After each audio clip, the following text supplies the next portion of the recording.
Gamers. Hold up a second. Are those some gamers in the chat?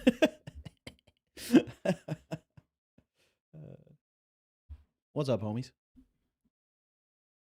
Whoa, I can't believe you all like the stream. That's so cool. And it actually helps out a lot with the algorithm. What's up? Tofu, Luna, Nikki, Hamhog, Keegan, Xander, Noodle Knight, Orange Replier, Elijah, Xander. What's up, everybody? Hey, thanks. Insandio just brought me some water. Thank you, Insandio.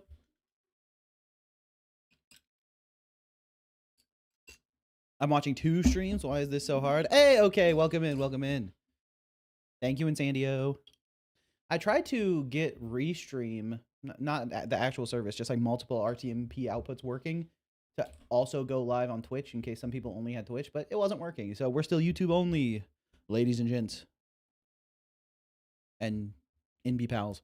Do I have permission to turn you and Insandio into me's? Sure, as long as you make sure we get married. Don't you go giving my wife to somebody else. That would be ridiculous. Been a while since I tuned into the stream. Hey, welcome, Caleb. Stream Elements bot. Boo this man's. Boo this man's. Good evening, Shovel. Shovel, how do I change my identity and live anew? So if you're trying to change your identity, I think one of the first things you're going to want to do is some kind of makeover. Entirely new hairstyle. You could try totally bald. Like if you have a full head of hair, you could just shave it and go with a bald look. If you're capable of growing a beard, go bearded, unless you already have a beard, in which case go clean shaven. If you have a full head of hair and you're clean shaven, going for the bald beard look can totally change the vibe. You could use fake glasses. If you don't normally wear glasses, fake glasses could totally change your appearance too. And if you wear glasses, switching to contacts, that could really change things up as well. I don't think you need to go all the way into the realm of plastic surgery. That feels a little bit excessive, but I think that's going to make you very unrecognizable at a glance. Also, change up your style, right? If you normally, like I normally wear like t-shirts like this, like basic colored shirts, I should go for like more elaborate clothes. I should be clean shaven.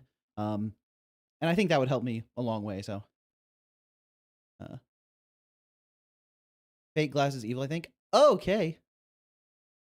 Only a few months off 1 year. Thank you. Okay, thank you. Okay, so I think actually you all couldn't hear that. I have the text-to-speech turned on, but I think you all couldn't hear it. I heard a British man in my ears say only a few months off 1 year, but I think maybe I think maybe I'm the only one who heard it. So, but yeah. Can we get some +2s for okay? Member for 9 months. Member for 9 months. That's sick.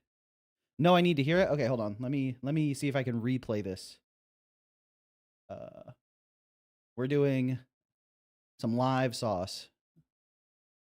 So that was a member milestone. Run test command. The user was OK Productions. OK Productions. And the message was only a few months off. What's it? Only a few months off 1 year. All right. 1 year. Boom. Some months was 9. And I think that should do it. Let's run it. Only a few months off 1 year. Why did it cut off like the beginning of the message? Why did it do that?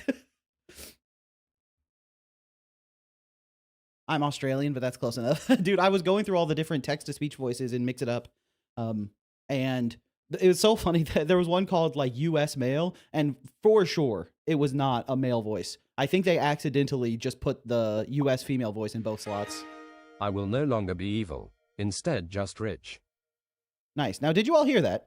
Because, oh, and it's using the super chat message too. Oh, it's all cooked over here. It's all cooked over here. Also, I can pop it up on screen again if I want to. Wait. Is my pop-up working? Hold on. Chess2 Factory became a member. Thank you. Can we get some +2s for Chess2 Factory?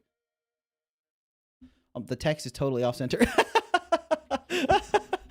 These default alerts are not working so good, but you know. Evil TTS. You heard it? Nice. Nice. Great +2s, everyone. Whoa, British guy. -2. I like the creativity. Hold on. So that was a membership, right? New member. And that played the super chat. So instead, that needs to play member. All right. We're fixing things on the fly. Nothing like a live demo, am I right? Okay, let's save that. So that should be good. Let me just check. Member milestone was correct, I think. Nope. Member milestone was also super chat. All right, let's fix that as well. And I'm pretty sure I got membership gifted set up correctly. Alert member. Okay, yeah. We're all good. We're all good.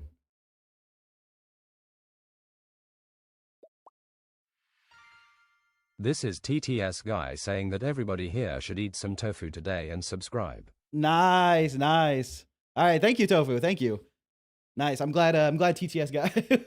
I'm glad TTS guy is on the right side of history on this one. I could go for some tofu, actually. Also, W tofu. Let's get some +2.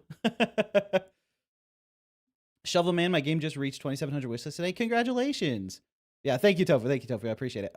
It's so funny that clicking the heart on the super chat takes it off the screen. That's why I have to click it again. But thank you. This is fucked up. Claire's like, what? I was supposed to be rich and evil. Who would have guessed that I'd make more progress in my game if I just locked in? Truly the curse of every developer is just trying to lock in at all times. He's dipped into the technical stuff again. I'm over here fixing problems. Oh, wait, that's a little evil goes a long way, fam. That's Digit. What's up, Digit? He edits the shorts. Great edit today.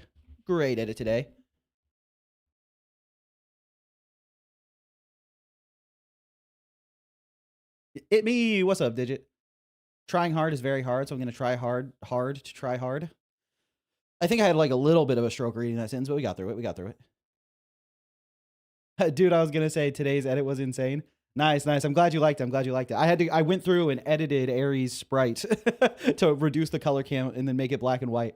And then Digit did a great job lining everything up appropriately. Thanks, buddy. You are too kind. Hey, it's not kindness when it's just honesty, bro. Actually, maybe it kind of is. I don't know. I'm not committing to the statement I just said. My lock-in has been canceled by Noita.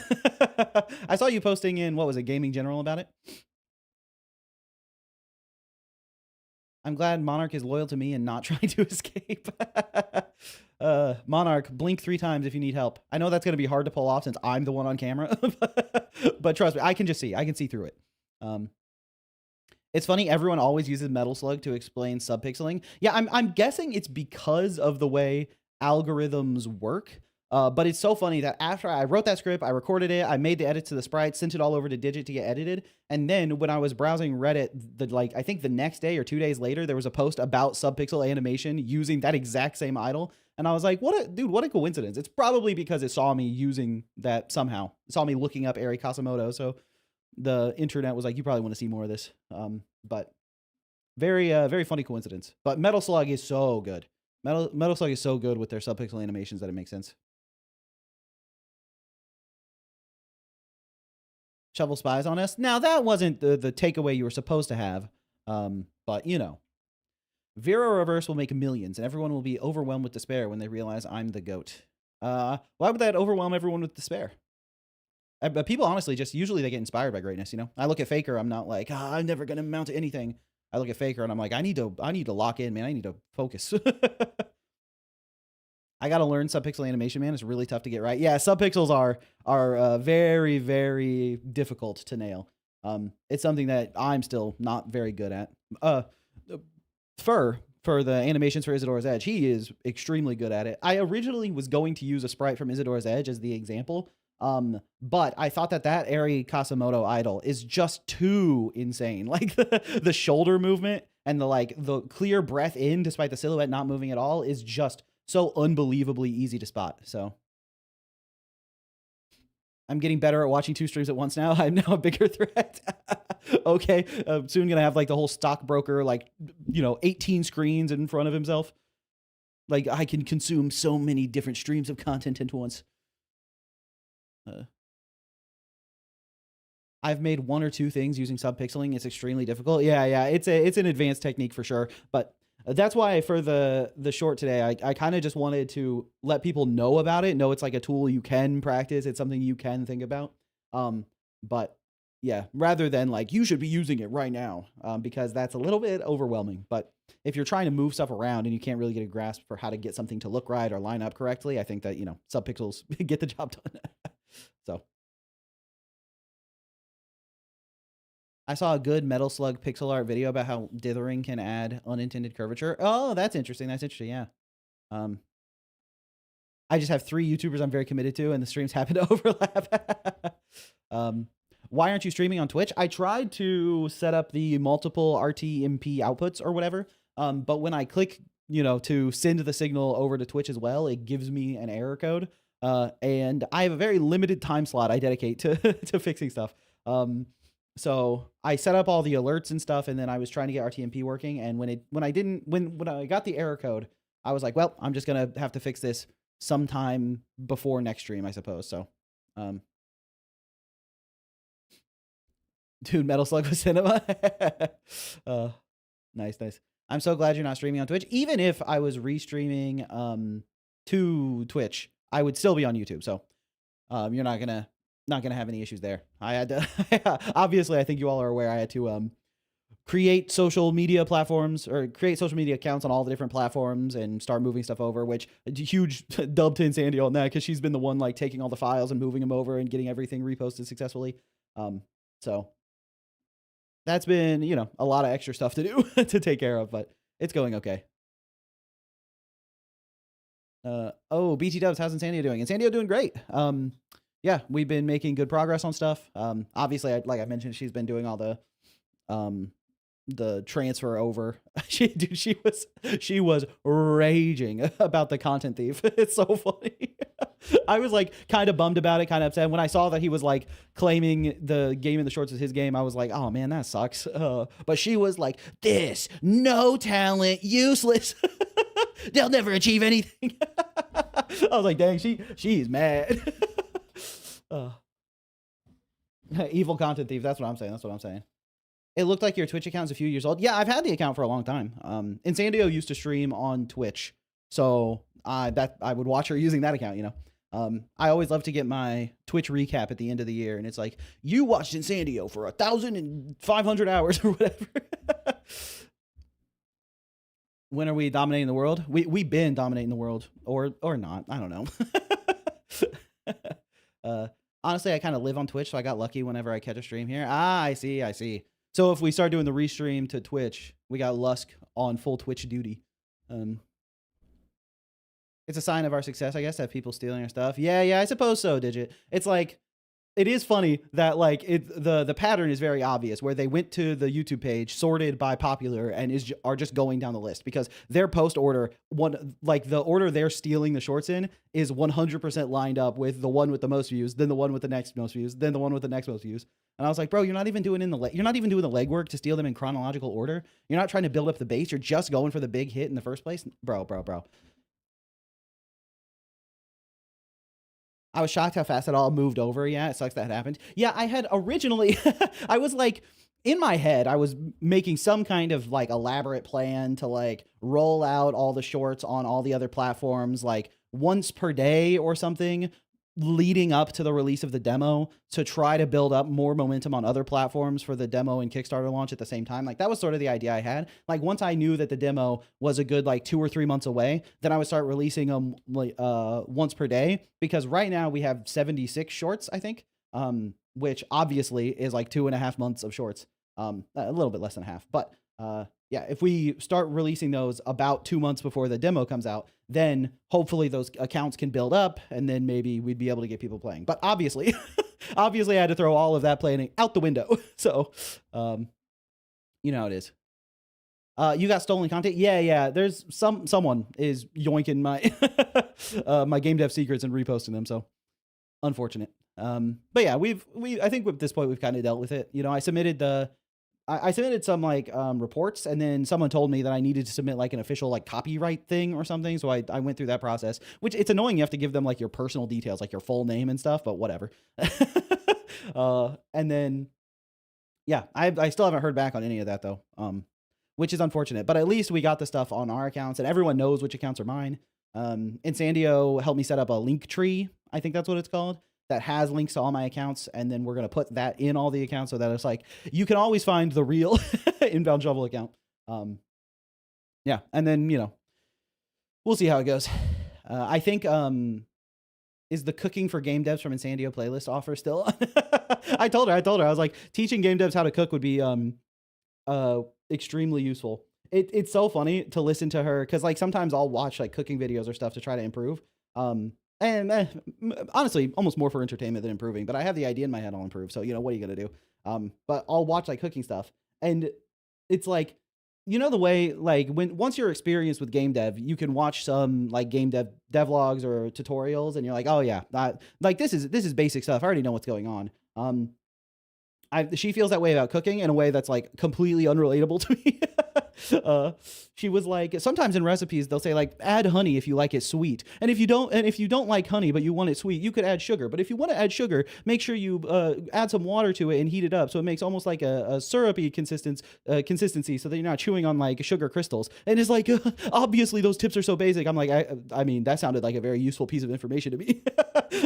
It's so funny, her example of something a YouTuber would say about cooking that's like useless, and I was like, actually that seems pretty valuable to me. I don't know what I'm doing, so.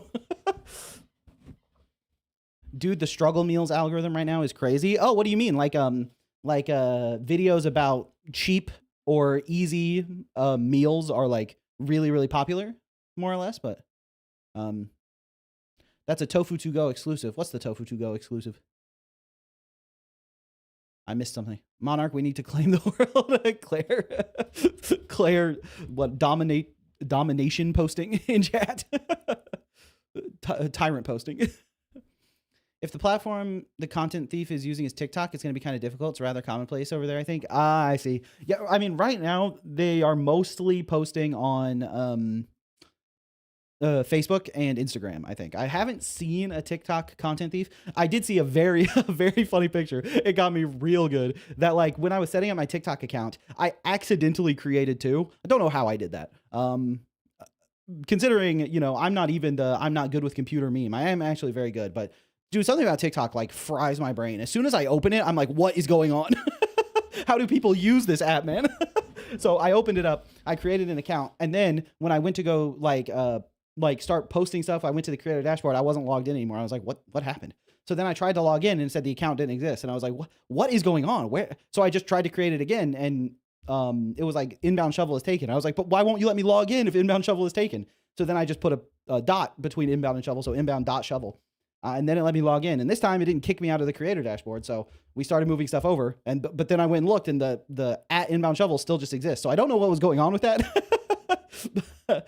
But yeah, but so I accidentally have an at inbound shovel, which I think is honestly a good thing, if it means other people can't take the username, because it makes it harder to impersonate me or whatever. So ultimately, even though I didn't do it on purpose, it makes sense to keep it that way. But it was very funny to see Azzy Brain post in Discord with like the real one that has the posts and was like real, and then the one I accidentally created was like fake. I was like, hey, he's got the spirit, whatever. Hey, Midas, what's up, Midas? Good to see you. I never opened TikTok and hopefully never will. My doom scrolling is deep enough. Yeah. I already got my doom scrolling on lock with Twitter, YouTube Shorts. I don't need more doom scrolling, man. If anything, I need more. If anything, I need more focus. I need to lock in harder, not scroll more short form content. Don't even talk to me until I've had my short form content. I'm not a tyrant poster. I'm just a rogue slopper. I'm sort of in my rogue slopping tyrant pilled. I'm not with it. What are you gonna do? Looks like we have 78 game dev shorts. Let's go. We're cooking, man. That's a lot. Have you tried Reddit? I mean, I haven't really posted on it. There is an inbound shovel Reddit, which I guess I should probably link. I never really even talk about it. I created the inbound shovel Reddit and an Isadora's Edge Reddit just so that like I had them. But people don't really post there, which is fine. I don't watch short form most of the time, so my friends send me cool fandom stuff instead. Yeah, I think like trying not to get sucked into the short form rabbit hole is it's really good. If you end up like too sucked in, you can just scroll and scroll and scroll instead of like working on stuff. And that's what I try to avoid. I try to actually like lock in and work on stuff instead of just scrolling, It's like I do enjoy, a good doom scroll session once I'm like finished with work for the day, or laying in bed, just to like poison my brain a little bit before going to sleep. I think it's pretty nice. Oh, Abstract Spin, welcome in. Hi, thanks for playing Bobo last week. Hey, thanks for making Bobo. That game is really good. That game rips. I'm really hoping that that game. I really hope you all get all the attention you're looking for, all the wish lists and stuff, because it's a really good one.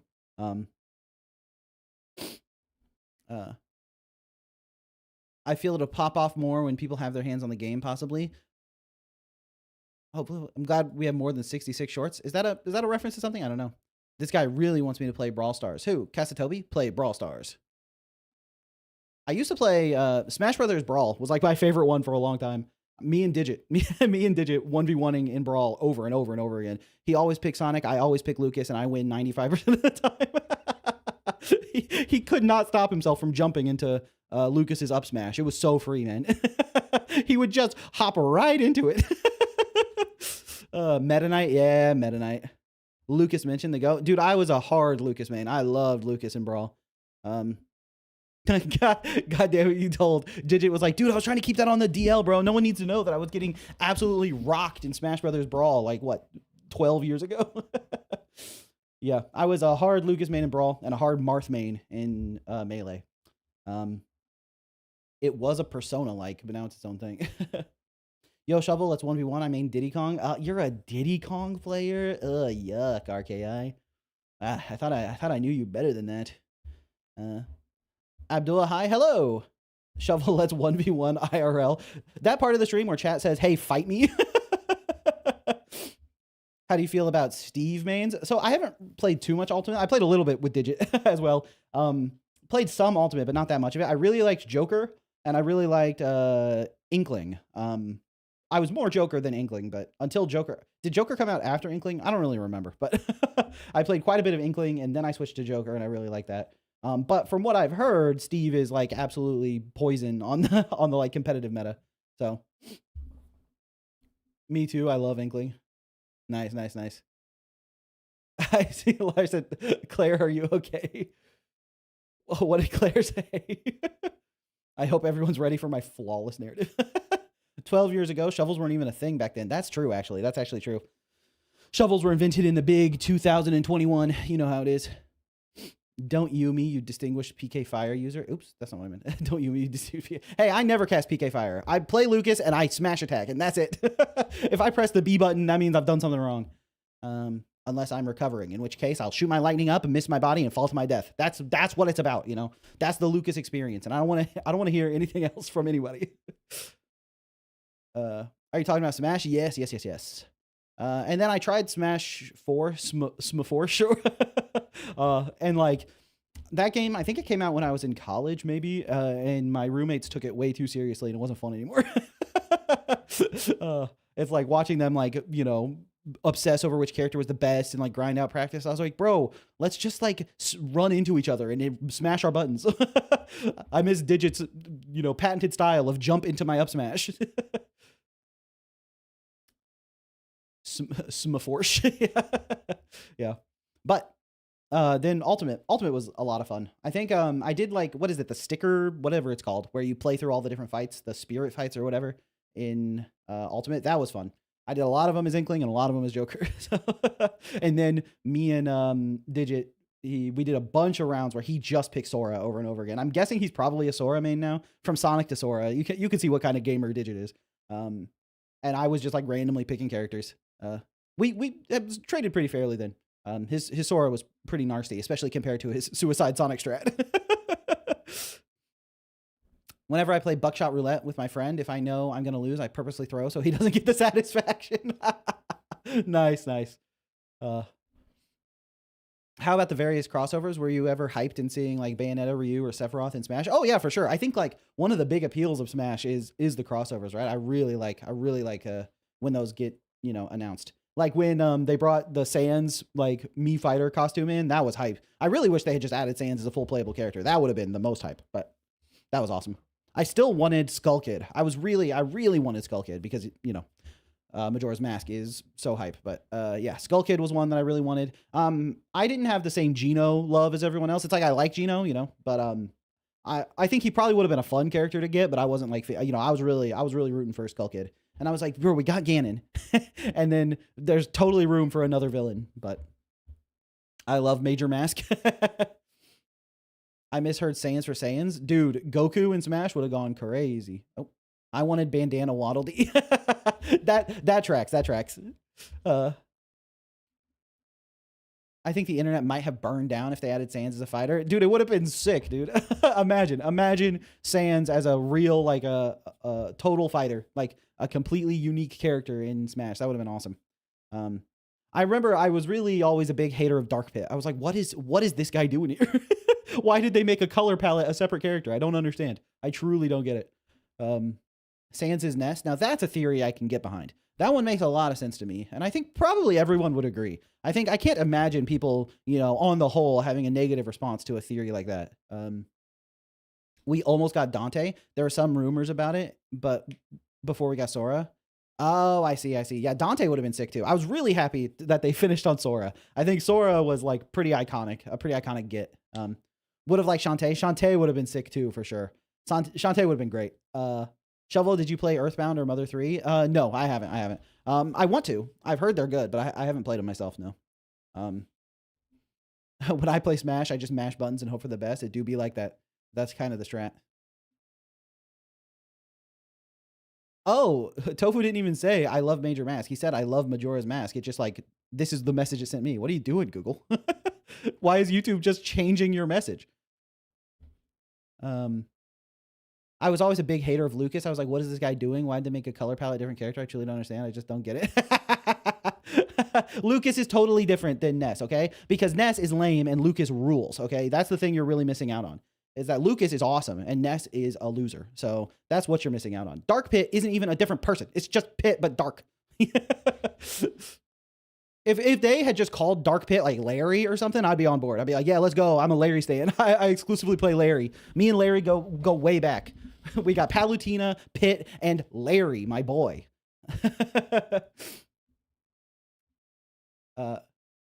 As a wolf main, down throw into side B is the only true way. You immediately die after doing it, but damn, is it satisfying? Wolf players rise up. Tofu got his very own, I don't know how to eat chicken. True. Yeah. Last stream when YouTube was like, I don't know what RKI is talking about, but I'm just going to make him say, I don't know how to eat chicken. Dark Pit is a different person. Well, they should have given him a different name then, man. I really think, like, if you're going to make what are they called? Shadow characters? They're not called shadow characters. Clones? Is that what they're? A clone fighter probably. Clone fighters need to be at least distinct in their identity, It's like, Wolf, Falco, and Fox, Wolf, Falco, and Fox, they started as clones, right? But they got their own distinct identity with slight changes, and they feel unique enough. Similarly, Ness and Lucas, they feel pretty unique. But Pit and Dark Pit always, even Dark Samus was like okay because she like floated, she felt different. Even her, I was like, why didn't they just give a different character that moveset? I don't know what's the point of Dark Samus, but bros make you streams 5 minutes earlier each time. I thought we wouldn't notice. Yeah, so I moved it to 11 because I've just been like getting up way earlier and trying to focus like in the morning so I can like just like send it through all day long. And I was like, stream days are like the only days where I take it easy. And instead of taking it easy, what if I just grind harder? What if I go live earlier, stream, and then get back to work, So Smash Bros when Edge Bros walk in. You can play as Ushroot, Bobo's clone fighter, Frogadora, and the tree guy that runs Runk Tonk. a very easy name to say for that enemy, Runk Tonk. You move the time right to when it's the least convenient for me. Yeah. It's true. I didn't notice. Yeah. So I've just been trying to lock in and get things done. And I think it's been going pretty good. Making a lot of progress on stuff recently, although ran into some nasty bugs the other day. I was like working on some basic level design stuff to just test things out. And then started crashing when I loaded a new room and I was like, what is going on? But yeah, it was just, I redid my player controller and my state machine stuff. And so I basically had 2 instances of my player running at the same time so that I could swap between them and see like, if I was having any degradations or anything like that. And yeah, and that can cause issues when you're trying to run 2 players at the same time that are each accessing the same like global system. So Isadora wearing frog PJ is Frogadora. True. Yeah. It is funny. I've seen people, ever since the Frogadora short, people want a section of the game where you play as a frog. We'll have to see how that goes. It feels like a stretch goal. It's just a Kickstarter stretch goal. Play as Frogadora. That's so real 2D platformer stuff. I had 2 players too recently. Nice. Add transformations. Let's go. Being able to turn into a frog, kind of goated with it. Mutable global states, my beloved. Let's go. Mutable global states. They let you get stuff done really fast, and there are never any drawbacks. Nothing can go wrong.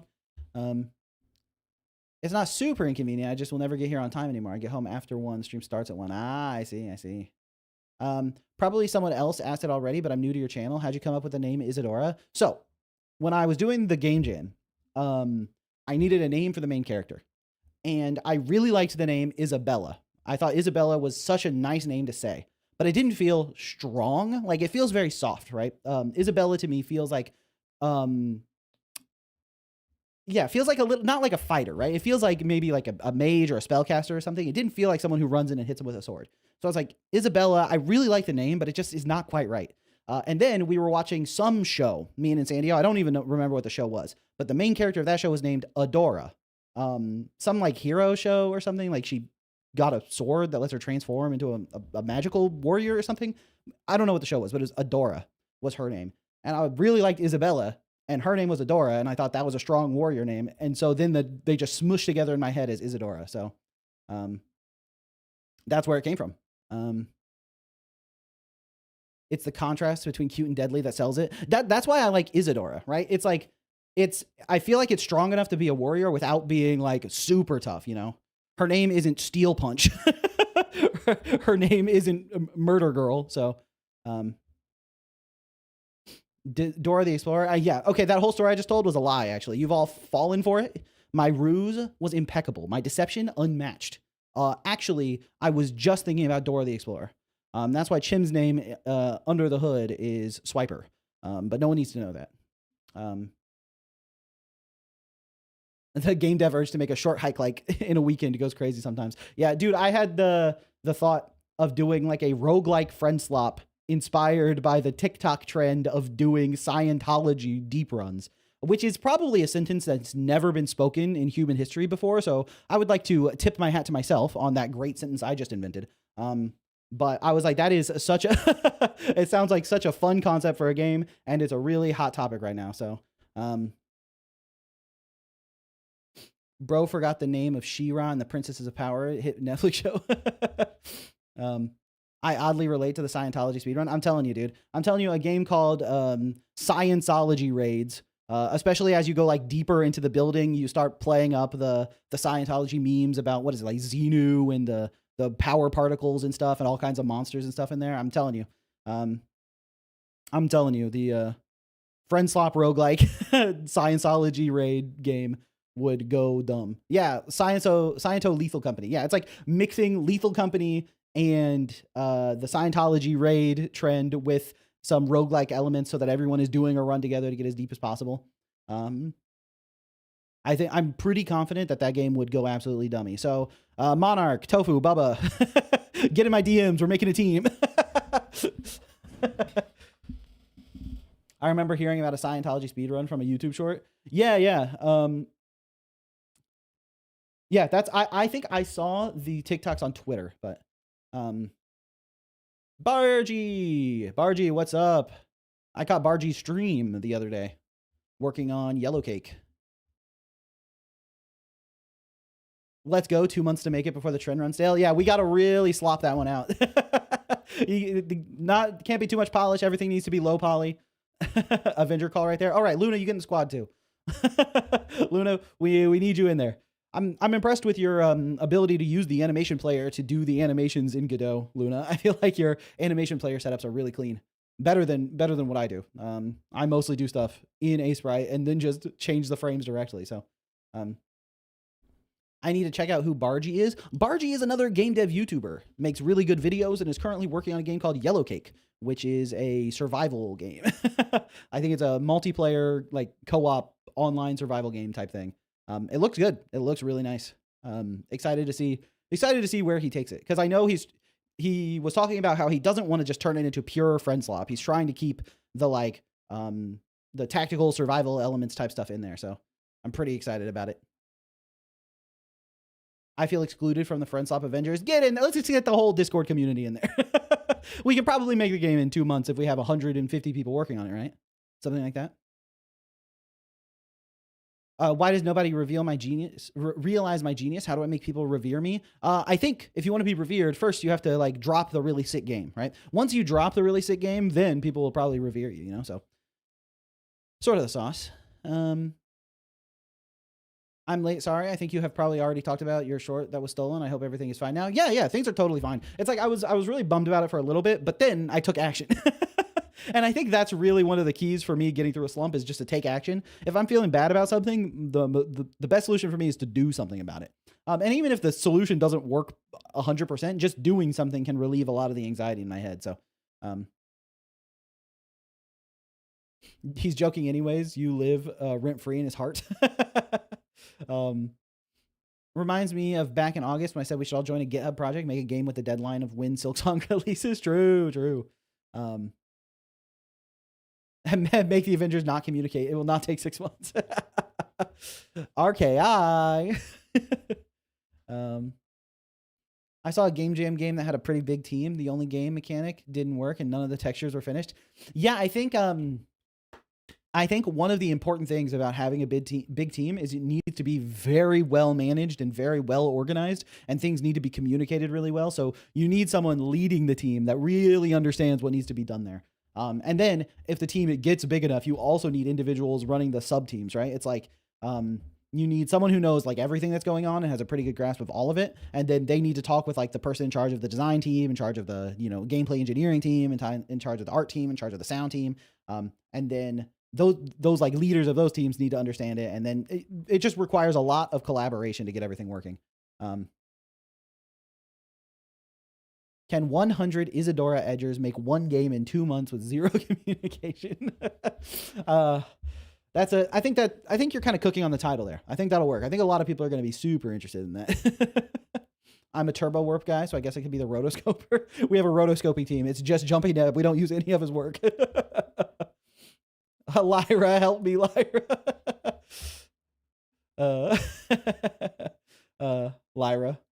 Lyra, the Monarch Defender, becomes the Monarch Destroyer. So,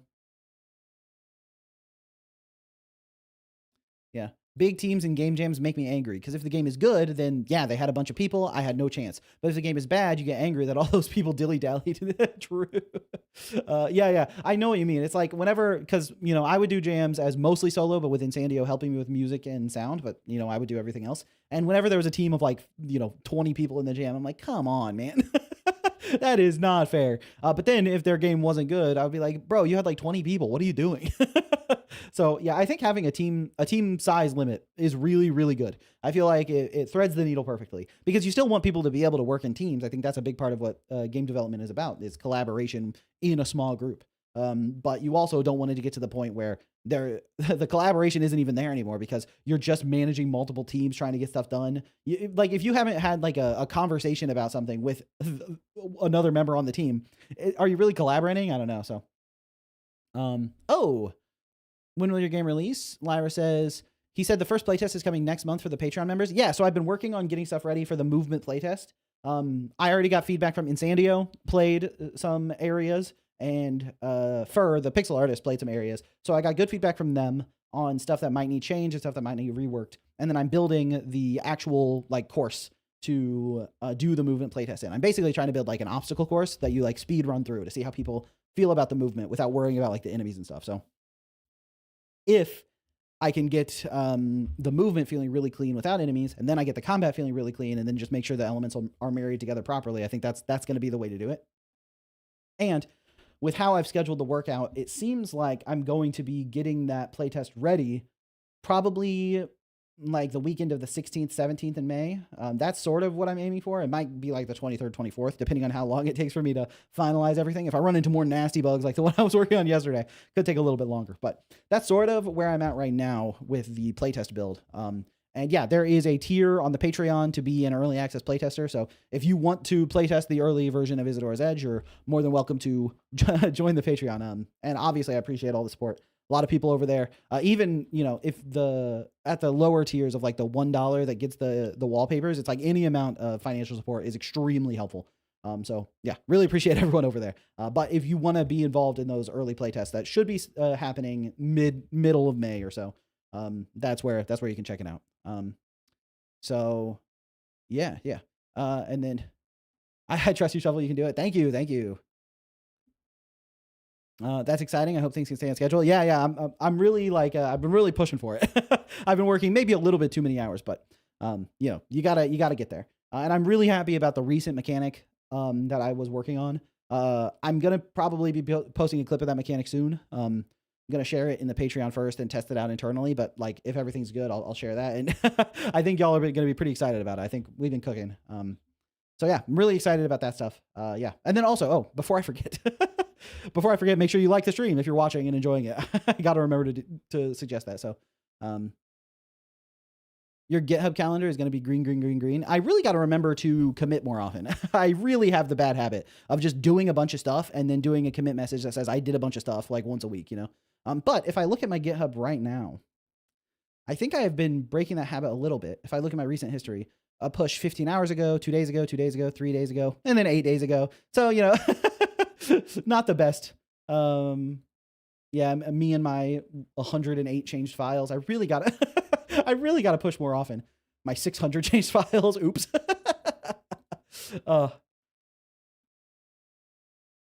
Yeah, it's like when I commit more often, it's like, hit effects and sprint updating. Okay, that's clear what I worked on here. And then the next one, I fixed 1 million bugs. Well, could you could you be a little bit more clear on what the hell you worked on, bud? I don't know what are in these files, man. So I like to put A as my commit message.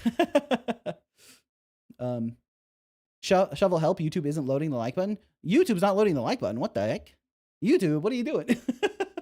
I'm trying to get likes on the video, which actually really helps with the algorithm, everybody. Same, I waited a bit. Yeah, it's a really bad habit. I should be committing way more often. Definitely did not go join the Patreon as a free member. Definitely had no guilt at pressing the skip for now button for a higher tier. Yeah, I mean, joining even as a free member, I think helps Patreon know that people are interested in the page. So, so I think even going and following as a free member is very helpful, you know? So everyone subscribe right now. We are 3 people away from 200K. Really 3 people? Hold on. Let me go check. I got numbers to check. Go to my channel. I don't know where you're seeing 3 from. I'm seeing like more than that, but the other streamer just said shovel, and I almost said in the other chat, inbound shovel mentioned. We can be a free member on the Patreon. Yeah. And then sometimes I think my like 4th of July wallpaper or something, or my New Year's wallpaper was for free members, I think. If it wasn't, I need to do some free member posts more often. I just checked and it's legit exactly 199,000 for me. I see. Yeah, we're really close to 200K, which is super exciting. And the last 2 shorts have done really well. I'm super happy with the performance on those. People liked the menus one. I was really happy because people also like complimented my menu sprite, which was great because I made it in like 1 minute. I was like, I need a menu sprite for this short because I'm talking about 9 slicing. So I just opened up Sprite and I made one in like about a minute, and I was like, this isn't good. So I deleted it and made a second one. I was like, okay, this one looks good. So Shovel, it's a reverse psychology tactic to encourage people to subscribe. Oh, we're 3 subscribers away from 200K. So can you press the subscribe button in less than 5 seconds? 5, 4, 3, 2, 1. Oh man. Oh, that's good stuff. I love that bit, man. I love that bit. Countdown to subscribing is like my favorite bit, man. And it's so funny because no one does it except for people who are doing it sincerely for like 12-year-olds. It's so good, man. Oh no, I clicked it and it unsubscribed. Jumpy. I believed in you, Jumpy. Bro's gonna get clipped. Oh, man. Dude, I was also the other day I was losing it. The idea of someone trying to emulate Northernlion style of like crashing out and using his ultimate on chatters, but just not having the sauce. So it's like you're trying to backseat me right now. Well, don't you know that your parents are gonna die someday? So like because you're unhappy at your job. I bet you feel silly now. Oh man, I was doing that over and over again in Sandio. I was like, yeah, I get it. Can 7 game devs subscribe to one stream in 10 seconds before 5 cats explode with zero communication?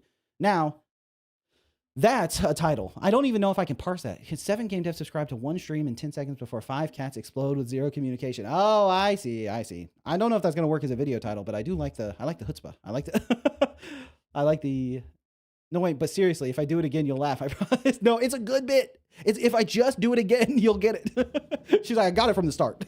I laughed at it at the beginning. My cat exploded. Oh man. Hold on. Let me go check. Did we get, what was it? We needed 7 game devs in 10 seconds. I don't think we're at that. I don't think we're at that speed. Hold on. Oh, I accidentally opened Reddit. I'm just going to browse Reddit for a while. You all entertain yourselves. Dude, ultimate stream remove. All right, talk amongst yourselves. I'm gonna go do something else. All right, I'm gonna do a 10-second timer. Let's see. Was 7 even close to the right estimate? We're counting down. Shovel, can you pause the stream real quick? I gotta go pee. Yeah, sure. All right, everyone, don't say anything. We're waiting for Tofu to get back. All right, it's been 10 seconds. How many subscribers did we get? 0. Mr. John Shovelman, have you beaten eugenics yet? I'll answer this, but we gotta wait for Tofu to get back. I think Tofu is probably dying for the answer to this question. So, it's the kind of thing that like I would love to just give you the answer right away. I'd love to just let you know, but you know, I made a promise to Tofu that we were gonna keep things chill. And I appreciate everyone in chat not sending any more messages. No one say anything. We're waiting for Tofu. We don't want him to miss anything. Did you actually pause the stream? Redley, Tofu's not back yet. We got to wait for Tofu. Hey, whoa, Monarch. Me and the Godot Reddit looking at posts and the Silent Judge post. This sucks. Nobody cares. Is that tweens? Monarch, Tofu's not back yet. Yeah, you said that in the stream, froze for me. Guys, Tofu isn't back yet. He's going to miss all these great messages. We can actually tell how fast can Tofu bathroom. Guys, you guys are being very disrespectful to Tofu, okay? Tofu got to install a urinal on your desk. You don't have the tech. RKI, Tofu's not back yet. Don't say anything, chat. Lyra, that's saying something. You're talking. Tony from Finland. Did it? Why is it saying? It's saying that this is translated. It translated that tongue out face to a different face. Anyway, I'm getting distracted. Tofu's not back yet. What's a Tofu? Tofu's a member of the community that needs to be respected while he's going to the restroom. Okay, I'm just making sure chat understands. Whoa. I'm on a voice call with Tofu right now while he's in the bathroom. Weirdo champ. Can everyone point and laugh at Monarch? But do it without sending any messages, okay? Just point and laugh at him silently on your own. We're all killing Tofu, right? Tofu is going to be so sad when he gets back. I'm back. I hope I didn't miss any hilarious shenanigans. Nope, no one said anything. It was totally silent.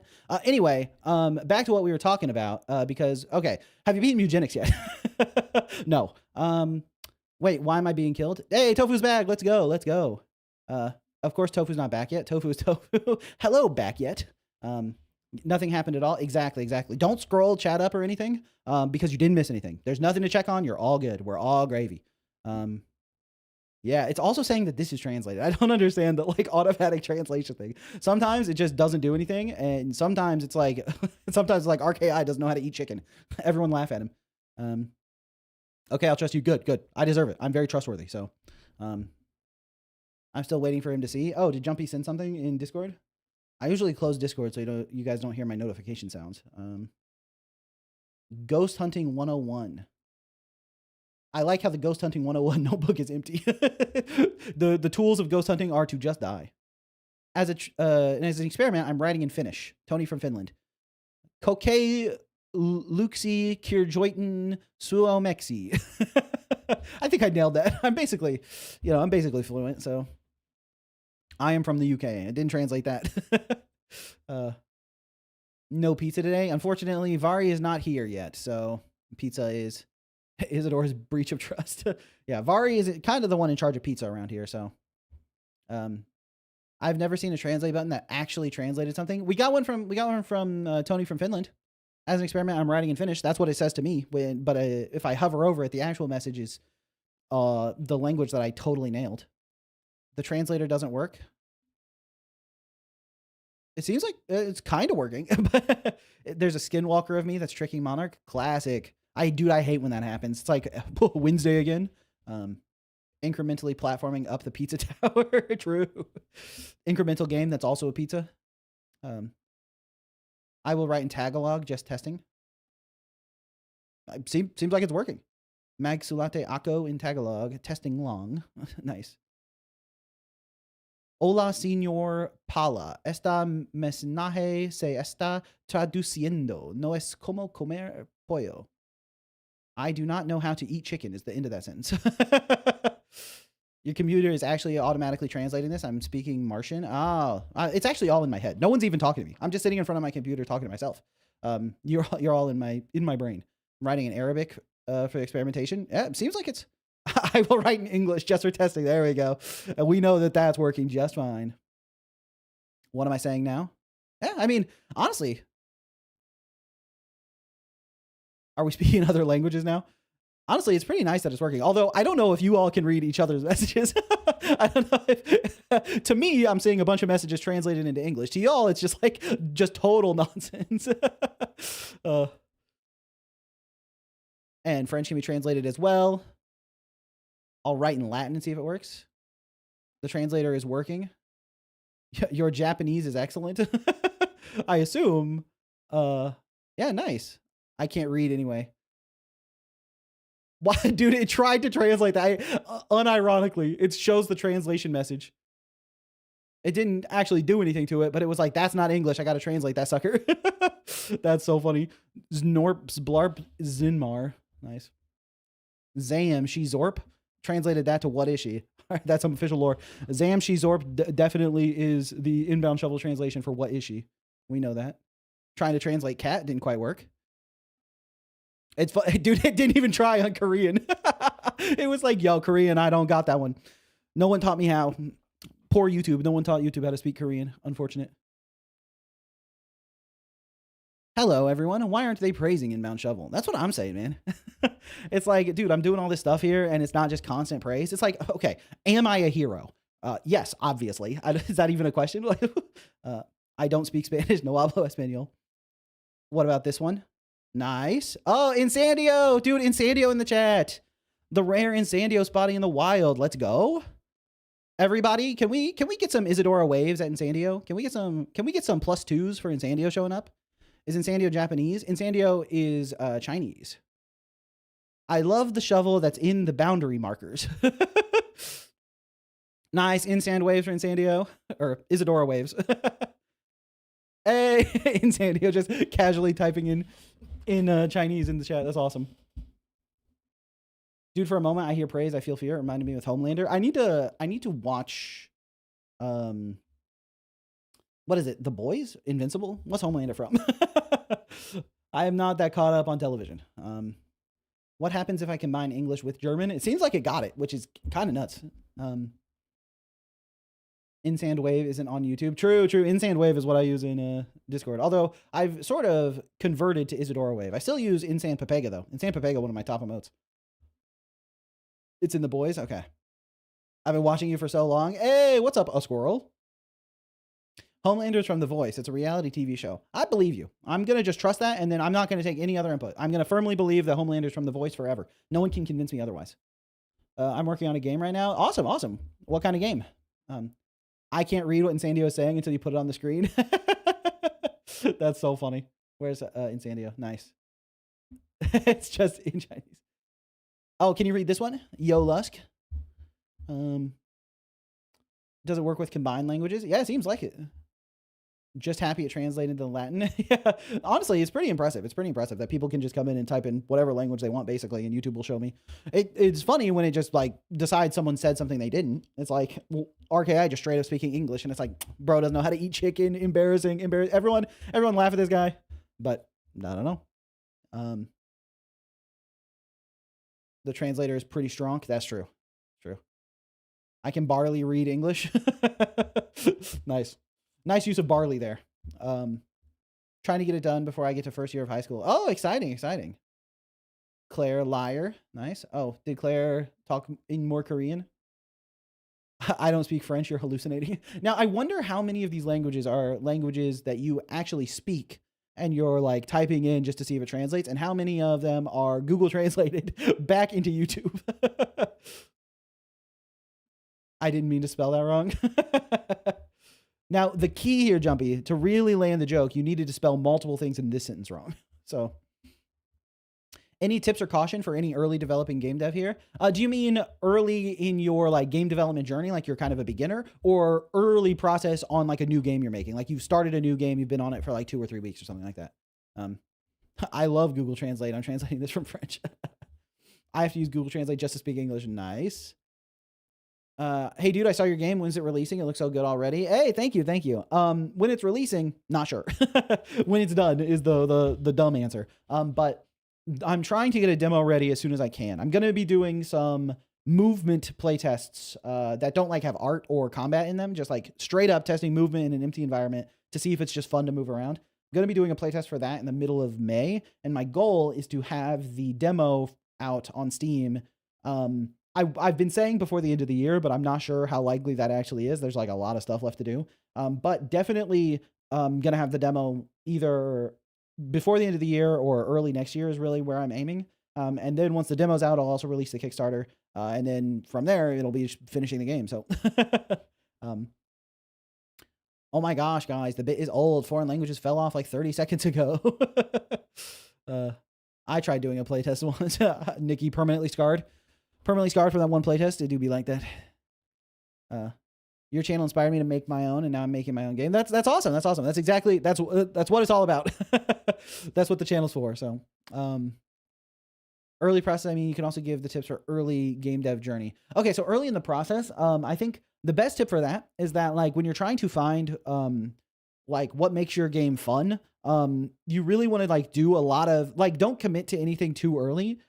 Make sure you're exploring and figuring out what's fun and let that lead you down the right path for the game you're making. Now, if you have a clear inspiration, like since I'm making a Metroidvania that's very, it's combat movement focused, very inspired by Silksong and Hollow Knight and stuff. It's like I have a lot of guiding principles from those games and the genre in general, but I didn't even start as a Metroidvania, you know? I was gonna do just a linear platformer. So even then I wasn't married to the genre as a whole I was in. But yeah, trying to find what's fun about your game is really key. I remember I was watching a devlog from someone who was like making a horror game. And their horror game, they added like a mini game in it to try to build up the tension where it's like while you're distracted by that horror game or while you're distracted by that mini game in there, the monster can like catch up on you and whatever. And so the point of the mini game was just to be a distraction, to like help enhance the horror because you have like goals that you're trying to accomplish. And then they discovered that people just loved the mini game. It's like they kind of wanted to ignore the monster so they could play the mini game more. And when if the monster killed them, they're like, oh, come on, let me get back to the mini game. So then they just strip out the horror elements and turn the mini game into the focus. And I think stuff like that is really good to be willing to do early on.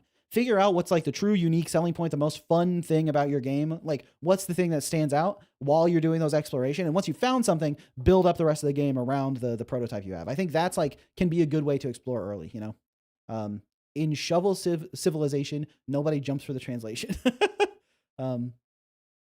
I started straight into 3D with a behemoth of a game. Don't be like me. Yeah, I think keeping the scope under control is also very valuable. Because it's like in the industry, right? The feature complete deadlines and stuff, they get marked real early, right? People stop adding new features to the game very early on. It's about getting it to a level where things can be play tested, bug fixed, polished, like content can be added. And so I think a lot of beginner devs or indie devs, they get this concept that it's like once they get all the features in and once they've made the content, then they're like good to go. And there's like a whole lot of development that goes beyond that with like polishing, bug testing, play testing, balance changes. You know, there's a lot of work that goes into getting the thing you've made finished. And so you want to make sure you get to a point where you can do all that stuff before you've completely burned out. And before you before you've run out of steam and before you don't have any more development timeline left, you want to be at a point where you think the game is really fun. And now you just need to expand that fun game into the full version, more or less. So disclaimer though, I do it for the love of the art, not to be profitable. Yeah, that's true too. It's like, if you just have a vision that you just want to bring to life and you don't even really mind how long it takes you, then I think just like bringing the vision to life is valuable all in of itself. So, has anyone tried using C# in Godot? I kind of want to learn C#, but I wasn't sure how good the documentation for it in Godot was. So I've used C# for Godot. It's pretty good. But I do think the C# documentation for Godot is not as good as the GD script documentation. That might have changed since I used it. I haven't used it in 8 months now, maybe. And so maybe the documentation has continued to improve, but I do remember being frustrated every once in a while I was using C# with Godot, that the documentation wasn't up to the standard I wanted. But I do think C# for Godot is totally fine to use and also can be really good. And if you're coming from Unity background, then C# for Godot will really, there won't be a big issue with it. So, game devs always telling me to justify why I like making games without being solely focused on profit. Yeah, I think like, I think there's like the spectrum of like why people make games. Some people are totally business focused. They want to just make the decision that will get the most players, the most revenue, most money. And that's how you end up with like a gacha game that with like, toxic dark patterns that are trying to get people addicted to them. And they don't even care if you're having fun as long as you're spending the money, versus games created solely for the art of it. Like Owlboy comes to mind. The guy just loves pixel art. Spent 8 years just drawing everything by himself. Purely artistic vision. And I think like, people will fall somewhere along that spectrum, and you can tune into different parts of that spectrum for different elements of it, right? Your development process can be totally focused on the artistic side because that's what you want to do. And then when it's time to market your game, you're like, okay, I made this art piece. Now I want people to play it. So then you try to like look into the business side a little bit, like how do you get audience, how do you get players or whatever. But I think, just being true to whichever kind of dev you are, is like a good way to make the game you want to make, If you are very like audience focused and you want to make something that like a lot of people resonate with, that like really delivers on what these people are fantasizing about, and you're really focused on those kind of metrics, then like you can use that to guide yourself to making a really sick game. What do you use to make your shorts, like to edit them? Premiere Pro is what I use. I think Digit also uses Premiere Pro. I know Insandio does too. So,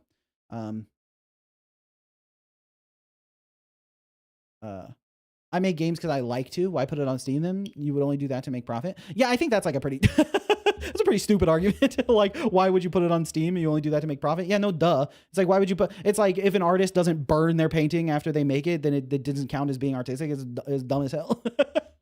So like it's an extremely ignorant point of view.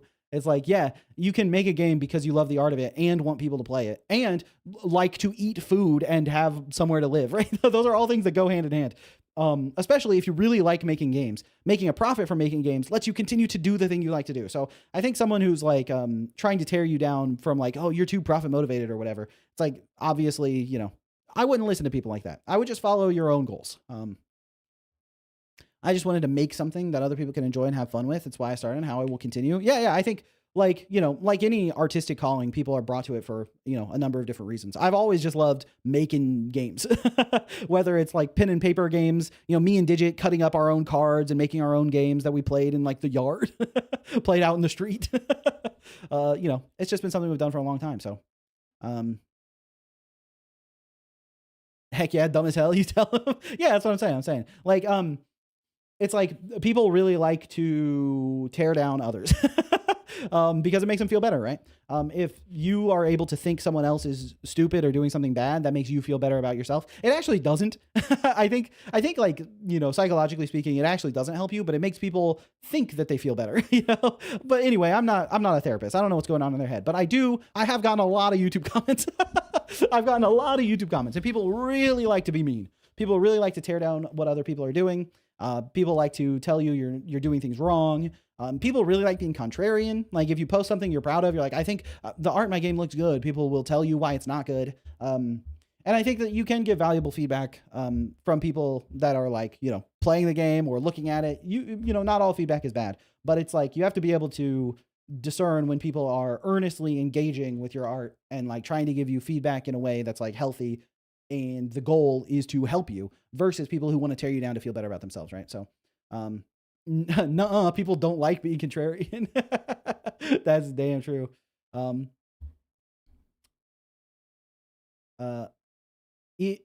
Early on in the comments, people like to say this isn't a secret, everyone knows. Yeah, that was one thing that was very funny to me early on.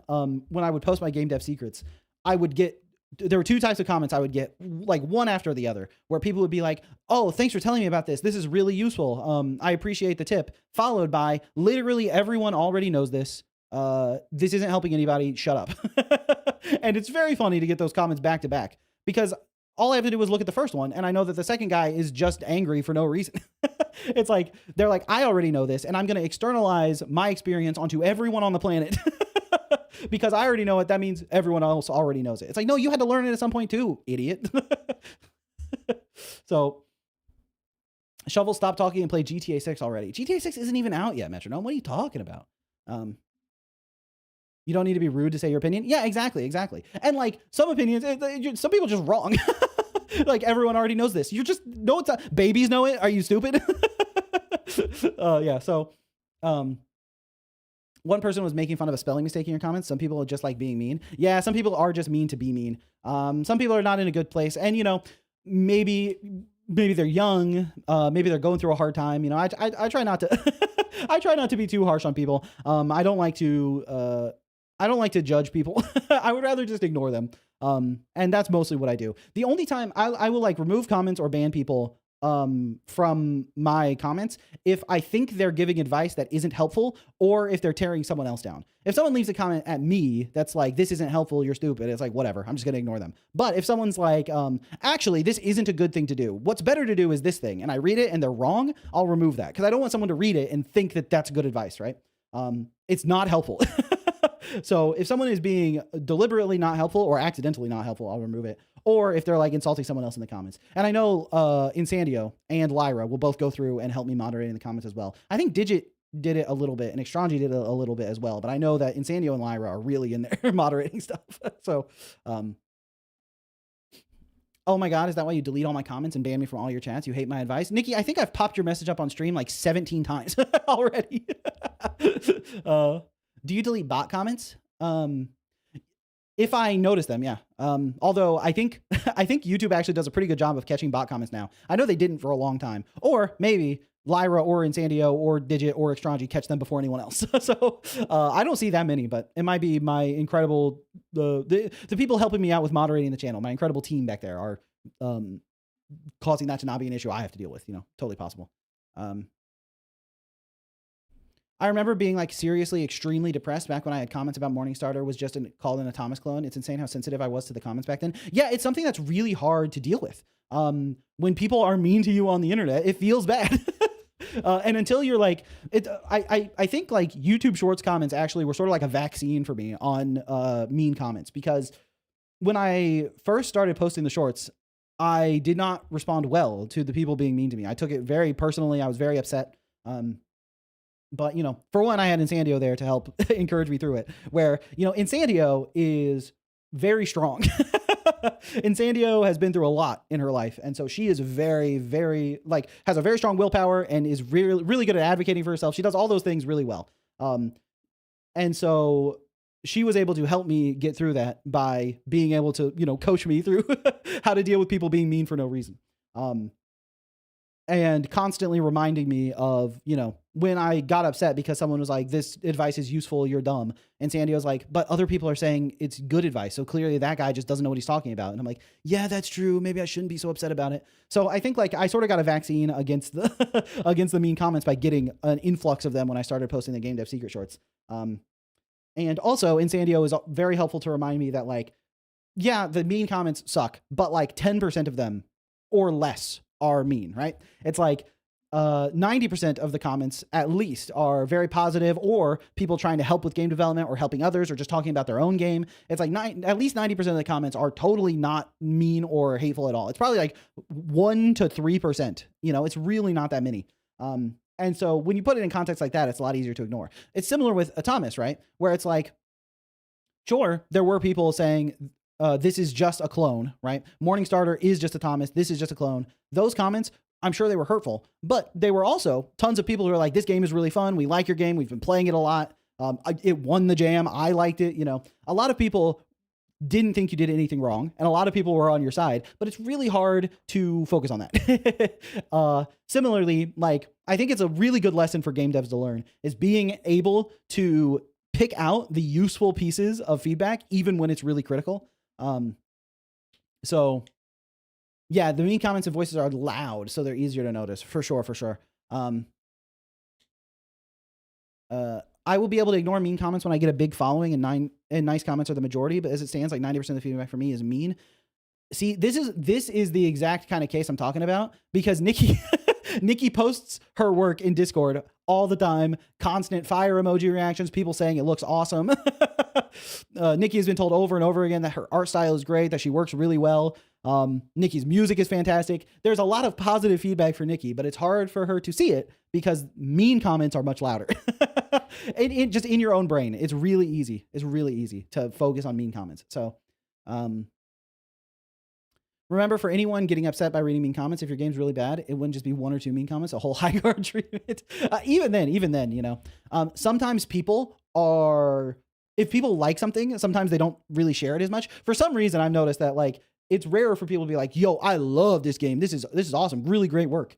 People want to feel helpful, right? So even if they really like something, they'll leave comments that are constructive, and sometimes people aren't that good at being constructive. So instead of saying, I really like this, they'll say, instead of saying I really like this, they'll say the movement wasn't really that good, right? And what they meant was, I really like this game, except for the movement could be improved a little bit, but that's not what they said, because they're trying to be helpful, you know? And so I think there's some of that going on as well. But in any case, it's really easy to focus on negative comments, you know? I don't know. I just love Morningstarter, I guess. Yeah, that's exactly what I mean. It's like Lusk was hard grinding it, posting updates with his like, oh, I got this working. I got to this. I beat it in this fast, you know? It's like a lot of positive feedback for the game, but it's really easy to focus on a little bit of negative feedback. You don't have to be mean to be right. Yeah, exactly. That's another thing, is like, people conflate honesty with like meanness. It's like, the meaner the comment is, the more honest it must be. I don't think so at all. I think some people genuinely like stuff. You know, when I say Silksong is a masterpiece of a game, that's not me lying about it. That's my honest opinion. But for some reason, that's seen as, if someone's like, actually, I think Silksong was kind of mid, really. It's like, wow, that guy is being really honest. And so I think that's just like that's just how people think, you know? And I think trying to understand how people think helps you be a better game designer too, because honestly, expectation management is a lot of what being a game designer is. So, yeah, mean is not equal to honest for real. Totally. Yeah. Yeah, there's a cultural bias that if someone's mean, that they must be telling it like it is. Right. Yeah. It's like, if someone is being mean, the only reason to be mean is because they were being honest. But actually, I think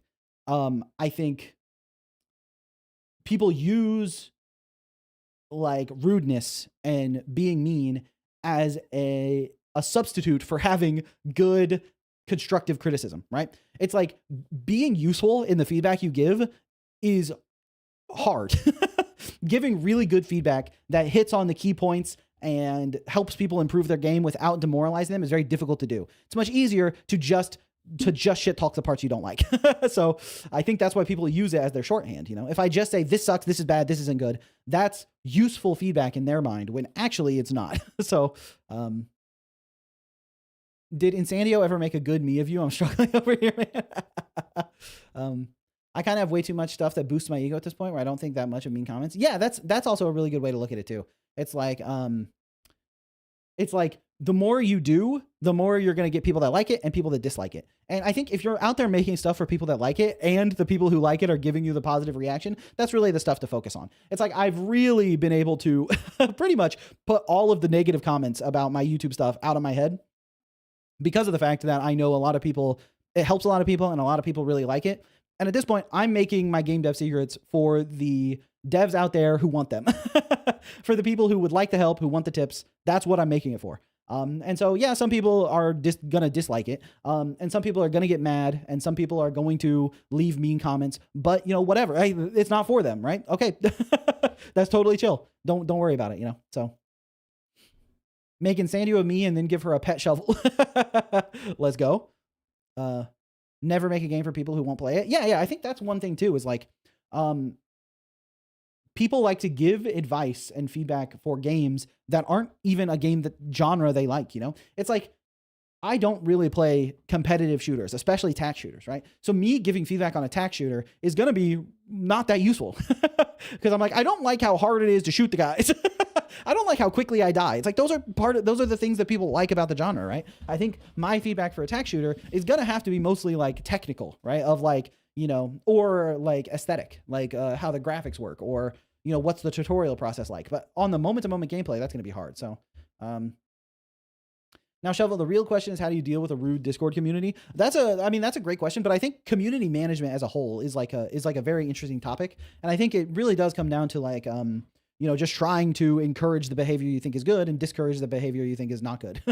It's like, that's what I try to do. When people are posting their work and like, just like looking for feedback and earnestly sharing stuff, I try to, help step in and help sometimes and give feedback sometimes and encourage people.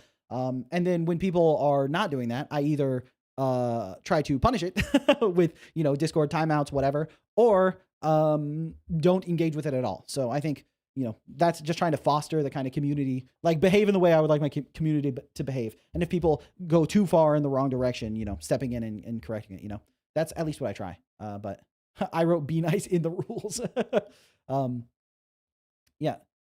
The Discord is so nice though. The shovel code is so nice. I mean, it seems like it's working pretty well, but yeah, that's more or less what it is. I think, if people show up and they're being very mean, like the idea would be it's like, you got to dial it in a little bit. Like I do have to give, like Vari credit on that. I think when Vari joined, she was being very harsh in her feedback, and we told Vari like, hey, be less harsh. That's not the vibe we want here. And she has toned it back quite a lot. And I think that's really good because Vari can give very useful feedback, but, her feedback that she gives is not helpful if people are discouraged from actually following it, So I think stuff like that, where it's like trying to get people to understand the kind of community we want to have here, is good. So, I'm making a game right now. That's where the book is. I'm having a really hard time balancing it. Shovel, are you fine with playtesting a multiplayer Minecraft map? Maybe. I'll consider it. I don't actually know, but, yeah. ID Calcord friggin' mocked me over a misunderstanding for like 2 weeks until I just shut down my server. Oh man, that's rough. Yeah, I think that's just sad. I don't really know if I have any feedback for you. I think Matt Colville has a really good video about community management. So if you want like a input from a very, very smart guy, I think Matt Colville is very, very bright.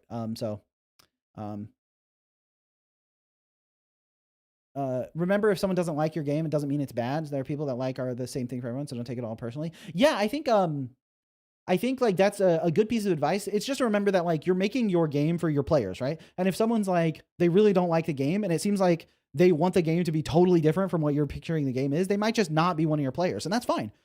Making a game that's appealing to a lot of people and can like draw in players that normally wouldn't like it is like a great thing to do. But, ultimately, if you're trying to make like a top-down twin stick shooter, like roguelike game, and they're like, I only play first person competitive shooters, and so this would be a lot better if it was first person and competitive. Well, yeah, maybe you don't have to take their harsh criticisms to heart, stuff like that. So, I was part of ID Calcord, and I must attest, we thought your behavior was a little ridiculous. You did not make it clear that was a joke. Literally, all of us thought you were for real. Oh, Monarch, you were engaged in the Nikki smear campaign that caused the ID Cal Discord to shut down. Yeah, I think also just like that's why I tend to step in. Insandio also points stuff out to me a lot because I try not to read the Discord too often because I don't want to get sucked into it and like not work on stuff. So I'll check it every once in a while. But she keeps an eye on it. Extrangi keeps an eye on it, although Insandio is definitely the most active mod. But Yeah, and then lets me know if someone says something that could be misconstrued or could be hurtful, and then like making sure I just, nip that in the bud so that it's like, even if it was all in good fun and people were joking, I don't know if everyone knows that, right? So I just have to moderate as if, as if everyone is being completely serious. So, what's the ID Calcord? Oh, that was Nikki's Discord dedicated to Inner Demon's Calamity, which is the indie game that Nikki is working on. If I go to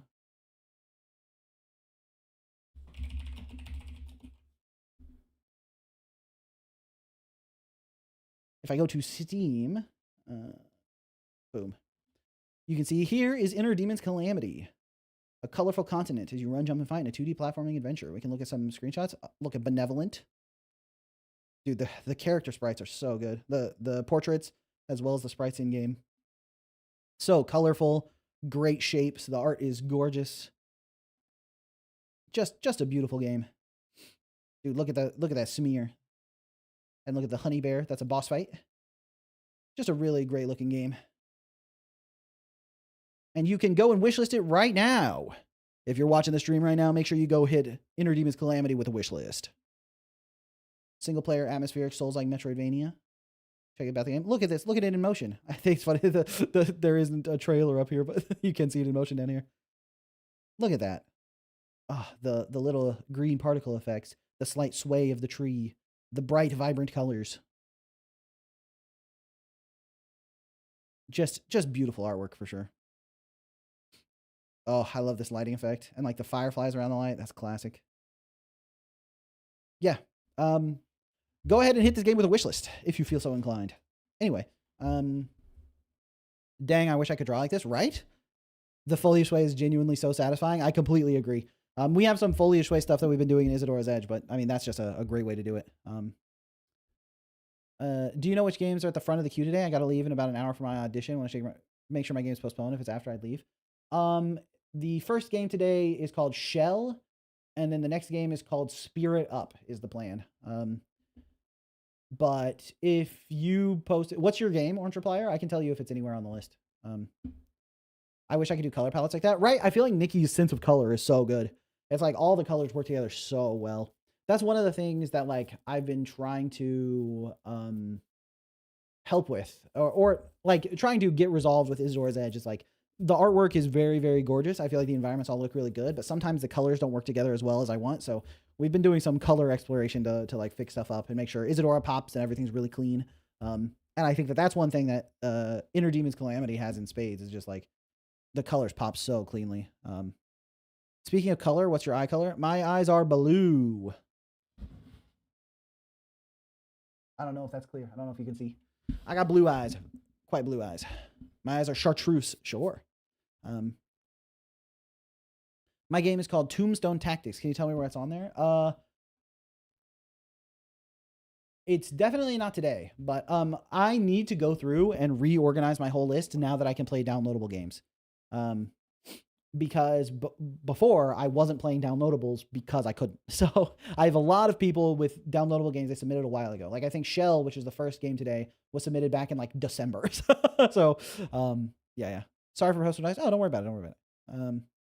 Camera just too dark. Yeah. Also, I have a bunch of like, for one, my camera is outputting in like S-Log format because it's a Sony camera. So I have to apply a LUT to it to like bring the colors up, and then I'm using the color balancing stuff to improve the contrast and saturation, and then I put a redshift on it to match the background color a little bit better because otherwise I look really yellow and sickly. So there's a lot of stuff going on with the color. So my eyes might not be coming through the actual color they are in reality, but there's a streamer I follow that uses a raffle system to choose which games he plays. I like his system. Well, the problem with that is I don't want to end up playing like a 2D pixel art platformer and then another 2D pixel art platformer and then another 2D pixel art platformer. Because for one, I think that will invite unfair comparisons. And then I also think I would be giving very similar feedback over and over again.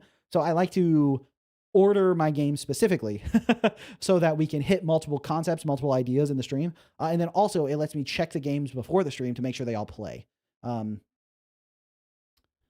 Orange Replier is the one who had the audition to go to. Oh, right. And they said it was Bullet Brain. Okay, cool. I'll make sure not to do Bullet Brain today. Just in case, while Chest Towers is updated, I'm still working on it, so removed from the list for the time being. Sounds good. Sounds good, Les. I'll wait for a new post or an update on your Chest Towers post. Or you can just ping me in the Discord once you get it. Lusk gets a special ping privilege. So let me know when Chest Towers is good to go. Bro thinks he's in some king of stars and times. Oh, what did Redley say? It's not real black and white. It's just 16 shades of gray.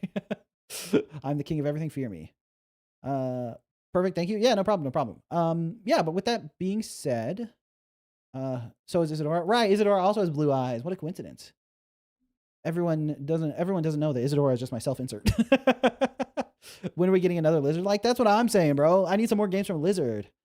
Or Lizard could make a full Steam release. Like, actually grind it out on like a full game for a long time to give me something I can play for like, 100 hours. That also works. I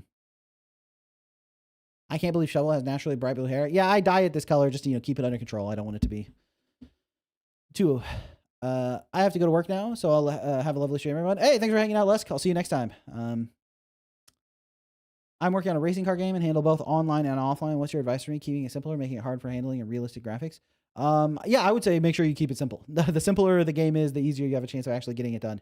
And then as far as graphics go, I think stylization for indie games is usually the way to go, because competing in the realism department against like AAA is going to be hard. So if you have a limited scope, just going for something that's really stylized can work quite well. So, you look stunning in the dress. Yeah. Who was saying that I needed to post myself in an Isadora cosplay doing TikTok dances? I was like, I need to make that like the Patreon stretch goal. It's like if I get like $5,000, then I'll do a Isadora cosplay. But maybe not, because if Igtap gets enough sales, Vari might single-handedly force me to do Isadora cosplay dances. So you know how it is. I'm going to work on my game now. I'll keep the stream in the background. Hey, sounds good, Hamhog. Yeah, Isadora cosplay win. Uh-oh. It's one of those things that you say it out loud and then you regret saying it out loud. Okay. I got to sleep. I can crash out of Godot early in the morning tomorrow. Sounds good, Monarch. Let's get started with some games, shall we? So that we can actually play some. I need to open my virtual machine. Igtap Isadora's Edge collab win. First I gotta finish the game. Okay. Powering on my virtual machine. These streams make me want to work on my game, and then I end up doing everything except that. Yeah. It's like the goal is to be great, either primary content to make sure to like help you learn more lessons about game development and make progress on your own games and stuff. But also second monitor content to just have on while you're developing works really well too. So Igtam, incremental game that's also Metroidvania. True. Me and JTV did a Miltank only run for 1 million subs. Isadora cosplay then. Oh my gosh. I must face down the vile beast known as lunch. Dude, lunch is one of my favorite activities. Followed by dinner, some may say. And then maybe breakfast after that.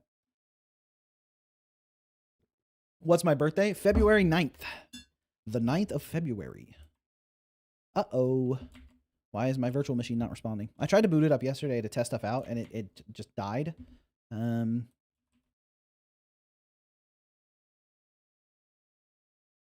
need to release my cursor.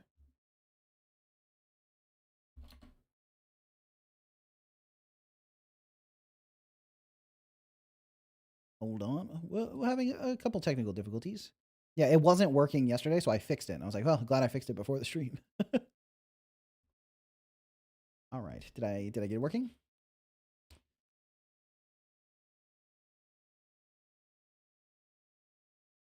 Oh, February King. Let's go. February Gaming. Born in February 9th, 1807.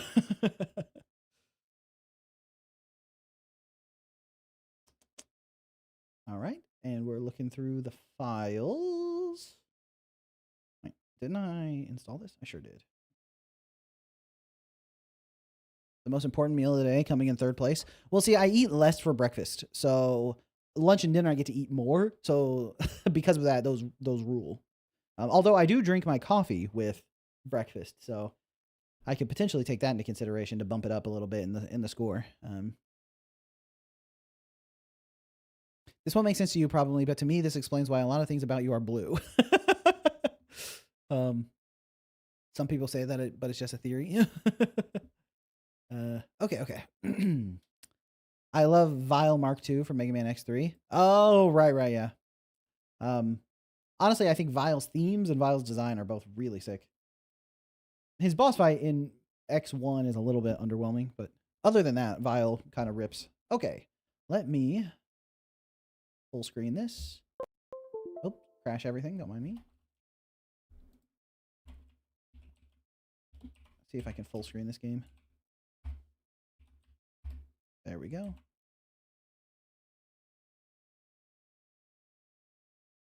Okay, and then escape out of that.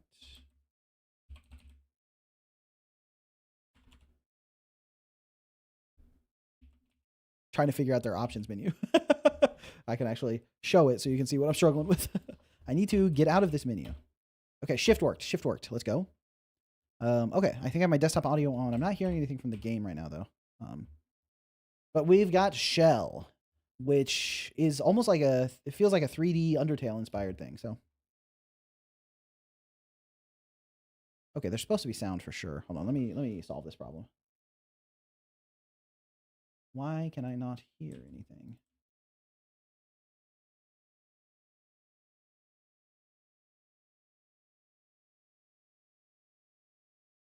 In the settings menu, there was an option to...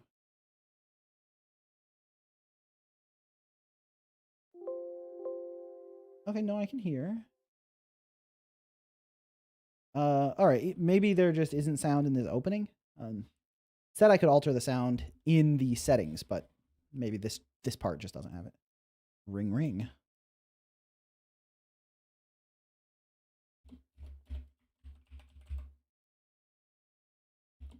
I'm ringing.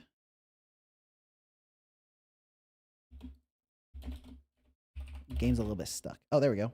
Ring, ring. Ring, ring. I think that was extremely quiet, wasn't it? Hello? Let me turn this up. What do you need? Hey, sis. How you been? Okay, I kind of need someone to come with me. My job is sending me to go investigate this old underground facility. What is her job? Maybe she needs a new job. Maybe she likes investigating underground facilities. Seems dangerous. I hope she gets paid well.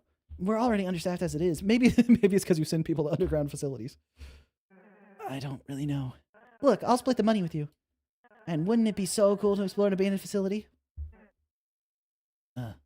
Please, I really need you. Fine, I'll be there. Yo, we're gaming.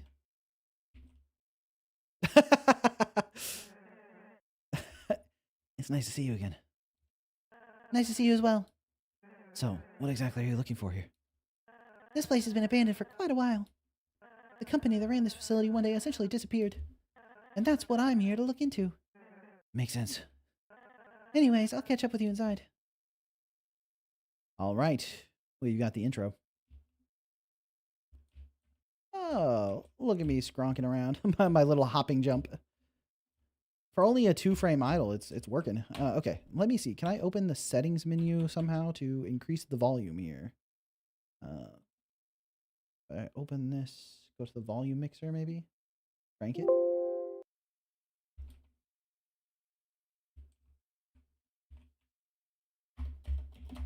Yeah, it doesn't seem like there's a way to change to open the options menu from the game itself. So we'll just have to hope the volume is okay. All right, time to look around.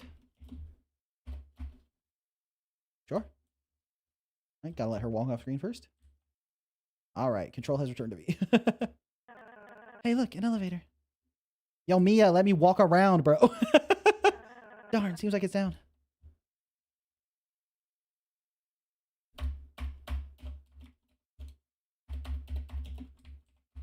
Okay, I get it. It seems like it's down. Mia, return control to me. Mia, Mia, I'm sorry. I'm sorry I said just let me play. I'll listen to you. I'll listen to you, I promise. Oh, my goofness. Hold on, hold on. 1 second. Seems like we're running into an issue.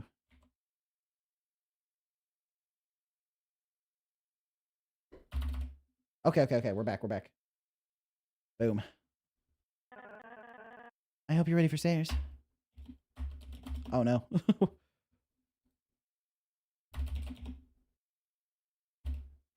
If I lose focus with my mouse, so I'm just going to hide my mouse over here behind me. Okay.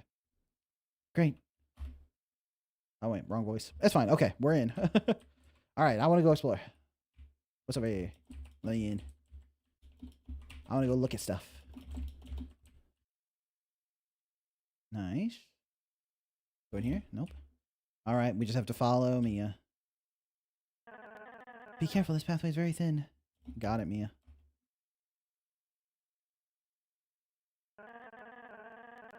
Hey, Aster, it's just me. Is the floor shaking? Maybe. Weehaw! See you later, cowboy. Oh. Nice. I like the timing on that. Yes, this is what we're doing now. So that just happened. All right, okay. Gosh, I'm so... it's not the right emotion you want your player to feel, but I'm so happy to be rid of Mia so I can walk around and look at stuff without constantly being interrupted. Log 0, author redacted. We've started a new project. We're developing an AI to push the limits of creation. Could you not? Piece of advice, don't do that. We as humans are shackled to what's currently down here on Earth. We'll never have the power to blossom new life. But with this vision I have, just maybe, we will be able to reach a new form of power in which no soul has been able to achieve. It sounds like the motivations of someone very sane. As you boot up the device, a strange feeling washes over you. Your game has been saved. Is the feeling determination? Is the feeling determination? I'm curious. Ooh. Dude, that camera motion is clean. Look at that. Let's go. Dude, I love that. That is cinematic. That is great work on that. Okay. Let's explore this way. Keep going left. What the hell is that? Honestly, don't know. Camera panned over. I have no idea. I relate to the character right now. I also don't know what that is. There doesn't seem to be a way around it. I mean, it's not that big. Do I need to fight this thing? All right, let's try this. I'm gonna punch it. Battle start. This is a tutorial for the combat in this game. Here you have your main battle menu where you'll be able to select what actions to take. Let me explain what each one does.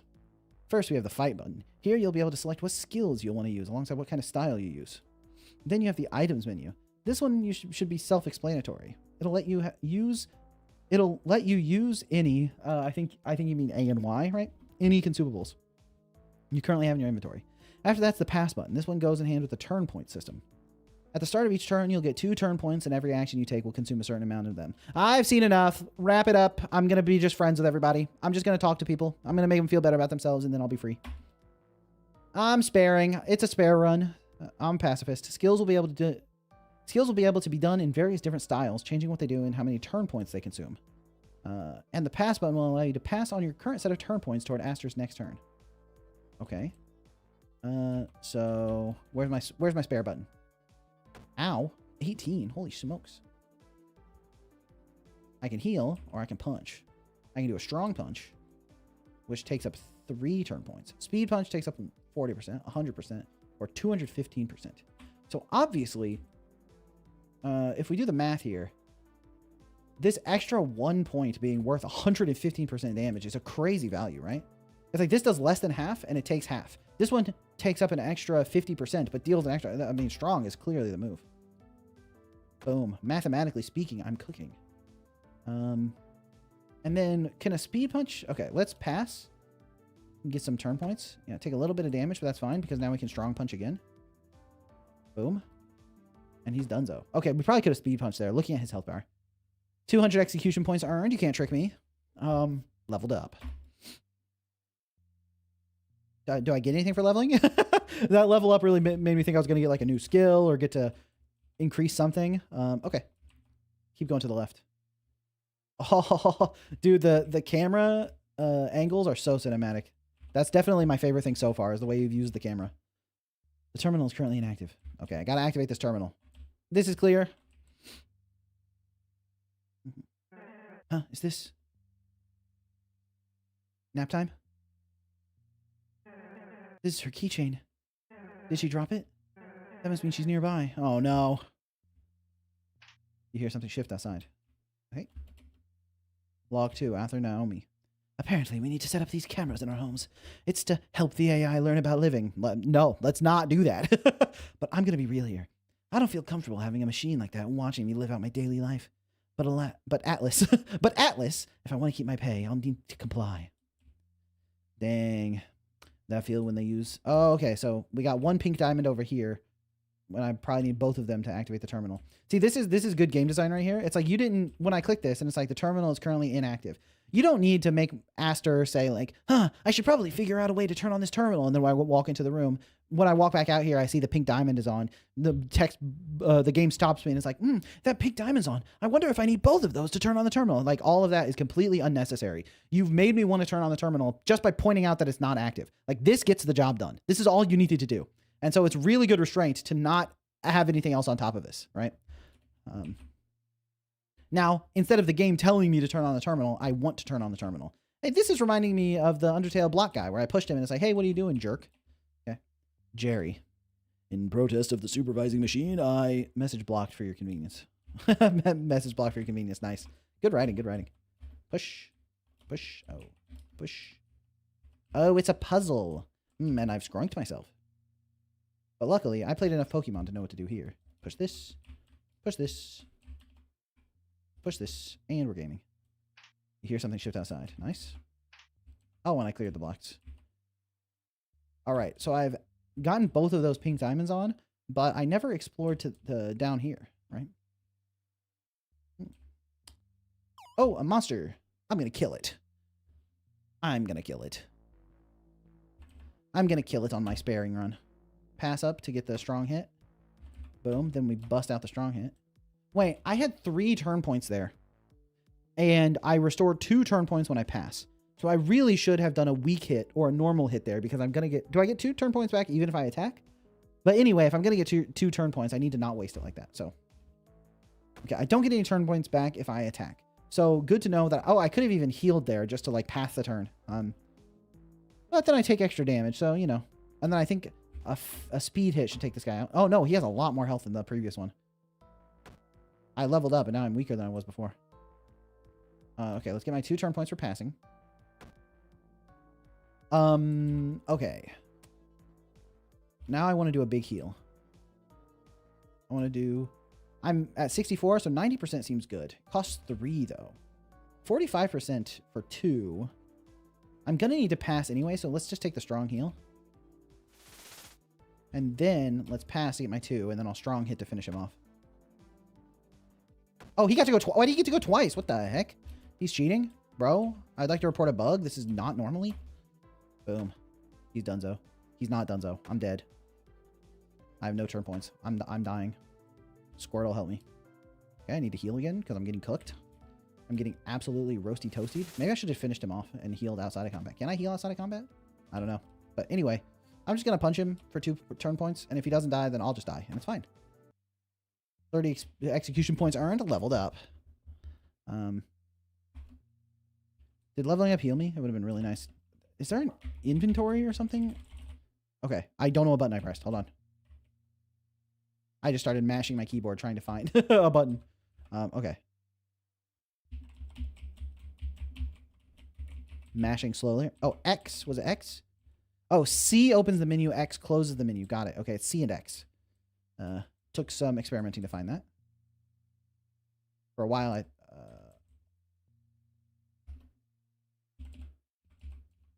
I don't have any equipment.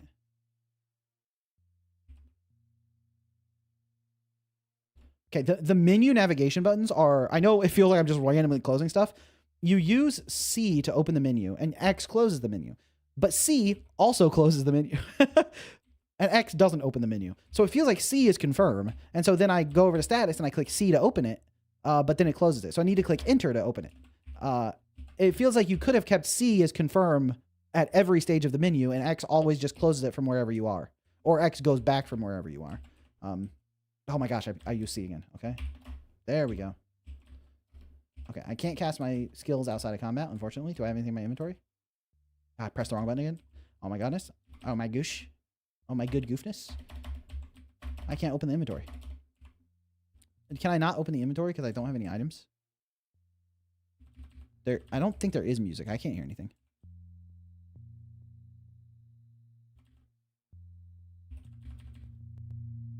Turn the music up. Now I can hear something. Until I altered the volume, the music wasn't playing. That's funny. Probably easy to fix, but yeah. Okay. If there's another monster in here, I'm cooked, so I'm going to run away. Ooh, fill me with determination, maybe? Nope, wrong button.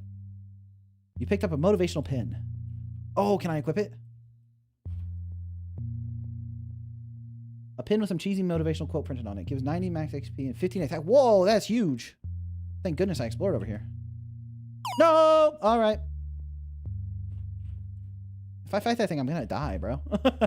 I'm cooked. Well, guess I'll go die. Unless I can dodge. Oh, evasive maneuvers. You'll never catch me. Oh, get owned. All right, I need to find a save point. Was there was a save point back here, maybe? Where I was filled with determination? Game has been saved. Let's go. Did saving the game also heal me? I don't know. Is there a way to check status? My HP is 263. I don't know how to check my current HP. That would be something good to figure out. Okay. Oh, is this supposed to be a bridge over water and those are like sewers? I just thought that was like a stone floor down there. Adding some motion to those tiles to make it clear that it's water, if it is water, would help sell the feeling quite well. Oh, what's in here? Okay, can't click on any of that. Log 1, the author's redacted. We're running tests on the machine system so it can hopefully operate as its own being. We've dedicated sections of the facility just to contain the data it's going to need in order to gain full functionality. This is an attempt to simulate human thought and emotions. Don't do that. It's probably too late. They probably already did it. Okay. Now we can finally use this terminal. SFX, VFX, go super gadget. All right.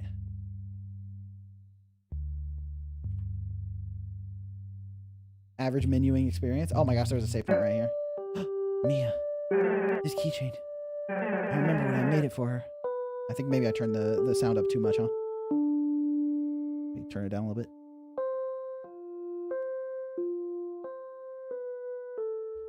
She seemed to really like it. It made me happy. Back then, I remember we were so close. But now, I think I should move on. Yeah, I should move on. She's definitely dead. Ooh, a new track. Log 4, author Naomi. The data collecting has been going well enough. We unfortunately had to delete some of our former employees' footage. There was so much. Anyways, we're about 50% complete with data collection and should be done by the end of the month. Nice. Track goes crazy. Author 5, Jerry. I can't believe I was fired. All I did was... Message blocked for your convenience. Thank you. I would hate to see the ramblings of some disgruntled employee. I'm sure the company did nothing wrong. A half-eaten burger. Nice. Okay, that item might help me in the future when I'm about to die. Ooh, what's in this room? Oh, no thank you. All right. Oh, dodge around, dodge around. Oops. All right. Time to mess this guy up. All right, pass turn 1 to go up to 4. Slice. Okay, that only did 33 damage. Not so bad. And let's use a strong punch on this fool. Oh, one strong punch and he's done. Oh, my execution points are out of the roof. All right. You stare deep into the countless letters and numbers being displayed on the terminal screen. You almost enter a trance-like state until a sharp pain shoots through your spine. It's time to move on. A sharp pain shoots through my spine. Interesting. Why? I'm curious. I'm curious about that sharp pain. All right, keep going forward. Ooh, okay, we got another terminal, seems like. System status offline. Well, gotta get this booted up as well. Nobody tell that monster over there that I'm here.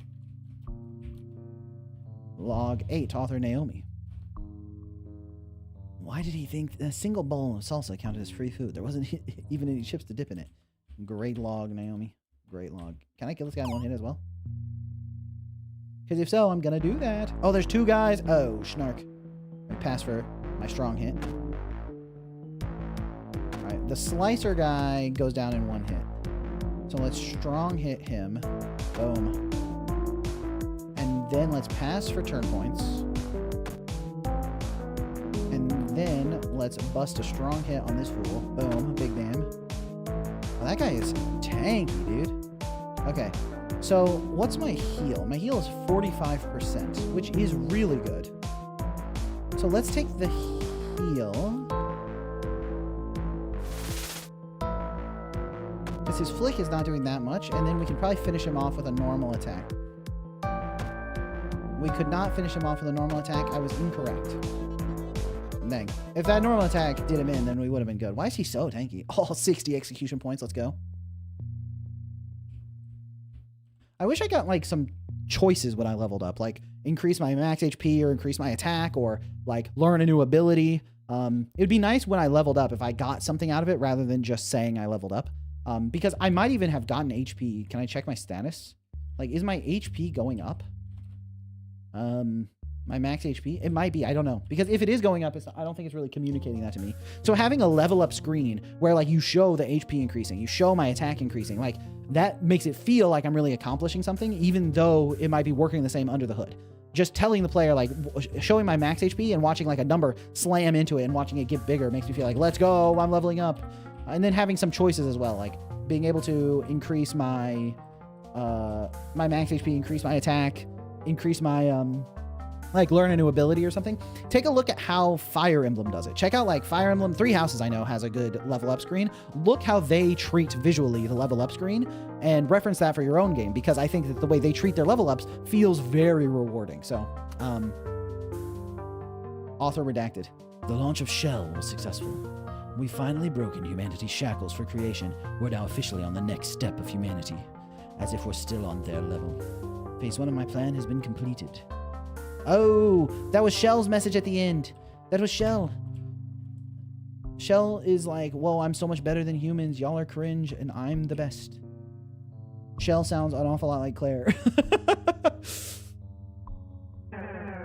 Blocking the blue key. This is getting annoying.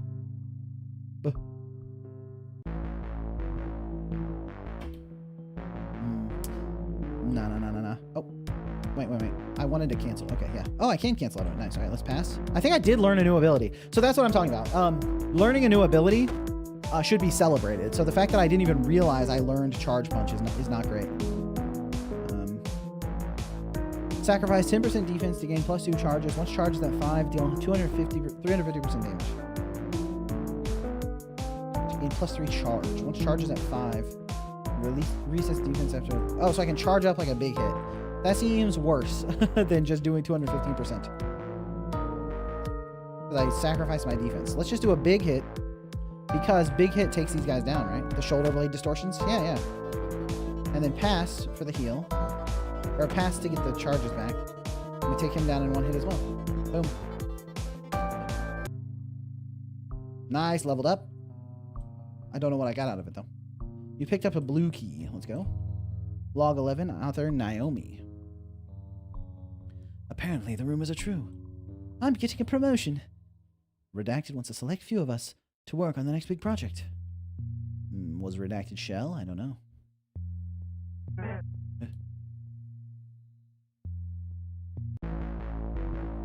Oh, the really tanky guys. Oh, I hate these guys. Pass. Do I heal to full between battles? Or is it because I leveled up? Probably because I leveled up, huh? Did I get a new ability? Nah, still just Charge Punch. Alright. Let's play around with it. Sacrifice 30% defense to get +3 charges. I don't really understand, so let's just cast it.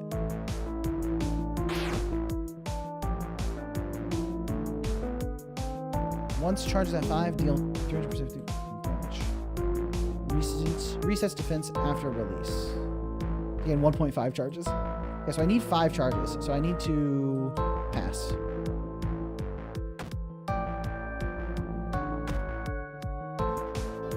And now I Charge Punch again. Let's do another 3 charges on this guy. It's 1,700 damage. So that's a lot of damage, but I feel like I used 80 mana and a bunch of turns and took damage and sacrificed my defense. It's a lot of damage, but it just doesn't feel worth it. You know, it's a little bit too complex. I don't really, I don't really like it. Yeah, I don't really want to use this ability. I feel like this ability is probably too complex to introduce as like the third thing you get. You have basic attack, basic heal, and then some complicated charging defense system that doesn't even feel that good to use. So, and they just died to a regular hit anyway. Unless I was getting increased damage from having done the charges. I don't really know. Log 12, Naomi again. Shell is a very strange machine. She's been asking about all sorts of things in the outside world. Stuff like music and food, and that reason it's strange. And the reason that it's strange is the fact that she has access to the internet. She can learn about these things, but she chooses to ask us instead. Why is that? That is interesting. You read the label on the terminal. Yellow key required. Okay, so I need to go find the yellow key and come back here. We're gaming. Nice. Oh my gosh, there's a lot of rooms. Okay, I got the red key. Nice. I picked up a gay rat. Is that an item or is that an equipment? It's a gay rat. His name is Joe. Gives 5% crit rate. Okay, thank you, Joe the gay rat. You're on the squad for sure. Stare deep into the countless letters and numbers being displayed on the terminal screen. You almost enter a trance-like state until a sharp pain shoots through your spine. Okay. I'm really curious about the pain in my spine. It feels like that's related to something. Oh, that's where I got the yellow key. I only hear negative things since I joined the stream. Poor game maker just gets critics and no praise for good things. You know what? I'm not going to ban you outright. Clearly, you're new to the stream. I have praised the camera and I've talked about plenty of stuff. And also, I'm just giving feedback. I'm not being overly negative. That's not what I do at all. So I'm just going to assume you're new and give you a chance to chill. Me saying that maybe that ability is too complex is not being overly negative. It's just me saying that I don't really like the ability because it's too hard to understand, okay? So I am just going to give you one more shot. I never have any negative... Thank you, Tofu. I don't have negative intentions. I'm just trying to help. And I usually just play the game as if I was a player and then do a game design analysis at the end. So...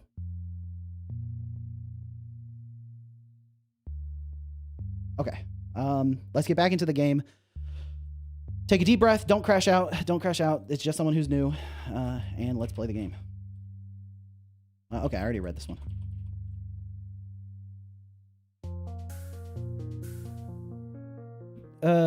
Didn't you like do an advert or something with GameMaker? Did I imagine that? Yeah.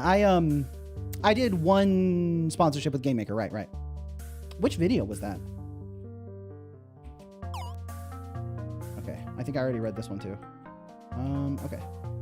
Where is... Oh, I haven't gone to the right at all. Maybe I need to get the other key from over here? Faculty announcement. We're going to be awakening Eska on the 25th. There's going to be a party and you'll have the chance to win $5 whole. In tiny text at the bottom you read, also free food. Oh, that's referencing the salsa bowl with no chips. Naomi? Who the heck let Jerry back into the building? I didn't want to read that again. Ooh, the messages that got deleted are important to the story, I think. Okay, more Pokemon puzzles. Chimera Industries presents blocks that can be pushed through walls. Who the hell's gonna want this? Oh, I spent 3 years of my life making this.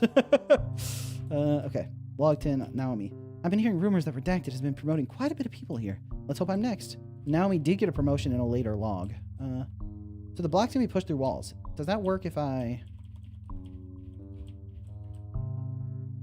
Maybe I need to... I mean, the clear path for this is to do this, then this, then this, then this.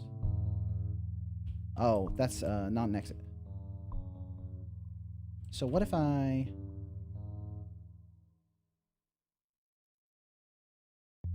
I mean, this still works. It gets me through the first hurdle. But then the problem is I have this in the way. And I can't push that through the wall. Okay, so there must be some trick to pushing... Can I just push it through the wall? Can only one of the blocks get pushed through the wall? I'm not sure. It would be nice if Oh, I just need to push this down, right? Push this one through the wall? No. Push it through the wall up here. Okay, I don't think I can push any of these through the wall, so I'm not sure. I think maybe...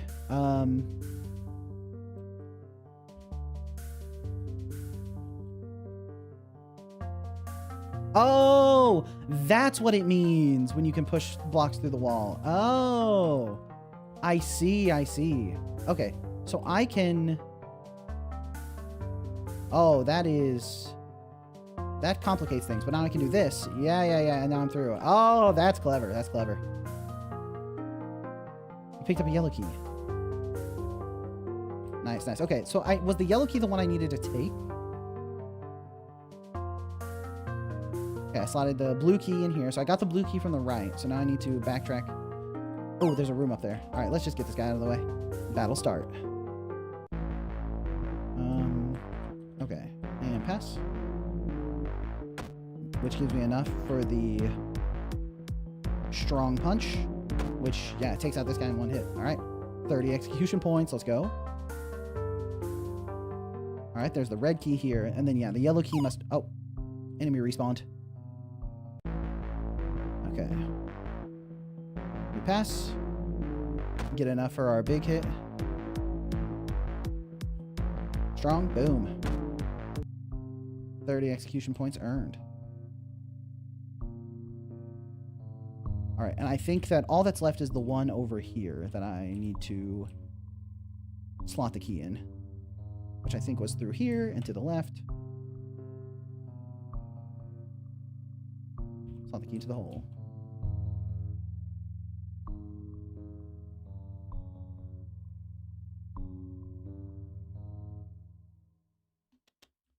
All right. Nice. That gets us through. That gets us through. What engine was this done in? Good question. I think it was Godot. I think when I was opening it, the Godot logo popped up, but I could be wrong about that. Okay, let's save, and then let's go through the next door. All right. In we go. Log 13, Naomi. Redact has been reserving time for him and Eska to talk alone. Log 14. I'm starting to believe this promotion was a trap. I've been watching as they all morph into something unrecognizable. I was told that if I didn't participate in the experiment, I'd be fired. I'm afraid I won't be seeing the sun anytime soon. Uh-oh. Mia, thank God you're okay. Uh-oh. I don't know if Mia's okay. Huh? Aster. No, you need to leave. Huh? What are you talking about? I really need you to get away from me. Something was done to me. I don't know what I am anymore. My body no longer feels human. So please, just get away from me. Sorry, Aster. Whoa. Uh-oh. She become a spider. It'd be nice to have a spare option for my sister, but it seems like that's not the case. Oh, she's charging. Oh, shit. Well, I probably shouldn't lower my defense before she does a charge punch, so let's just hit with a regular punch. How much health does she have? Let's find out. By just, like, charging a speed attack. Okay, that did really good damage, actually. So let's pass. Okay, she's continuing to charge, which is lowering her defense. Charge again. Okay, so now her defense is very low, so I should just go for a big hit here. 639. Maybe I don't understand how the defense works. Let's pass to get my 2 turn points. What's stopping you from fleeing? Oh, good point. I could just flee. Let's see. The flee button doesn't seem to do anything. So, it seems like the game's mechanics are stopping me from fleeing, yeah. Okay. Fight. Strong. Alright, let's pass. If there was a way to, like, defend, that would be great, because I feel like I'm about to get hit for my entire health bar. But not much to be done about it. I'm glad she's wasting her turn points on healing instead of destroying me. Okay, that was just a regular punch. Okay, she's still charging. I think we finished her off. Nice. Okay, that was pretty straight up. When your sister asks you to help her out with a work gig and you leave traumatized with no sister. True. 400 execution points earned, right? For executing my sister. Nice. Let's go. Mia, is she really? I have to move on. Wow, I decided to move on from that really quickly. Uh-oh. Oh, I didn't move on very quickly. I said I need to move on, but I was lying to myself. Now I'm depressed. All right. Next floor. Moving up towards the second floor. Reminds me of the creature in Hollow Knight that mimics the night skin, luring you into the lair. And they show it. Yeah, Nosk. Yeah. True. The way it went from Mia into like the spider form. Maybe it wasn't Mia. Maybe it was a Nosk. Although she did say like, leave. I don't want you to see what I become, which feels very human, but you know. What's going to happen to me? When will I get out of here? I will get out of here, right? I unironically had the thought of like, what's stopping me from just leaving? I forgot about the old bridge falling thing. All right. Fade out. Thank you for playing the demo. Nice. All right. So let's think critically about this game, see if we can provide some useful feedback. It'd be nice if I could walk around while I was doing this. Is there a way to, can I get to the menu?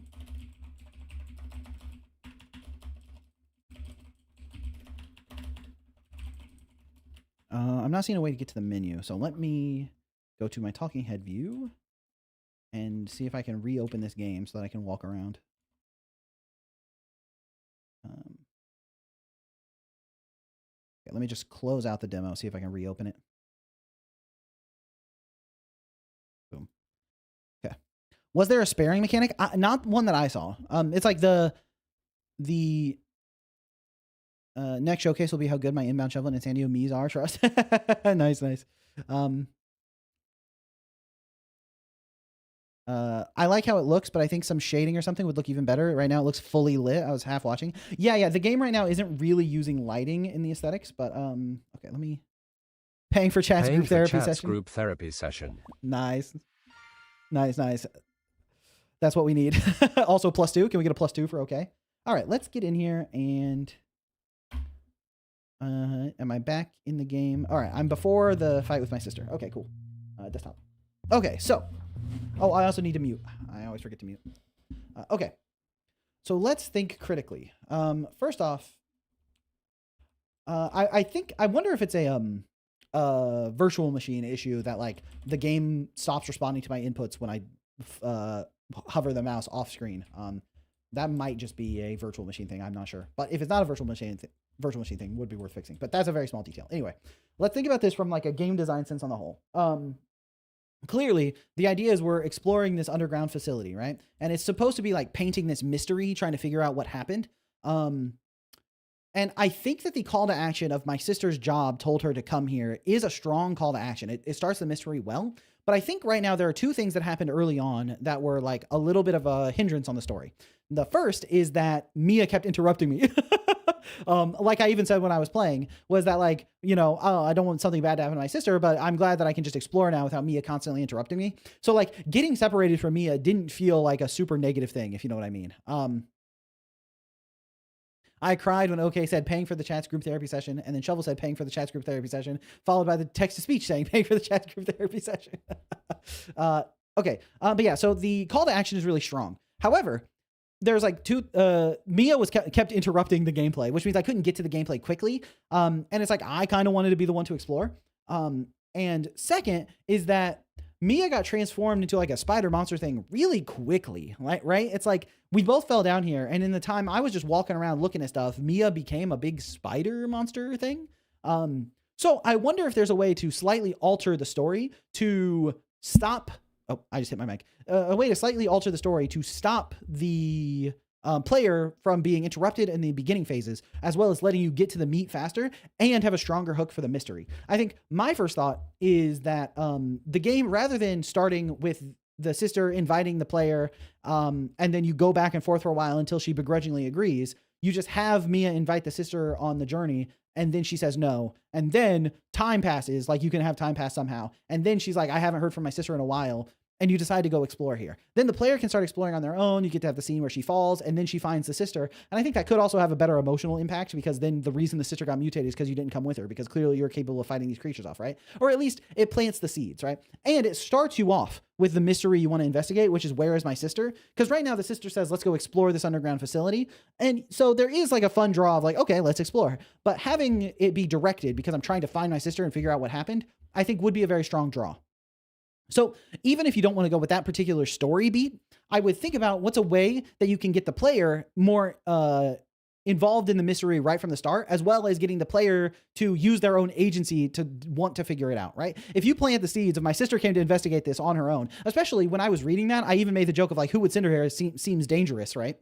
And then if something did happen to her, I'd be like, uh-oh, well, what happened? I need to figure it out. And then as I'm reading these, console logs on the walls about like the AI and them like promoting people and bad stuff happening, I'm like, uh-oh, I think something bad happened to my sister, right? And I think that that would really string the player along with the memory a lot better, with the mystery a lot better. But overall, I think like it still works. It's just like there are some little things you could patch up that would make the story land a little bit better. Then I really want to take some time to focus on the art for this game, because I think that you have done, I keep moving my mouse off screen because it bothers me to see it. But if I move my mouse off screen, I can't like control the character. So I think like obviously there's some little things like the character flickers a little bit while she moves, but those are like just like bugs that you just can fix up. And also the walk cycle is just these 2 frames. You could potentially add a couple more frames to make the walk cycle a little bit cleaner. But I think for the style you're trying to evoke is totally fine. And I like the way you've billboarded the sprites. And specifically the camera work is so clean. Like this room is really good. I love the way the camera frames the entire scene, and the camera itself doesn't move around as you're moving. So it feels like you're moving around this big space. And because of the way this scene is composed, your focus is on the door with the terminal right in the middle and the 2 diamonds next to it. So everything is conveyed very cleanly, and you see the couple paths you need to take. So like this shot is extremely well composed. And then when you move into this room, it's like you go back to the standard view, and that feels really clean. Additionally, over here, you have the camera switch its view to highlight this bridge, which is also really clean. So I think the way you've done the camera work in this game is really, really good. And you've done, you've captured the Undertale art style in a 3D environment really well as, let me just flub my words. You've also captured the Undertale aesthetic in this 3D art style really well, in a way that I haven't seen too much of, where it's like, it feels like Undertale in 3D. And so I think the 3D Undertale look that you have here is really good. Now Nikki pointed it out in chat as well, but you could also incorporate some lighting effects to bring some more life to the scenes, because this is supposed to be like an abandoned facility that you fell deep underground in. And everything looks totally pristine. So you could have some more like cracked tiles and some more like vines growing on stuff. It would give like a splash of color, as well as making it feel like you're deep down in some abandoned ruins, you know, some environmental storytelling that communicates to the player that you are deep in some underground abandoned facility would be good. And some lighting. When I entered here, I wasn't on the ground. I fall down in a spot. That's funny. Yeah. Some little details like that, like imagining in this room, it's like really dark, and like the main light is coming from this console to like draw you to the console. And then as you come over here, your like character's backlight, like if the character has like a light around them, would help illuminate this dead flower. And then you're like environmentally storytelling. This room, there's no lights because it died. All that's left is this log. And then when you come over here, you see the dead flower, which is only illuminated because of the player's light. Maybe you have the papers like scattered on the table here, which is a good idea, but you could also have some papers like scattered around the corners, maybe some like cobwebs, stuff like that to help tell the story of what's going on here a little bit better, right? You could even get away with it just making the walls and floor be different colors to give it more depth. True, right. You could totally bake the lighting effects in as well. Oh, and what did OK say? Hold on. Lyra just with a delayed +2.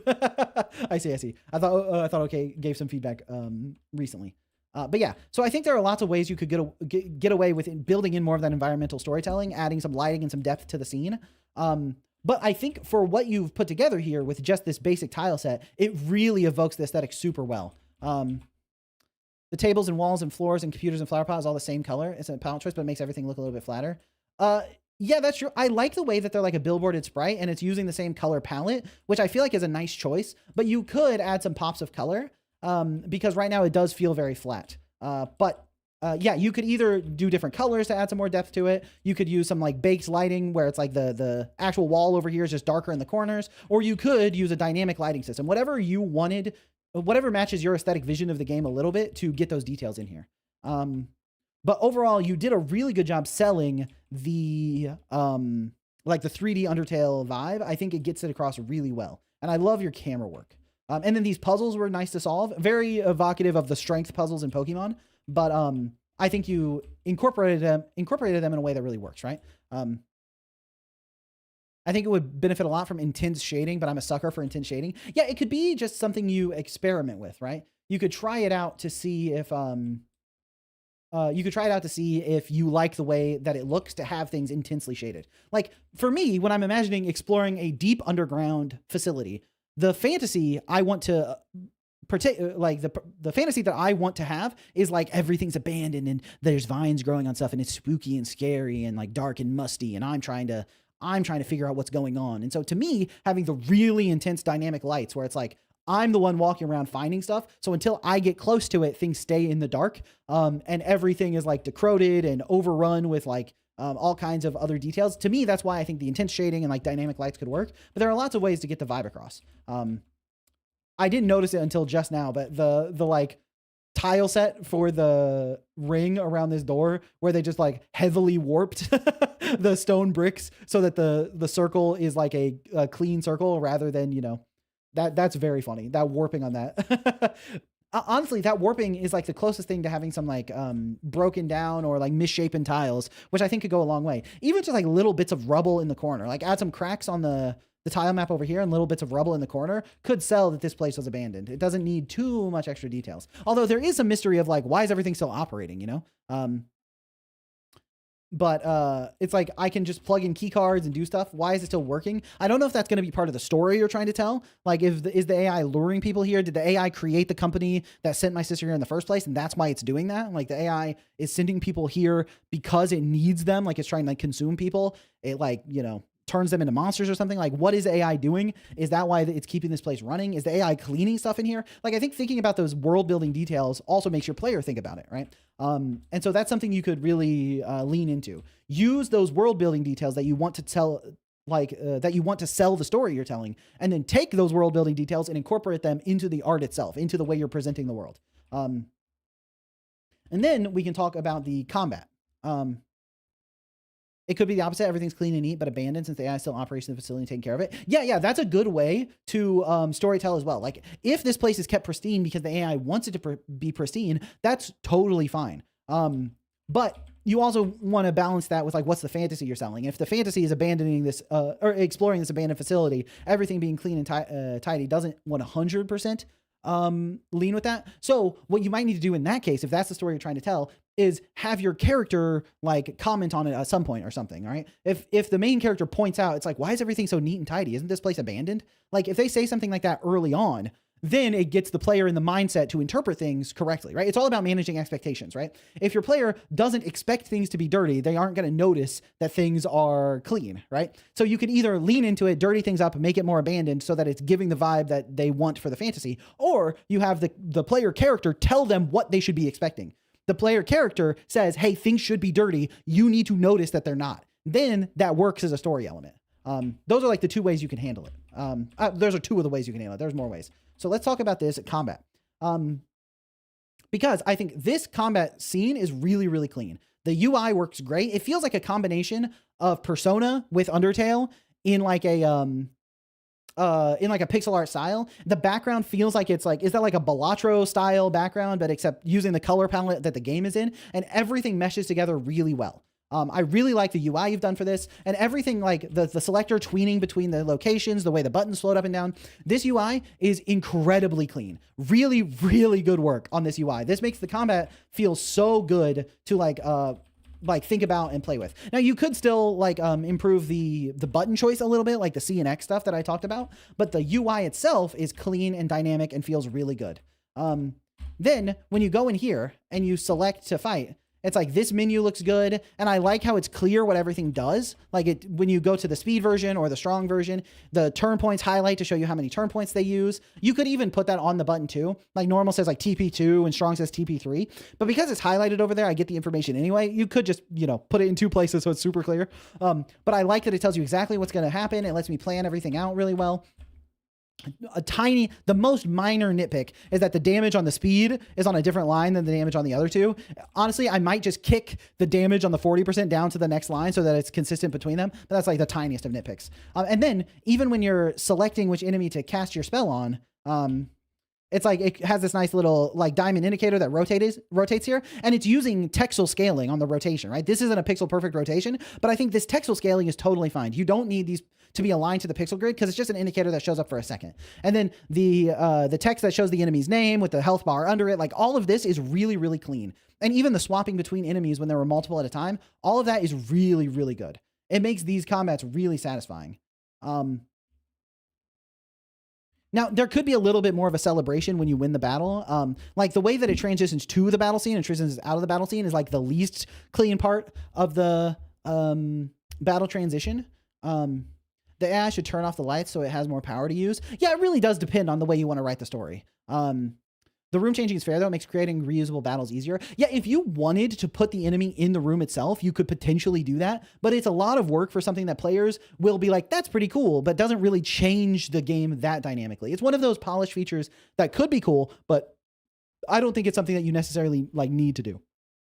I think it's totally fine to just have your battle scenes. I think people understand that, especially because the background changes. Everything goes into battle mode and people accept that they're in battle mode now, right?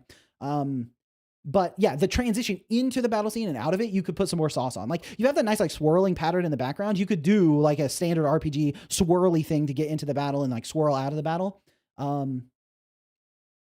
The light colored enemy indicator and white damage text over the also light colored environment could use a little contrast, I think. Yeah, that's true. That's good feedback. Is that you also want to celebrate when the player like gets a hit. Let me come fight this guy again. I'm just bullying this guy. Just bullying this guy for an example. Also, there isn't like any musical stinger. There is battle music, which is nice that it transitions from the regular music to battle music, but there isn't like a stinger that plays like a type thing, and that sets the tone for starting a battle. So having a sound effect or musical stinger or something like that would be really good. And then if we do an attack and we look at it's like, I like that there's a screen shake. There's like the particles that pop out. It zooms in. This like you celebrated all of that really well, but it is hard to read the number. So just making it a little bit more readable could be good. But overall, I think you celebrated the damage really well. But the thing you didn't celebrate very well is the level up. And we already touched on this a little bit, but like it says I leveled up, right? So I'm expecting when I hit this button to find out what the level up is going to do for me.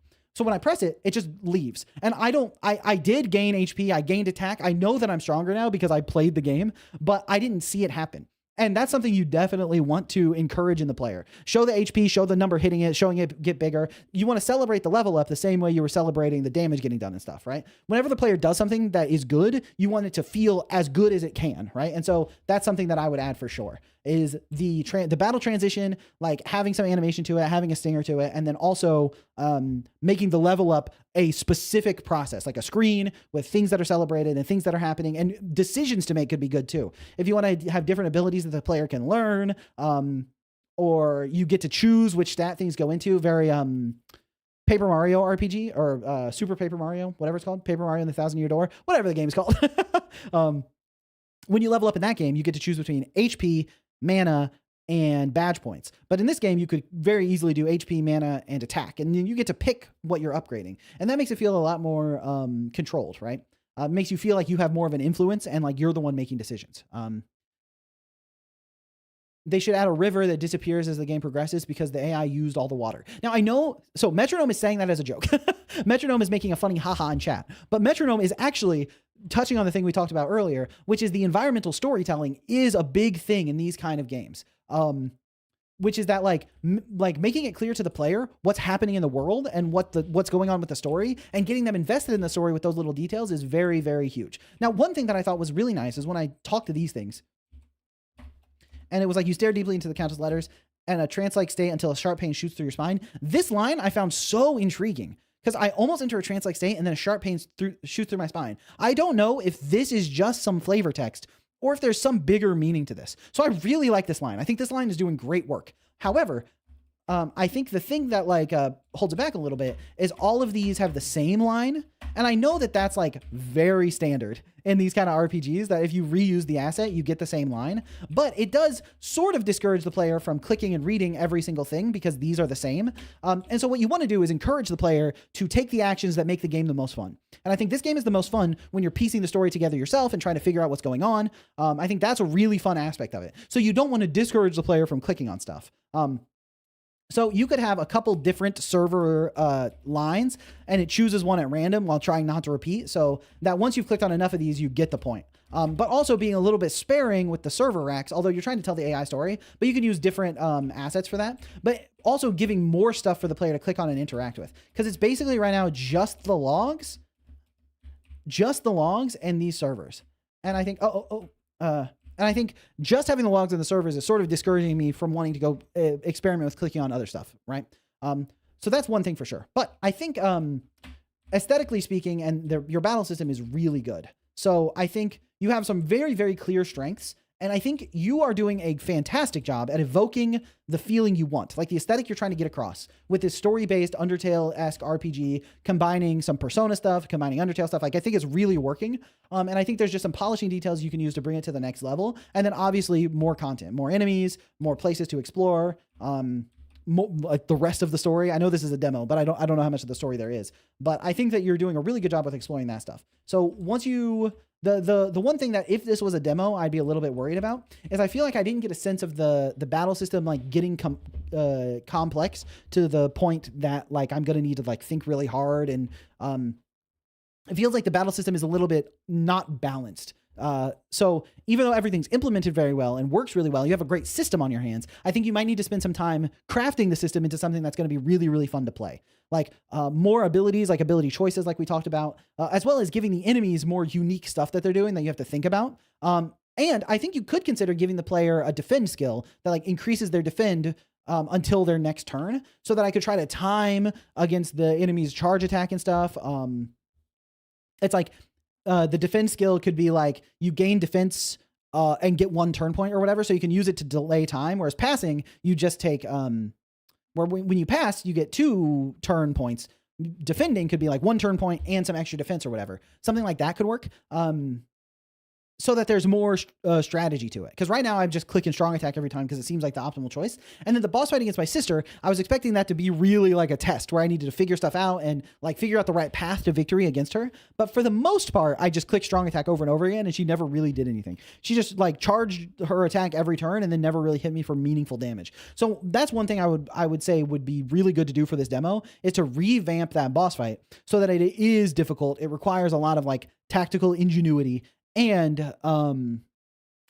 it like promises the player that they're going to have like a lot of cool stuff that they get to do. Lots of cool boss fights with cool mechanics. Like, I think it's okay to have bosses that aren't that complex mechanically, but I think for the demo here, you get players excited about the combat by showing them stuff that is possible, the kind of stuff you're willing to do in the combat. And I think right now that boss, I liked that she used the charge attack because it made it seem like she was using the same combat system that I was using, right? And that was like a nice, that was like a really nice storytelling moment where it's like, oh, she is my sister, right? She's doing the same things I do. And because I had to learn how my own charge attack worked, now I have a sense of how hers works, right? But then I think that wasn't really paid off that well. So you have a really good foundation for that boss fight, but I would add some more mechanics to it and make it a little bit more strategically difficult. Make it so that the player is going to have to figure stuff out so that they can plan things well. And I think that's one way you could work in stuff like passing on the right turn and defending on the right turn, healing on the right turn. Like, you need to make sure you're timing everything out appropriately and really managing your resources so that you can get through the fight. Because that's really the fun of an RPG combat like this, is managing your resources and figuring out what the boss is going to do, predicting them, and making sure you take your turns in the right order. Imagine she's using her charge thing, and I see her use it, and I see her use it, and then I know that she's going to do her big charge attack, so that's when I pop my defend, and then I blocked it successfully. I'm going to feel really smart. It's going to feel really good. I'm going to feel like I totally owned that boss, right?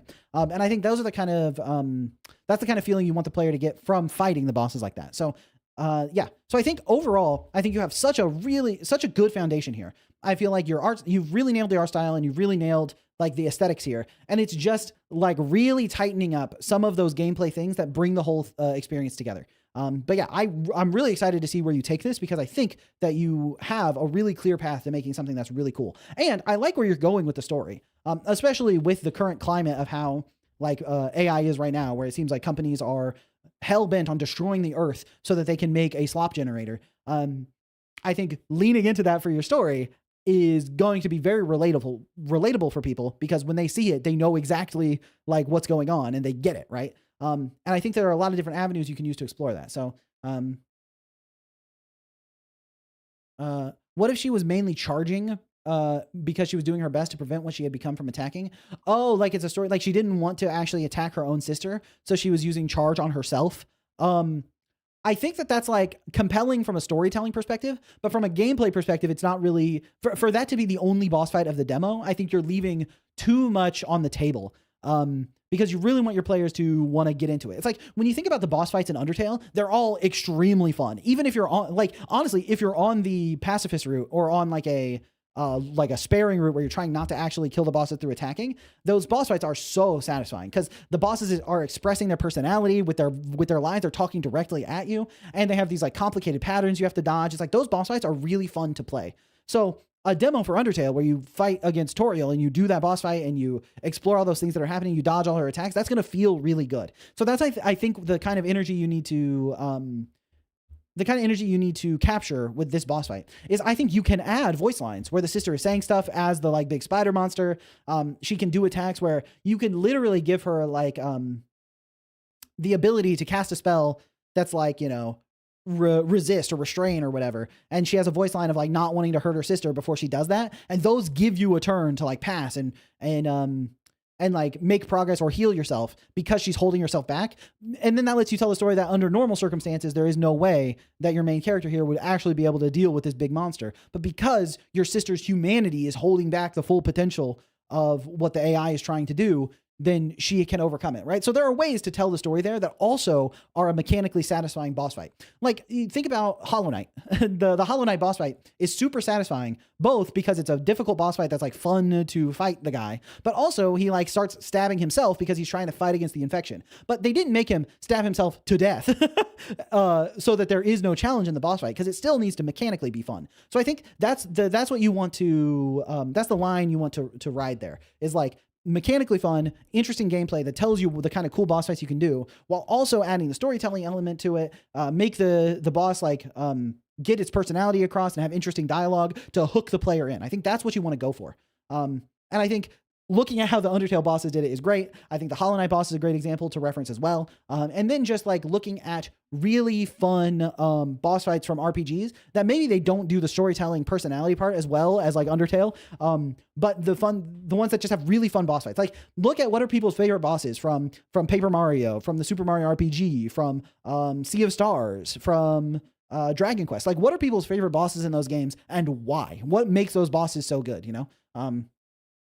I think those are the kind of things you're going to want to do. But I think, like I said, you have a great base on your hands. I'm really looking forward to seeing what you do with this game, because I think it has a really strong potential to like be something awesome. I want to know what's going on.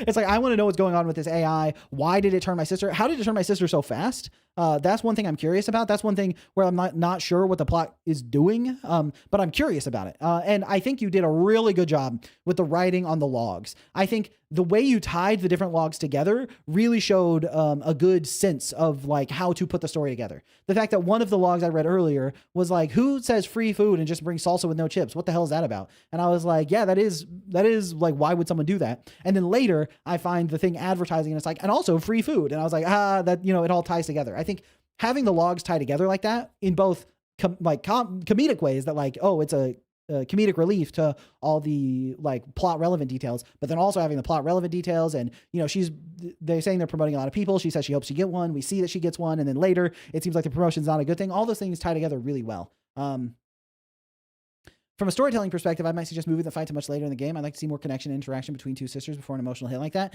Yeah, I think like, I think that the pacing of it was a little bit off. I think they did the story boss fight in the demo just to try to show people like the kind of things they're willing to do. Like, this game is going to get dark. It's not going to be like a happy story time. And so I understand why they did that, but I do think that the sister would be a better payoff later, and it could let you put like a more interesting boss in the demo that you can do like its own type of storytelling, or you do the sister boss fight in the demo, but there's like another boss fight later. I think there are ways you can pace it out a little bit better, but I think for the demo to try to get people hooked, I understand why you went for the sister mechanic, and I think the transformation scene was really cool too. So an idle animation would be epic. Yeah, I think you could definitely spend some time on the player as well, because when you think about it, when you're playing a game, you spend most of the time as the player character. You like what you do in a game is primarily control the player character. So you want controlling the player character to feel very good. And I think that this character, not only not having an idle animation, has like the 2 frame walk cycle. And so just making the character have a little more sauce, like kick up a little bit of dust while she walks, would also sell the, abandoned feeling, unless you want it to feel clean. Some sound effects, like, on the footsteps, like she's like, tuh, tuh, tuh, tuh, to hear the footsteps. She has really long hair, so having the hair kind of flap around in the back, and you could do that with hand-drawn pixels, or you could try to do something like Celeste and, make the hair into like a simulation. You might need to render the player out to like a pixel-perfect scene if you want that to look really clean, but yeah, spending some time polishing the player would be good too, because that's what you spend the most of the time in the game looking at the center of your screen, moving around your character, and then you glance around, it's like, I want to go through that door, and then you look back at your character. And I think stuff like that can go a long way to selling it, so the player and shadow are like centered a little differently. Yeah, the shadow stays dead center, but the player doesn't. But I think that's like a minor detail that you could clean up, but it's one that I don't think is like hurting the experience too much. But yeah, spending some time really polishing the player character and making them feel good with really good animation stuff would be really good too. Yeah, thanks for calling that out, Nikki. I wanted to mention that the player character could use some polish, but I have a lot of stuff to say. I talk a lot. So, yeah. So I think those are sort of the main points I was focused on, but I'm really excited to see where this goes, and great job. And thank you for submitting. And I know you've been waiting like 5 months or something for your game to be played. So I hope that was helpful. All right. I'm going to take a quick break to run to the restroom, drink some water, and I'll be right back.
What's up, gamers? I used the restroom and then I was like, I'm kind of hungry, but I don't want to end stream just so I can eat. So I had some, I made some like barbecue jackfruit with black bean, corn, grilled onion, and mushroom like dip by mixing it with plain Greek yogurt. And so I had my jackfruit barbecue dip. And I ate that, not yesterday, day before yesterday, but I didn't finish it. So I finished it off. I jump scared you deep into your code and what's up, gamers. Shovel Insandio's me wants to be friends with you. What should they talk about? What are the options? I don't know. I don't actually know how Tomodachi Life works. I've seen it. It looks good, but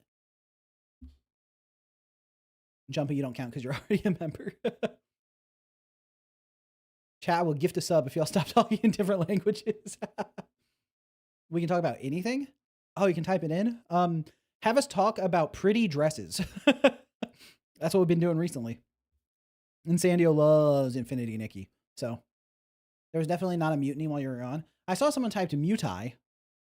M-U-T-I-Y. It seems like there was an N missing. So, or the content thief. Yeah. Insandio was upstairs. Oh my gosh. Okay. With the gift membership. It hit bonus 360. Thank you so much. Okay. Oh, hey. And the notification worked too. Okay. Productions. Why did it put two? Oh, okay. Your name has two S's. For some reason, I always write your name with one S. I didn't even realize. Thank you so much. Can we get some +2s for Tofu? You know, even I can type one in. And plus crab. Dude, why? Dude, every +2 is marked as translated. That's funny. Did I say +2s for Tofu? +2s for okay. Right. Get some +2s for okay. My brain is made of cheese. One thing you gotta know. Pass him on. All right. All right. Okay. Okay. Tofu is not gonna hoard the +2s that he mistakenly got. His ill-gotten gains. It is one S, but that single S version was taken. Ah, I see. I see. Okay. I just have to say your name like a snake, you know? Okay, Productions. I love that you could read my post. Oh, Jumpy. All right. Well, before I get sucked into the habit of just chatting again, I should open up the next game. Because this game, I think, has also been waiting since like December. And I've seen Khaled has like continued updating it like the whole time to improve the game. So, and make changes. So I need to get him some feedback before he like fully releases it and is like, yeah, I don't need the playtest anymore. All right. Is there sound? There is sound and it's loud. Let me turn it down. And then you all can hear too. All right. Next up, we got Spirit Up by Khaled. Oh my gosh, I got a sound effect. What was that sound? Hold on. I don't see anything. I send super secret message that only a shovel can read. Don't use Google Translate. I heard a sound as if it was like a super chat or a member or something, but I don't see any notifications. So if I missed someone's super chat or membership, I apologize. Let me know. If you sent one and I didn't see it, just tell me and I want to make sure I thank you properly. Gasp, the computer. All right. Is Beater on stream? What is it? Playtest Beater? Okay, so for the first thing that jumps out to me is I really like this main menu. The particles are nice. It feels very full. The text is really readable, but also gives the pixel art vibe. I like how she's rotating her spear to point at different stuff. I feel like this is a very attractive opening screen. Oh my gosh, I love this guy. These character sprites are really good. I love these characters. Oh, it's stabbing time. I can dig.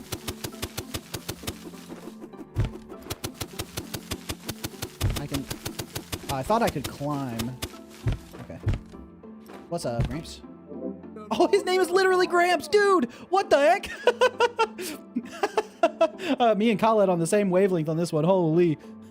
That's so fun.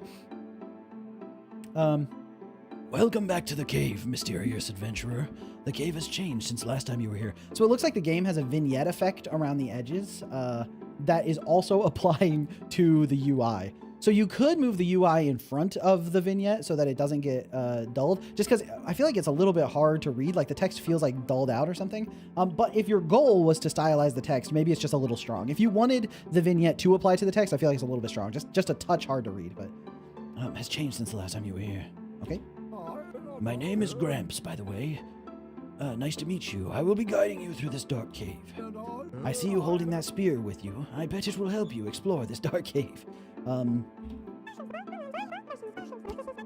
Animal Crossing voices are too good.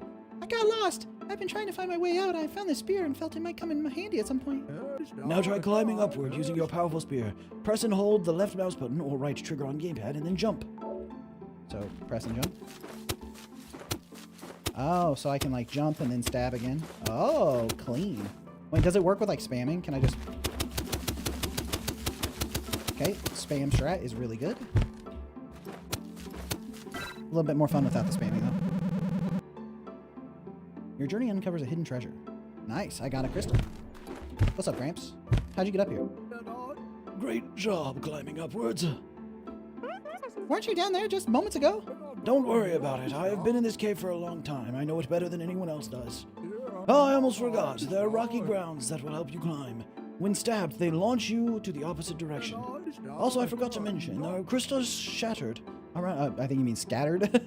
Just a slight typo there. Scattered all around the cave that will guide you with their bright light. Okay, so I need to collect the crystals. So this is like a... Oh, okay. Oh, I went too fast. Gaming. Let's go. And can I... Oh, okay. Nice. Let's go. We're gaming. What's up, Gramps? Nice job climbing here. You made it far deep into the cave. But you should know that this cave is full of hidden secret passages. Hidden passages? Like walls I can walk through? Yes, exactly. Maybe there is one behind the crystal above us. The dirt that leads to a secret passage has a lighter color than the rest, so keep that in mind. Ah, yes, I can see. Your journey uncovers a hidden treasure. You found one of the lost cave crystals. Dude, I love the way the... What is it? The borders fade in like black, and the screen zooms in, and then the text pops up. Oh, and the cute little idol with the Z's. This game is full of like polish and charm. Oh, okay. How do I... Do I jump here? Yeah. Ah, got it. Boom. Shoop. Shoop. Oh, another crystal. Yeah, I love that effect. Nice. Uncovers a hidden treasure, one of the lost cave crystals. I might add a couple more particles to the crystal disappearing. Just a little bit more of a like big pop when it happens, but you're still kind of cooking.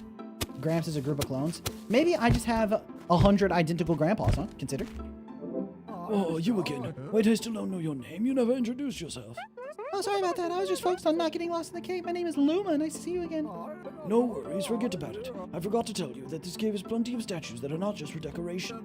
They are portals to alternative paths of the cave that got lost in the dark and have a hidden crystal waiting to be collected. To enter the portal, you have to stab the statue, and if you want to come back here, just stab it again. Oh, so I need to do this. Ah, I see. Okay. Okay, so I need to stab that statue.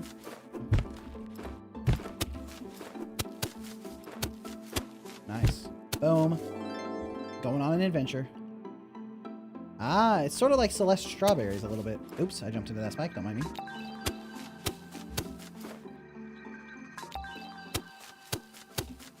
Hold on. I got this for realsies. All right, I got this for realsies.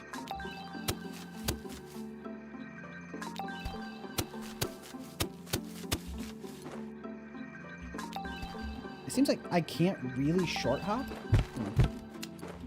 It seems like it's always full hop, which means I think I just need to fall to the left, yeah. Yeah, I was trying to short hop, but it seems like I can't quite do that.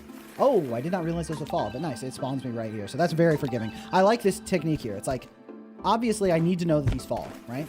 But rather than like introducing to me with some long tutorial or something, and like the Gramps is like, oh, by the way, Luma, those square blocks will fall if you step on them. Instead, you just have it, boop, kill me, but then you just respawn me right here, and then it's fine. Oops. That's great tutorialization. Oops. Oh, trick shot. Oh. Trick shot. Boom. Oh, okay. I need to swing my mouse around. Okay, I got it, but I didn't hold. Okay. For reals this time. Oop. Oh, let's go. Nice, nice, nice, nice. Got a hidden treasure, one of the lost cave crystals. Sort of gaming. Now it'll bring me back to the statue because I got it. Let's go. All right, what's up this way? Oh, it's Gramps again. What's up, Gramps? Good job climbing and reaching to this section of the cave. But I want to warn you that in this section of the cave, there's a lot of ascending and climbing. That means crystals must be harder to reach. Exactly. Only the brave make it high enough to reach those hidden crystals.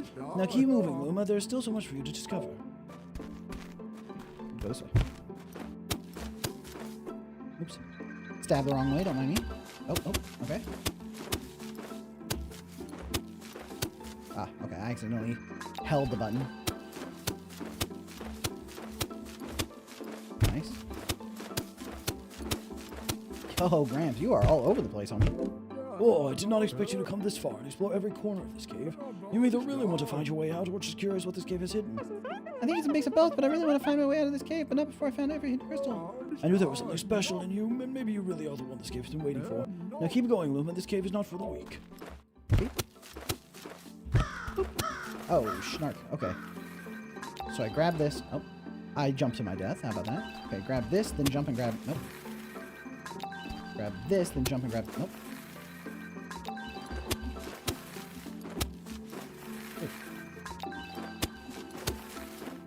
Okay, this is tough. Okay, I can... Wait, I wonder... Can I just, like, grab these in a sequence if I'm fast enough? Just boom, boom. Almost. Okay. Okay. Boom. Not quite, not quite. So I think I do need to use that corner to get the extra height, maybe. This is a tough one. Ah. Okay. Oh, I barely touched the edge of that. Oh, okay. All right, I see you.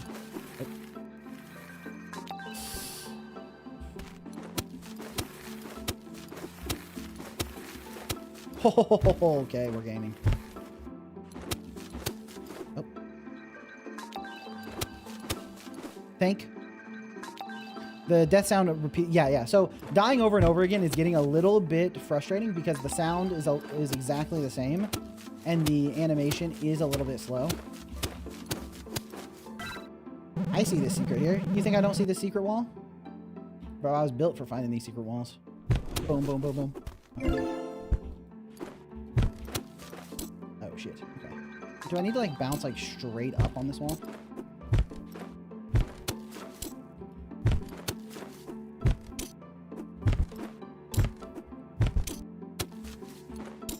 Ah, I see. First bounce to catch this, to jump and bounce off of this. Let's go. Gaming? I just never die. True. Faker advice. Boom. For some reason, I thought I could bounce off of that spikes. I'll have to go over this backwards, too. All right, speed it up. Boom. We're gaming. I see the secret. Boosh. Oh, well. Well. Boom, crystal. This reminds me of an older YouTube devlog game called Poke or something like that. I think this was directly inspired by Poke, and I think Khaled got permission from the developer of Poke to make this like based on their mechanic. So, listening to this while super tired is gonna make me cry in about an hour. Okay. So, this part feels very familiar to the last one of these I did. Okay, thank goodness it spawned me here.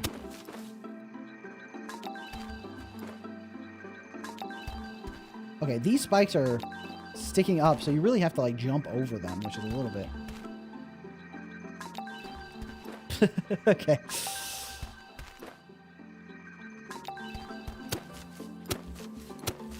Oh, okay.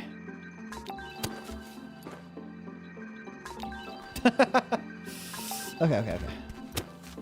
Secrets being seen early is fine in my opinion. I think later in the game should be more difficult to find. Yeah, I also think like letting people just find the secrets is fun. You just want to load them up. And also having different ways of hiding them is good too. It's fine if people don't find every secret. That's the point of secrets.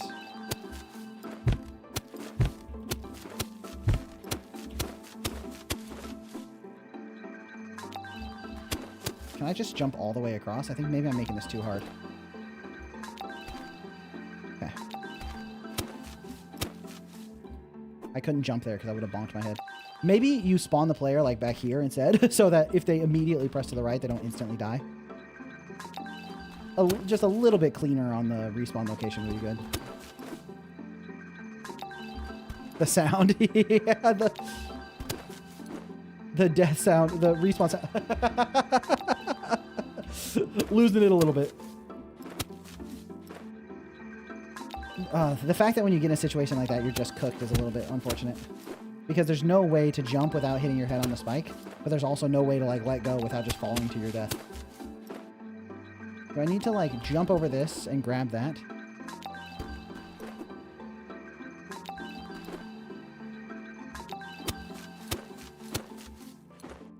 Alright, don't mess this up. Okay. Get up here.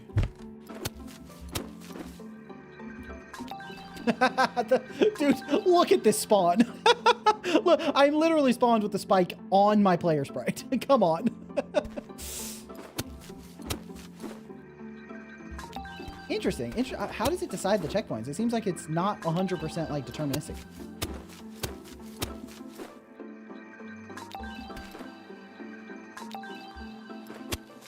The stream is now muted. Oh shit. Okay.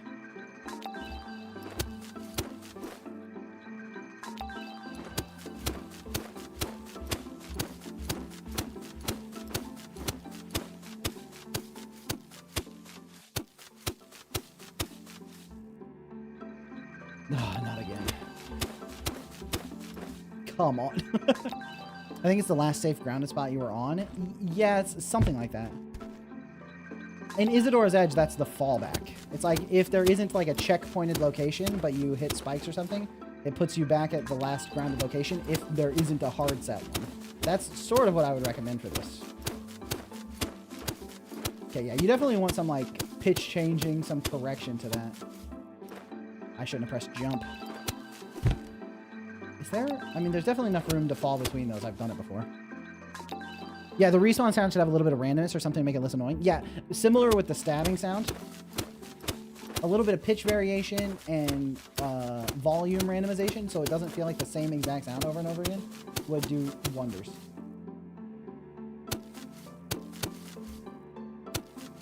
Let's go! One of the lost cave crystals.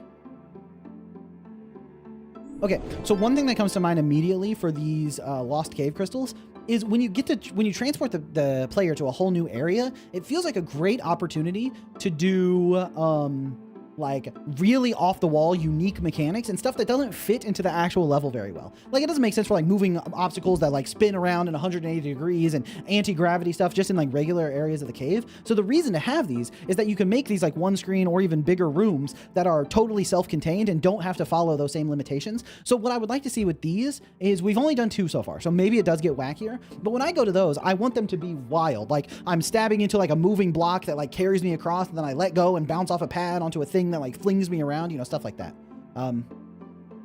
Poor respawn sound, I'll still love you. Oops. I didn't mean to go in here. Okay, I'm glad I can just stab myself back out of it.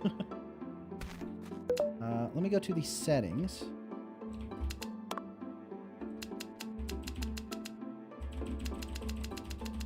Okay, we're gonna turn down the sound effects. Maybe that'll help things out a little bit.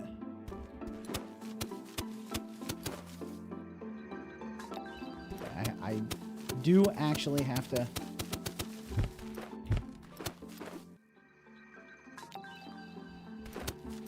Okay, it's a little bit less obnoxious now. Okay.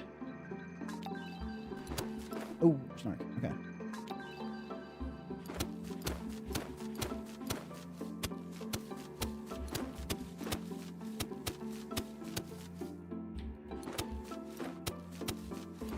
Nice. Gramps, what are you doing here?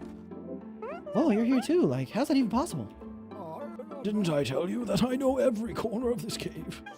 And tell me, where's the hidden gate you were talking about? You said that the gate is lost and hidden somewhere in the cave. Yes, that's right, but you will have to find your way out by yourself. That's the rule of the cave. All right. Well, if that is the rule of the cave, I mean, who could possibly disrespect the cave? So are usually the hidden walls just behind crystals? Is that the the common trend? Hmm.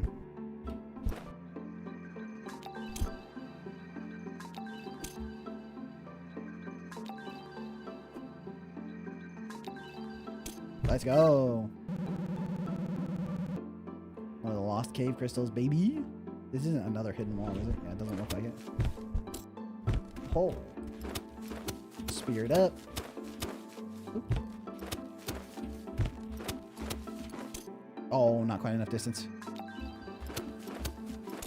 Oh, not quite enough distance. Okay. Oh, come on. Okay, so I definitely need to do that trick. Let's go. Gaming. Wait. I'm going backwards.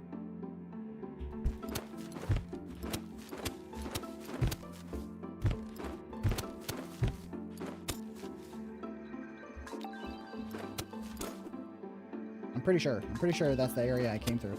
Although I don't really remember doing this. Hold on. This area feels extremely familiar. Oops. Okay. Where am I? I see Gramps up there. Okay, no. I wasn't going backwards. This just looks extremely similar to a different area. So that's another thing that you could... Oh. Another thing you can consider is right now everything feels like the same basic cave, and it's still pretty early in the game, I think. But I think like you could change up the areas a little bit so that this doesn't look exactly like an area with the same thing that happened before it. Oh, I can't get in there yet. Oh, snark. Oh, okay, nice. It respawned me here, which is nice. Thanks, Ramps. You're probably wondering how you can get past there, aren't you? Yeah, I was trying to figure it out, but couldn't. Can you help me figure it out? Yeah, sure. If you look closely to the blocked wall right there, you'll notice that there is a dark spot that looks like a skull. You need to find that skull and stab it. If I remember correctly, the skull is right above where you're standing now. So I need to find a skull and stab it. Got it.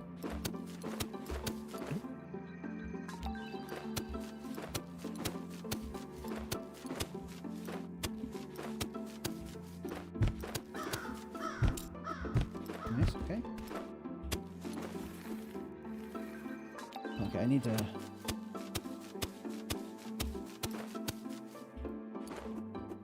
Just stabbing into the air.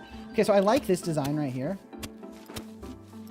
Where it's like, I need to go over here. I need to come to this direction. But there is like this obvious optional crystal up here. So that feels really good. Where it's like, hey, I know you don't need to go get this. But like, imagine if you did get it. And I'm like, bet. Okay.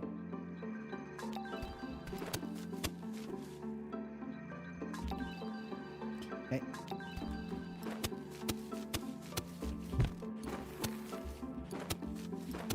Oh, gaming. You uncovered a hidden treasure, one of the lost cave crystals.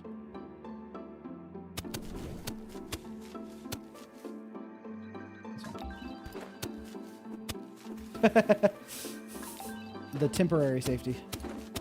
Oh, okay.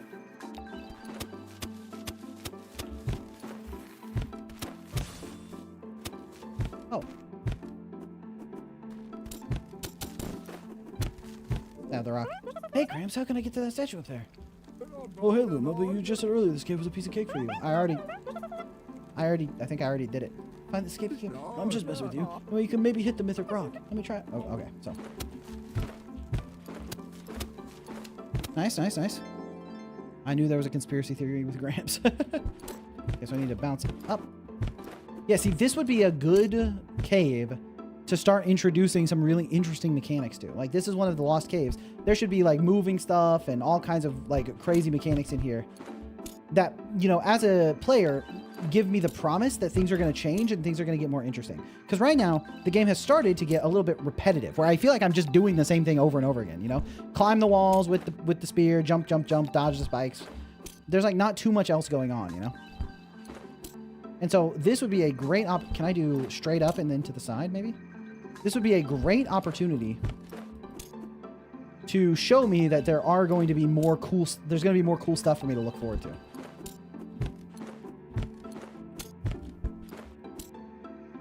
Oh, I can do this.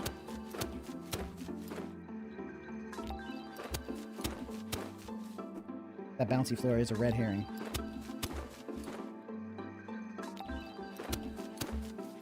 Ah, okay, a little bit too up. What game engine? I think this was Game Maker. Dude, that spike. Nice, nice, nice. Yeah, see this right here, I've done this exact pattern a million times. I think I've literally done this pattern over and over again at this point. Like spike, spike, spike. It's just you stab down into position, which is right about here. Hold left, let go, stab. Hold right, let go, stab. It's the same thing again, you know? So the music loop is starting to get to me a bit. Yeah, I think a lot of the stuff in the game is like, it's well made, but it's just like lasting too long. The music is nice, but it's starting to get a little repetitive. The sound effects aren't bad, but they happen too many times. The individual platforming elements are like fun to do, but then they get reused and reused and reused. So I think what you need to do for this game is like, unfortunately, this genre just requires a lot of content, a lot of level design, a lot of unique stuff to keep the player engaged, right? Oops.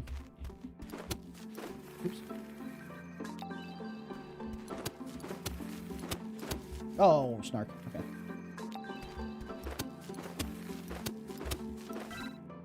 Also, hello, Vari. Welcome in. Add cycles. Yeah, I think that'll improve it. Unironically, though, stuff that cycles, so you have to stab and ride it to the right moment, is totally fine. Oh, no. I didn't mean to stab this again. Boop. Okay. All right.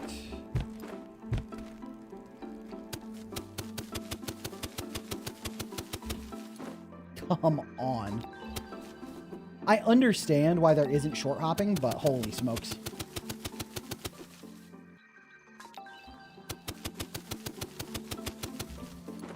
Okay.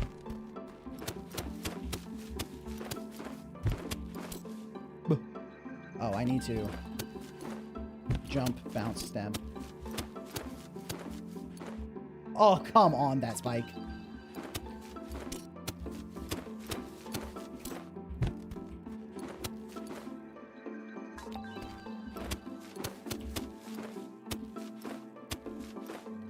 Okay.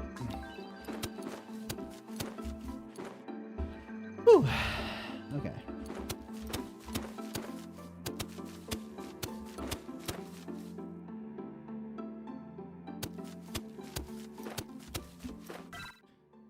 Okay, nice. Are you gonna return the skull? You know what? I thought it would loop around. It made sense to me that it would loop around, but maybe it's not going to. So do I need to go return it? Oh, I'm just gonna keep going. If you just walk off that ledge naturally, you hit a spike. Okay.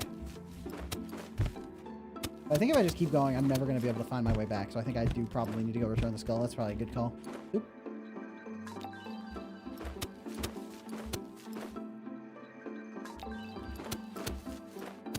Oh, okay.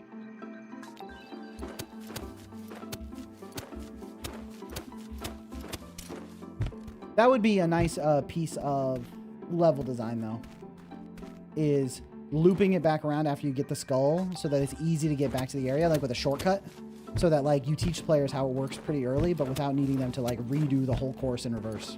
Oop. Especially if you want this to feel like a large cave that's very interconnected.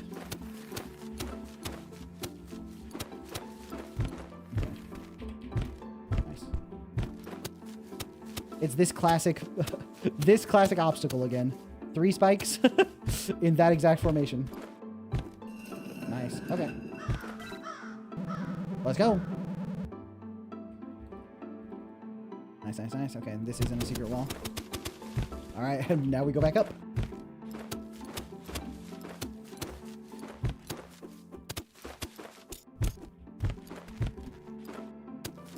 Oop.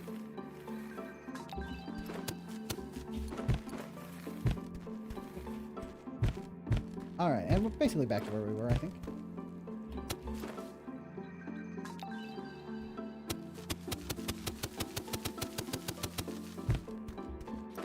Okay, let's go up this way. This is where we were going. All right, nice. Okay, walking off of this ledge and hitting a spike when you fall down if you just hold to walk is a little bit of just like, not that player friendly, if you know what I mean.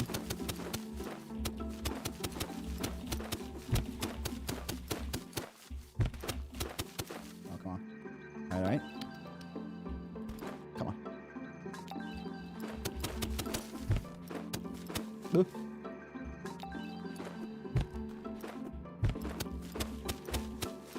Nice. What's up, Gramps? You've made it all the way up here, I see. Anyways, now go and chase this remaining crystals out of this cave. You got... Wait. Go and chase the remaining crystals of this cave. You got this. Okay. But Gramps, I forgot to ask you about something. You never said why you were here in the cave. Like, are you lost just like me? No, I'm actually the guardian of this cave's gate, and I've been living here for a very long time. Long period of time. So he's like a spirit man. He's a spirit Gramps. Oop. Nice. Is the hitbox an issue or is it fine? I would love if the hitbox was a little bit more lenient, but I think it's not like egregiously bad. I would love a little bit more leniency on the player's hitbox with the spikes. I feel like I touched them a little bit too easily. Okay, nice. Do you know who made this game? Yeah, I think it was Khaled. Okay, and there's a secret here. Okay, let's do the secret room first. Okay, yeah, at this point, as a player, like, if, you know, I'm doing this for the stream, but if I was just playing this in my free time to try out this game, I'd be very disappointed that this is another room with the same basic mechanics as the whole rest of the cave. It's like, these rooms feel like the chance for me to get to do some really unique, cool stuff.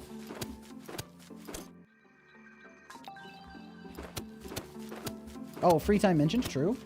How could I possibly forget that?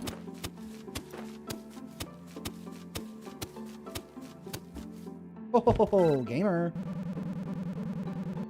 At a green level. Yeah, having some more colors rather than the brown and gray. Like, you can even just like color swap it and I think it would be fine. Hey, it's the old reliable obstacle again. Come here, hold light. Boom. Come here. Oh no, wait, I need to go up. Let's come here. Hold right and boom. Right about here, hold left and boom. All right, really good at that specific obstacle at this point.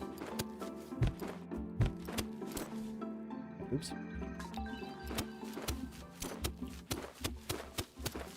Boom. All right. What do you even do with the crystals? Yeah, I don't know yet. Yeah, the game like has gone much too long without adding another main mechanic to the regular cave, like another type of wall or another type of spikes or like an enemy or something. Unlock ultra secrets. True.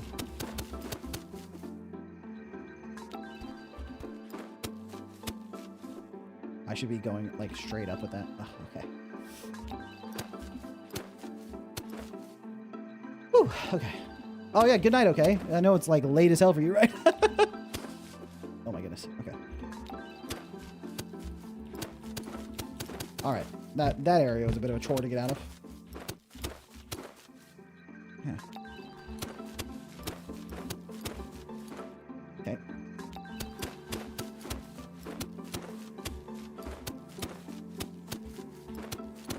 Nice. Okay. Maybe Gramps is protecting us from the enemies? Yeah, it's like, Gramps, get out of here. I'm trying to live my life, you know? Oops.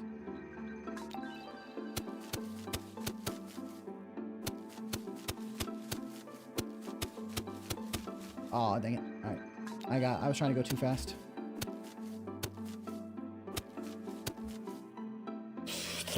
Oh! Okay.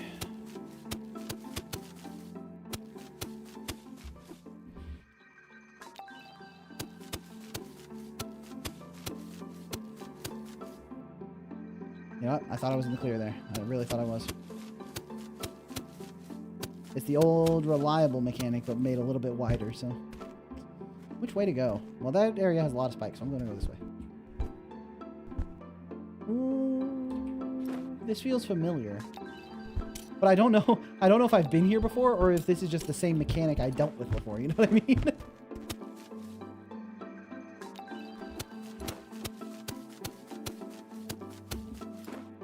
Okay. Gramps is the final boss. I hope so. I'll take him down. Oh, Schnark. If I collect enough crystals, maybe I can become the spirit of this cave, and then I never get to go home.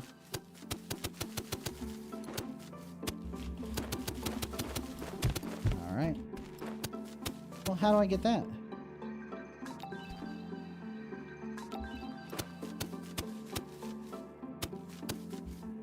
Oh, I had it, but I missed. Buh. Okay. Bulky. Oh, hey, I just made it anyway. Oh, okay, I see. What's up, Gramps? You gonna tell me that I need to find some secret thing to unlock this crystal? Alright. Oh my god. Alright. Hey, Gramps, the upper path is blocked. Yes, I know. That's how the cave is. So there's no way I can get that crystal? No, there is a way, but you'll need to find a hidden passage nearby. In that secret passage lies an ancient fountain that you need to light up in order to open the blocked path. Damn, that's crazy, Grandpa. Gramps kind of losing it again. Everyone knows about the classic mythical cave crow. The classic mythical cave crow. Yeah, it feels like a reference to Celeste, right? Seems like you can spawn on the spikes and not take damage. Like, yeah. Oh, there's a secret here. Almost missed it. Oh, snark. Dude, there's something about these sections where it's just like stabbing along the ceiling for a long time that I really don't like the way it feels. Like, controlling this feels so weird. Like, I think it's because the optimal strategy is just to spam really hard, right? Like that like always gets you across. If you try to do it without spamming, it doesn't get you across as consistently, which doesn't feel great, you know? Like, that always does it, but who wants to do that every time, you know? So instead, I try to do, like, the nice, slow, methodical, like, jump and grab, but instead I should just be spamming. Alright. Yeah, every time you just walk off a ledge directly into a spike, it's a little bit sad. Oh. Boom. Give me the secret.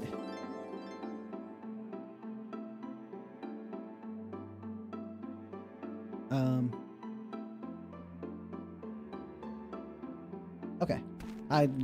Oh yeah, someone talking about needing to add it to the Discord. Yeah, if you want your game played on stream, just send it to the Showcase Saturday channel. You can submit it there, and then it will be one of the ones I can potentially play on stream. Yeah. Okay. And then fall and bounce. Ooh, okay.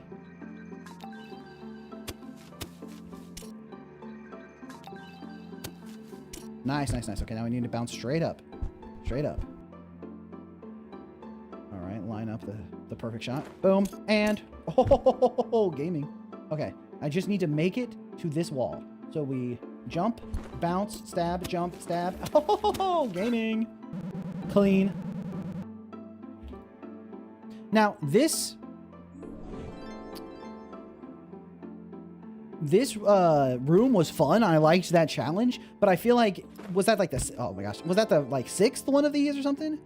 This was like number 6, number 7, number 6 or 7 or something like that, but I just don't know which one it was. But it's like, I feel like that should have been like number 2 or 3. And, but I really did like this room. I just wish it happened earlier, you know?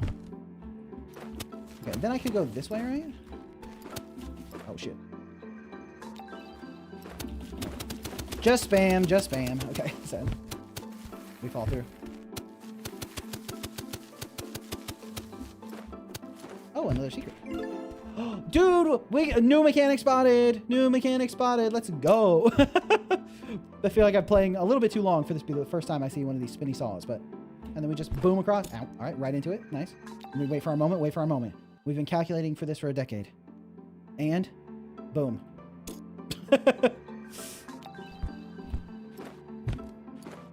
Oh, I thought I had that one. Okay. Okay, that time I didn't even wait. Nice gaming. All right. We're at 22 crystals. Boom. Now we go into my secret lair. It's Old Faithful. We come down here, we hold left, come down here, hold right. Oh, I'm going to see this exact pattern of spikes in my sleep tonight, dude. See, now, okay. This is a great example here of how to use the mechanics to change the way you interact with the game, because this forces you to go quickly. You need to scale this wall quickly because the spike thing is going to get you, you know? But okay. I want this left and right spike pattern with a saw blade now. True. He makes some showcase Saturdays, decided to see what's happening. I think people say, how can I get on my stream? Nah, I'm unwishlisting Isadora's Edge. What? Don't unwishlist Isadora's Edge. Nope, nope. Okay, I got caught by the blades and quickly. Oh, okay. Hitbox got me on that one. Okay, I'm trying to go right when it opens up. I need to be a little bit later than I think is correct. Oof, okay. Yeah, okay.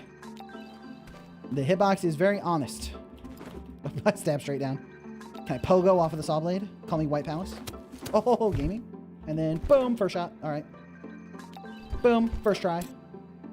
All right, guys. How about first? Oh. How about okay? There we go. First try. First try every time. If I want my game to be played, do I need to post it in the Discord channel? Yes, yes. Oh, is that Rocky Mullet? Rocky Mullet in chat? Let's go. I think they're... Whoa. What happened? Where am I? I think... I was looking over at chat. I didn't even see what happened. Oh, hey, Rocky Mullet. Yeah, dude, I wanted to play your game on stream, but I was like, I don't know if he wants me to review it on stream because he didn't submit it. So I don't want to like pull up anyone's game before they're ready or give them feedback when they don't like want me to, you know. So that's why I just keep it to if you ask me to do it, then I'll do it, you know. So, but yeah, Rocky Mullet game dev. Rocky Mullet. As soon as you want me to play it, I'm more than happy to check out your demo for sure. This is a solid usage of cycles with a better feeling to it. This is Graham's fault. Yeah, so I think I got cooked here. But I think at this point I have a good enough understanding that we can give some feedback to this game. So what if I restart? That restarts me at the beginning. That's crazy. Okay. Which makes sense, but...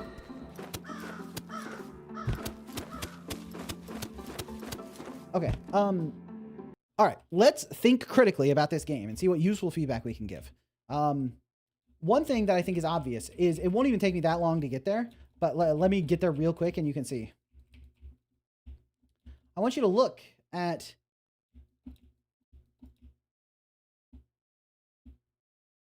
like, if we just get over here, we did not have to go that far into the game from the very beginning to start to get to stuff that looks familiar to what we were doing later on. Like, doesn't this look very similar to the stuff we were playing just a moment ago, you know?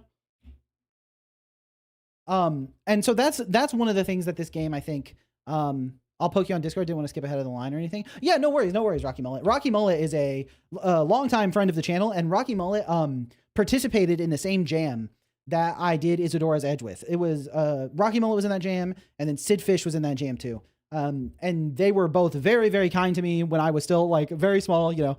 Rocky Mullet has been following Isadora's Edge development since the very beginning. You know, Rocky Mullet was leaving comments on the Isadora's Edge devlogs when they were getting 100 views. So, you know, Rocky Mullet is an OG. Hey, and Sid Fish is in chat too. What's up? That's so beautiful. It's like camaraderie. Yeah. Rocky Mullet and Sid Fish been around for a long time. They're both the homies. So I definitely want to play their games on stream. Make sure that you all get to see what they've been up to. Because in the same time that I've been working on Isadora's Edge, they've been working on their own projects and stuff. So how do we see your schedule? So I don't have the list of games I'm going to be playing posted anywhere, but I was planning on doing your game next stream, Sid Fish. That was my goal. So you should be at the beginning of next stream. So big question, I think, Shovel, is this a precision platformer or a puzzle platformer? Right. I think, like, when you get down to it, the thing that this game, the biggest problem with this game is actually just the fact that, like, it's extremely repetitive. Like, at this point, like, it's not an exaggeration to say that by this point in the game, once you get past like these two obstacles, you've basically done everything the game is going to test you on. It's like, it really doesn't get that much more than this. There are a couple things that get added, like the platforms that break and you can fall and you have to like push yourself over spikes and stuff. But for the most part, it's jump and stab the wall to dodge spikes, and then sometimes launch yourself by stabbing the rocks, you know? Your stream starts super early for me, like 4 a.m. or something, so it might be a bit late. Oh, okay. Then I can do your game a little bit later. I can put your game like 3rd or 4th on my next stream. You're the only one I know who's been working on their game for longer than me. Yeah, Rocky. Yeah, and I just changed genre, so I think, but hopefully I can get the demo out like either late this year or early next year is really what I'm aiming for. But right now, that's just like a pipe dream because I've only really planned up until like the playtest, like the movement playtest that I'm going to be doing in mid-May. So I'm going to be doing a playtest of Isadora's movement where I strip out all the art and all the enemies and just make like an obstacle course to see if people like moving her around in space. You had a play of Rocky's game too. It's awesome. Nice. Okay. I'm looking forward to it. I'm really excited. It's, what is it? Storm Settlers, I think is the full name. Let me, not to distract from the feedback, I will not forget.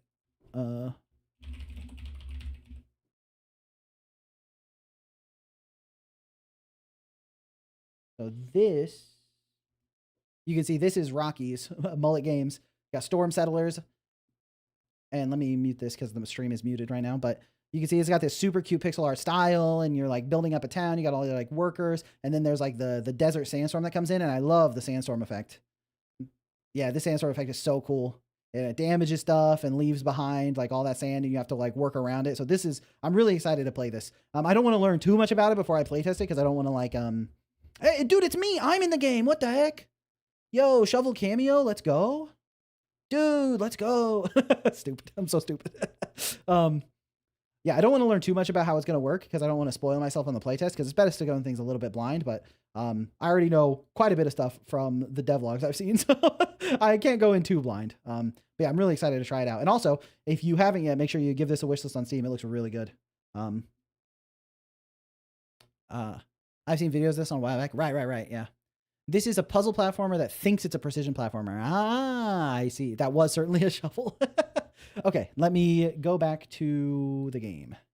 Okay, yeah. So one thing that's definitely happened here is like, I think you need to expand on this main like stabbing mechanic in like interesting ways, more ways to use it. And I think you actually set yourself up so well for success.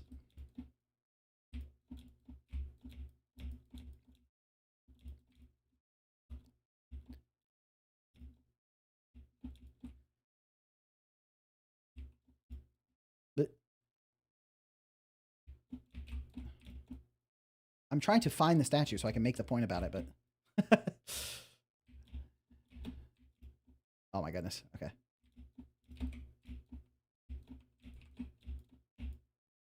Nice. Okay.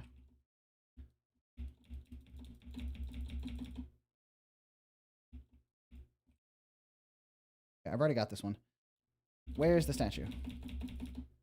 Give me a statue.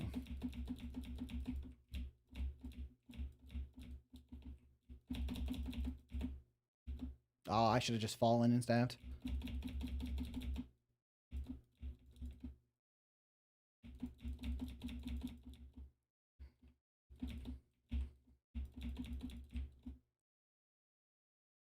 All right, I already got that one.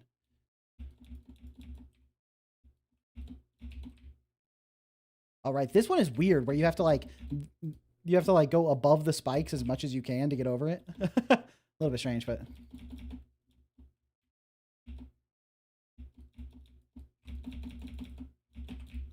oh.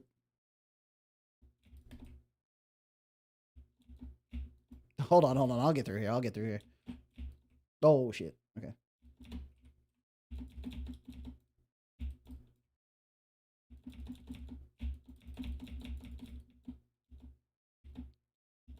Just looking for one of those statues. There's got to be one around here somewhere. I don't think the statues get removed from the map just because you like beat them. So, in fact, I know that that's not the case.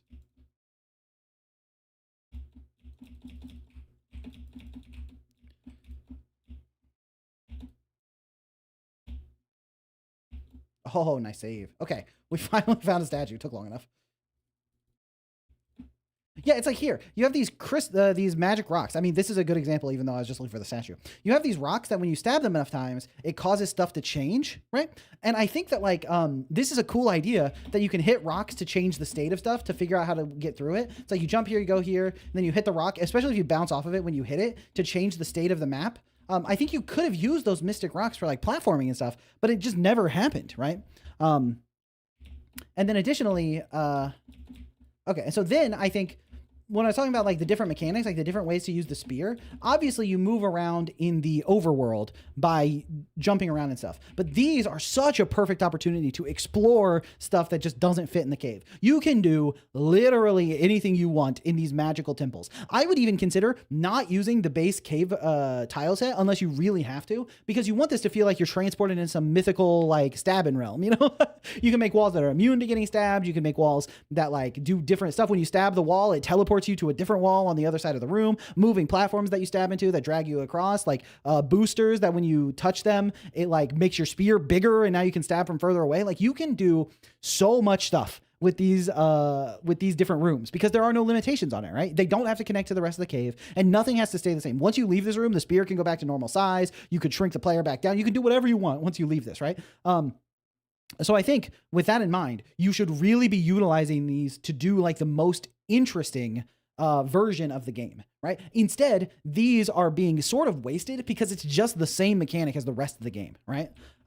Yeah, Lyra, yeah, 100% Lyra. It's the same thing over and over again, which causes the game to get stale, right? Where it's like, I'm just doing the same motion over and over again. It's like moving through that early area of the cave and moving through the later area of the caves that I like, once I explored further and moving through these like challenge rooms, it all feels exactly the same. It all feels 100% identical. It doesn't feel like I'm doing anything different than I was doing everywhere else, right?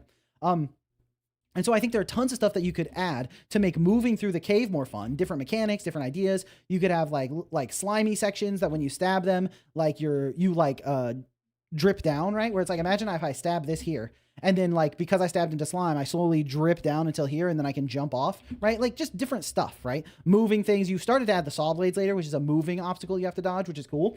But there's tons of stuff you can do. You can like stab a rock and like rock slide down, all kinds of stuff, right? And so that's one thing you want to do. Continue expanding on the different mechanics that you have. Because right now you have stabby wall and bouncy wall, and that's it. So I would add more different walls you can stab into, more different things you can stab into. You could have enemies. Like there's all kinds of stuff you could do to make exploring the caves more fun and give the player more options as they explore the caves. Then on top of that, Vari was talking about it a little bit, but this game is very, very precise, right? Where it's like the hitboxes are all super precise. You have to move very quickly. It's like you're better off like hitting your buttons like to do like the stabbing a lot because you have to move like this. So this game right now is a like precision based, right? You have to be very precise. But a lot of the ways you set up the puzzles is about like figuring out where you stab at the right spot and where do you jump? Like, how do you use your spear to navigate through this area? And the most satisfying of these like statue challenge rooms, the most satisfying of these rooms up here are the rooms where you have to stop and think and like, okay, I'm going to jump there, stab there, jump over there. Then if I stab that, but I'll lose the block. So how do I get up there? So it's almost like a puzzle. Now I think you can do both, right? I think there are ways to make this both a precision platformer and a puzzle platformer, but you have to be really, really, you have to be really, really careful and deliberate with where you're making those decisions, right? I just noticed, the stone is just a color palette swap of the dirt, right? Which means you could totally do an icy one or another one by just doing different color palettes, but you could also make entirely new tile sets, right? But yeah, I think it's totally fine. The stone being bouncy and just being a different color, like a palette swap, is totally fine. How many wishlists does your game have so far? I think I'm at 40K. But I'm not 100% sure. I don't check that often. I might have gotten higher than that, but I would need to go double check. But the power of palette swaps, yeah. Yeah, and so what I would do is you can think of them as two separate sections, right? You have your overworld and you have your puzzle worlds, right? And I would say these can do both. This can either be a puzzle test or a precision test, right? But you don't want it to do both of those things. Right? It can be all about timing and jumping and hitting the things and bouncing across and nailing everything. Oh my goodness. Artyom Rogalik with the gift membership. Thank you so much. I really appreciate that. It went to Kinga Kuna Gunda. Yeah, thank you so much. Can we get some +2s for Artyom in chat? And also the notification didn't pop up, so I'm gonna need to figure out why that happened. 40K is pretty good. A lot don't get past 1K. Yeah. I'm really. It's way more than I ever anticipated. Same with my YouTube channel. Both of those numbers are way higher than I ever imagined they could be. I've said it before, but I 100% was convinced that 100K was the most subscribers I could ever get. And so my goal was if I kept it up for, years and years and years, then maybe one day I would get 100K, and that would be, and then I'd be like, yeah, I did it. And then I could get my little plaque and everything would be awesome. So the fact that we are pretty close to 200K is unbelievable. It's a number that it feels truly ridiculous to me. So I really appreciate everyone who watches the shorts, who engages with the content. I'm glad you all like the stuff I'm making. I really appreciate it. Similar with the wish list. I was like, if I can get to like 7,000 wish lists, then I'm good to go, and I just need to make a good game. And so the fact that I'm past 40K wish lists, I'm like, all right, well, now I just have to make the really good game. That's all that's left. So, David, what's up, David? How you doing? Welcome in. I'm coming for you, Shovel. I'm at 31.5K. Nice. That's awesome. Yeah, I'm excited to see how your game does. I think I can probably learn a lot from, I probably learn a lot from how you do your rollout, since I haven't actually done an official rollout on the channel. I'm great. How are you? I'm doing good. Yeah, my channel took off with the Game Dev Secret Shorts for sure. I was doing my Isadora devlogs and they weren't getting that much attention. I know my Bobo devlog, when I released it, I was so happy with it. I thought it was a really good devlog. And then it got like 250 views in like the first week. And I was like, man, it's a lot of effort. And then I lost my job at the studio I was working at because the studio just shut down. Everyone got laid off. They ran out of funding. And so I decided to try doing shorts. And I made a couple where I was just showing off enemies. And then Insandio was like, you should do some that don't show your face, focus on the art in Isadora and the movement in Isadora, and use those as the thing you're talking about so that it's focused on the game. And then I was like, right, I really wanted to try making shorts where I talk about game development and talk about like how to do it, give tips on it and stuff. So that's how I came up with the Game Dev Secret format. That's how I wrote the scripts for it. And then I took her advice to just use game footage. And then I posted 4, like one a day, like in a row. And I expected them to get like between 5 to 10,000 if they did well. And they did way big. They like blew up. And then I was like, what is happening? So Insandio carries so much. That's so true. Insandio helps like tremendously. It's like, I think, it's easy for people to not see what happens behind the scenes, but Insandio is always there for me to bounce ideas off of, or to talk about like what kind of design we should use and go over video ideas. And like just recently, the other day, I was talking about a video format I thought might make sense. And Insandio was like, I think that video format would struggle because of this reason and this reason. And I think you're not considering those. And I was like, she was 100% right. I was like, you know what? You're right. Sometimes I get way too focused on like the technical side of development and I get way lost in the sauce and I forget about what makes a video actually entertaining to watch. So, yeah, Insandio carries behind the scenes like crazy for sure. What was the video format? It was just about like engine stuff. And it's like, I already did engine stuff. I have a video where I discuss the merits of other engines, but, the Game Dev Secret format's very entertaining. Thank you. I'm really happy. I'm really happy to hear that, I'm glad people like it. And at this point I know like, that like, there are a lot of people who really like to watch it and who it's really helpful for. So I'm glad to continue doing it, What's up? Just saying hi. Me and a friend are starting our game company. Your videos are a big inspiration. Hope one day we can make games full time for our job. Thanks for all your content. Hey, no problem. And good luck. Freaky Frog Studios. That's a great studio name. I do love a good frog. But yeah, I was saying something. About wishlist. Yeah. I'm way past what I ever imagined was possible. So I'm more than happy with where I'm at. And if Vari continues to pop off and get more wish lists, I'm sure she will continue being a member of the community. So, a rising ship lifts all tides. A ship with tides and it lifts. Something like that. Freaky Frog versus Dazzling Duck. I really like your energy, man. Keep up the good work. Hey, thank you. Your palette swap short saved me using it to let players customize the character. Oh, nice. That's a great job. Spicy Bread sponsor stream incoming. Yeah, there we go. Once Vari hits it big time and is a multi-millionaire off of Big Tap, it's like, yo, you got to sponsor some videos or something. I'm going to start a series called Game Dev Common Sense. Yeah. It's really fun whenever I see someone like post a short and it's like a game dev trick about this thing. And I'm like, hey, nice. I'm glad that there are people out there that are doing those kind of videos. If it was like their own idea or inspired by my game dev secrets, I'm really happy to see people like taking the idea of make game dev more accessible to everyone and help everyone get into it, help beginners like follow their passion. I really love that, you know. I'll have a studio called Rampage Dog. Nice. Sorry, I typed that like 5 minutes ago, but my dad fixed my speakers, so I got to look up at that. Did I hear 40K? That's insane. Congrats. Thank you. Thank you. Do you make your game all by yourself or you use some help? Oh, I have tons of help. Yeah. I am the main like developer and designer, but I work with 2 pixel artists that are really, really talented. And then a musician that's really talented. And then Insandio helps me with like writing and figuring stuff out and stuff. So, yeah. Definitely it's a team effort to work on the game. But yeah, cool. Multi-millionaire law. I don't know, Avari. Who knows? Who knows? Sometimes games go absolutely sicko mode. I think you have the chance, right? Okay, right. I work with a talented artist and musician and coder. They're all me. Let's go. Flex on us, Nikki. All right, so what was I talking about? I was in the middle of some point. Does game dev feel limiting since you're stuck with Engine, cannot expand to other things as for different programming languages? Oh, no, not at all. I think once you're in a project, you're a little bit limited on that project, but you could always change to a different engine if you're not that far into the project, and there's always different stuff to work. In fact, I think game dev as an artistic creation feels way less limiting than a lot of other stuff. Because like when I'm feeling demotivated about one thing, like when I had a bug the other day that I was trying to fix with like rooms loading, and I couldn't figure it out at first, and I was getting really frustrated. So then I just went and started working on some other stuff. You know, I started working on an animation I wanted to clean up. I started playing with some VFX stuff I wanted to do.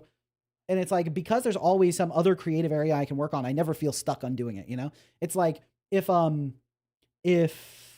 needed to, like if I was a painter and I get stuck on a painting, I mean, I could do a different painting, but ultimately it's still a painting, right? But with game dev, there's so many different things I can work on that it doesn't feel like I'm stuck in any one particular spot. And for your next project or your next whatever, you can always switch to a different engine or try something out if you're feeling limited in that sense. So yeah, in general. Dog water is still better than bile water. Lyra's still traumatized by bile water.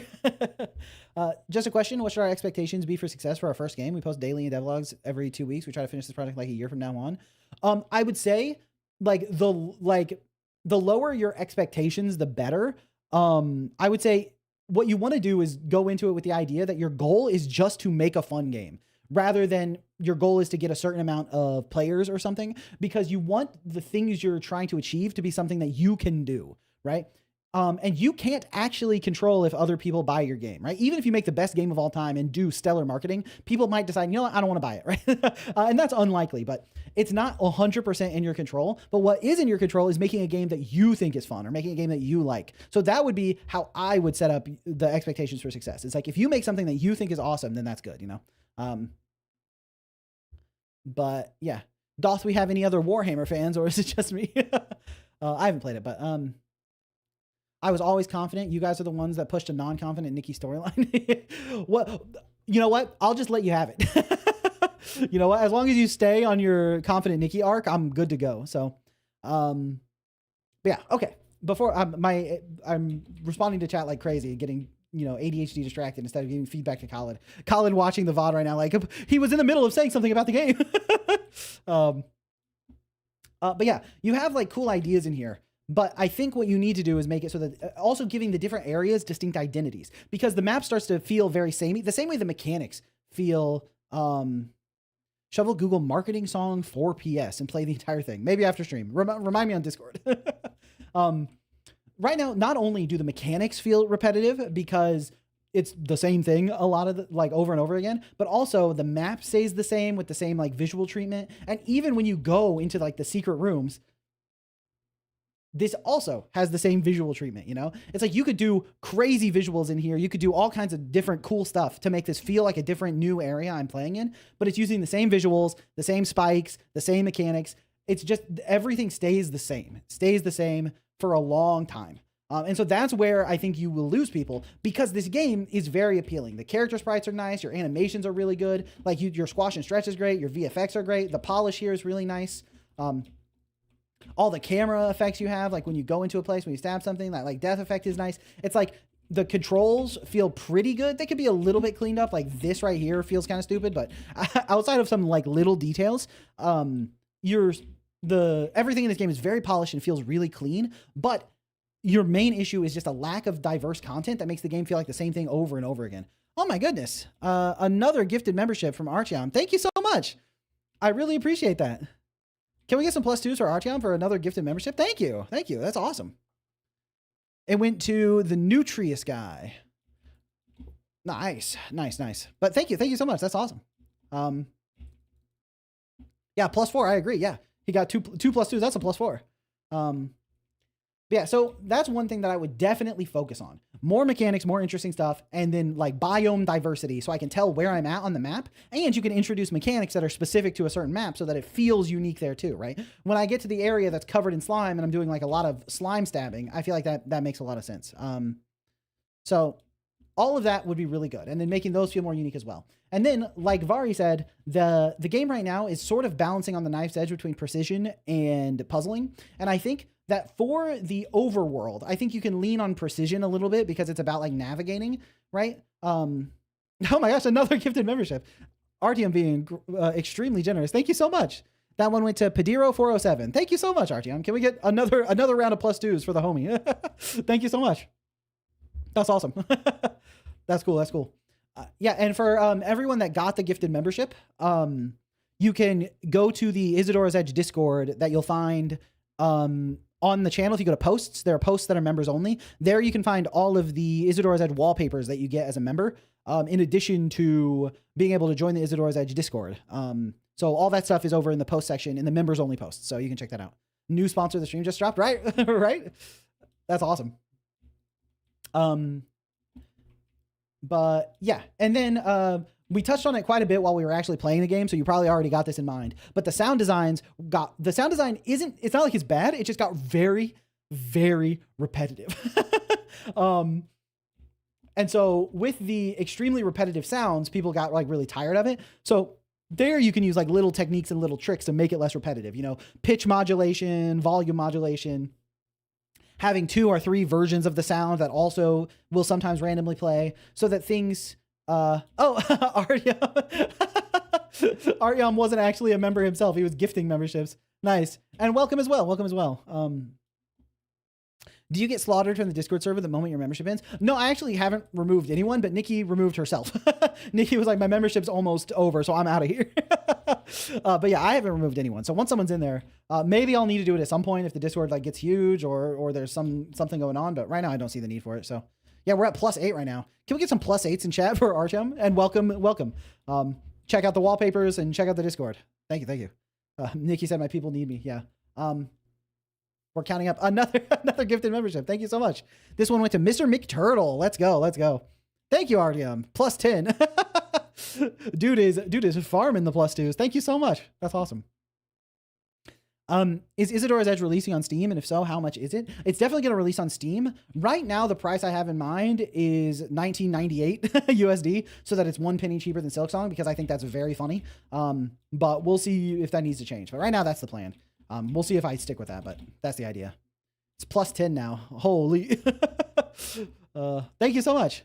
Hey, Artyom with the Isadora waves in chat. The king himself finally drops a message. Thank you. But yeah, okay, so welcome to green, Artyom and everyone who turned green.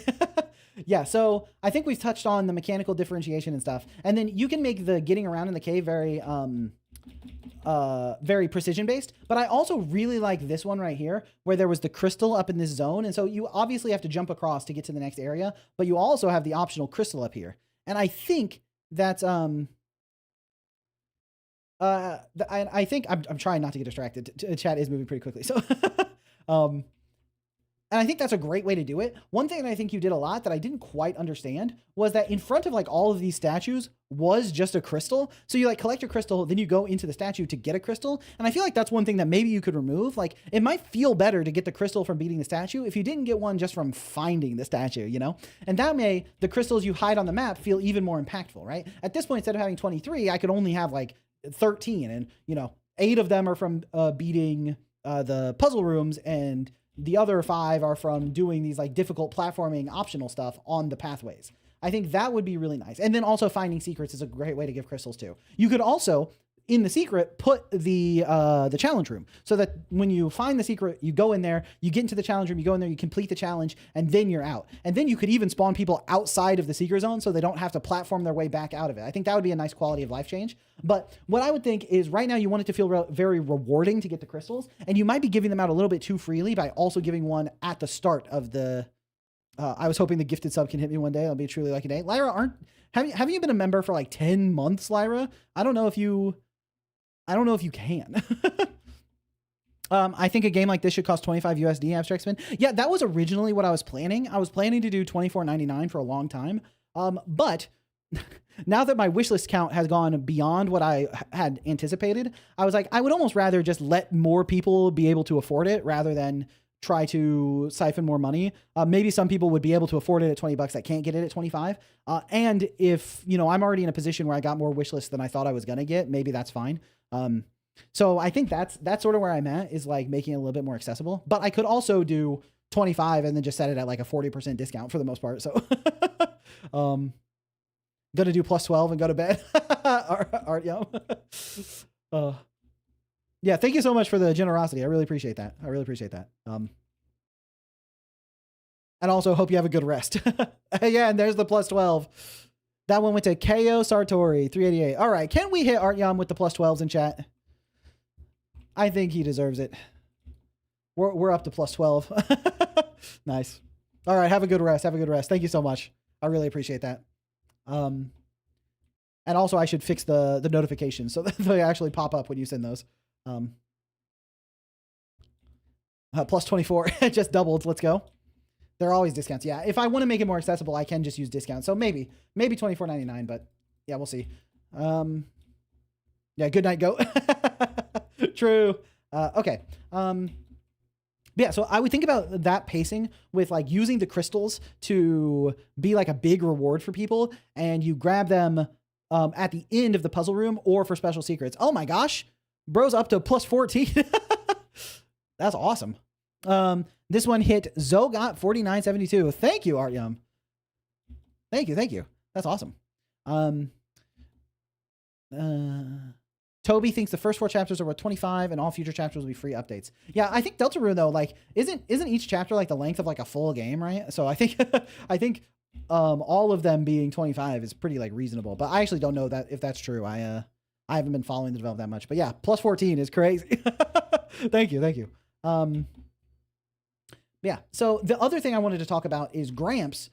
You might be overusing Gramps a little bit. I think him being the guardian of the spirit and like bouncing around to lots of different locations and giving you tips and stuff is really nice, but I think he might have talked to me a little bit too much, which caused him to feel repetitive in the same way everything was feeling repetitive. Every new area looks the same with the same mechanics, and Gramps is going to show up and he's going to say something, and I'm going to say, how'd you get here? And he's going to say, ooh, don't worry about it. And then I move on, So Lyra says, I think Gramps is hot. So Lyra has a different thing going on.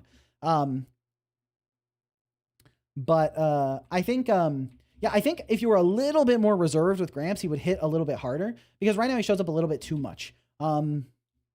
But I do like his character. I like the way you presented him. I like that he's glowing, which makes him feel like a spirit. Like everything about Gramps works really well. He just used a little bit too much, I think. And then also the writing, sometimes the writing, it was I'm sorry to just say everything's repetitive, but the writing also got a little bit repetitive, where when he would say something, he's like, this cave has a lot of secrets, and there are a lot of secrets in this cave. There were a lot of lines like that where you said the same thing multiple times using the same words, and you kind of want to pare that back a little bit so all of the dialogue feels impactful and feels like it hits the way, the marks it needs to hit, right? So that you're not getting the same thing over and over again. Yeah, dark cave. I wonder if this cave is filled with secrets. Yeah. So, but I think all that is to say that the game is incredibly well polished. I think the art is super nice. The music is really nice. The mechanics work really well. It feels good to control. I think I sort of touched on how everything is really polished and feels really good. And I would love for this game to be something that I could really enjoy all the way from start to finish. But I think you need to lean in a little bit. Like, go check out the Mario games. I think the Mario games are a great example of this. When you find a secret area in a Mario game, it's like, it goes crazy. Like, it's nuts, And so I think what you should do is really reference how to make those secret areas feel super rewarding. It depends on what you define as a full game. I think in each individual chapter tends to be around 2 to 6 hours. Ah, I see. Okay. So not like a full, like not like, a 10 to 20 hour game, but 2 of them make up about a full game. Okay. I think that makes sense. Yeah, Colin knows you love a good secret. Yeah, I think the way you hide secrets are good, but also another thing to continue hitting on the point of the repetitiveness, every secret is hidden basically the same way. It's like the light colors on the tile set that shows you that it's a secret.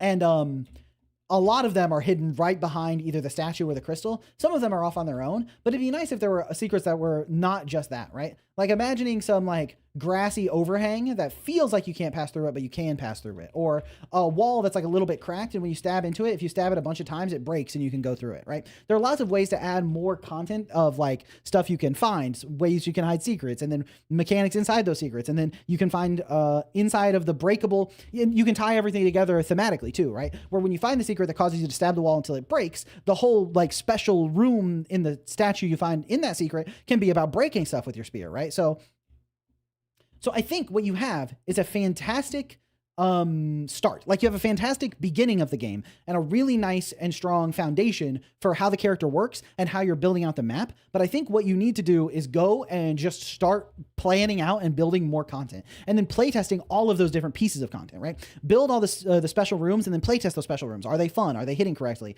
Are the ones that are designed to be secrets really, or designed to be puzzles really satisfying as puzzles? Are the ones designed around precision really satisfying as precision? Adding different areas to the map with their different biomes and the different mechanics like that. So, Lyra said, I would love to dig the secret out of Gramps. Lyra is hot and bothered for Gramps in chat. You mustn't say that. But yeah, so I think you have something really cool on your hands. The one thing I would consider is fixing the situations like this, and then also being maybe a little bit more lenient on the hitboxes.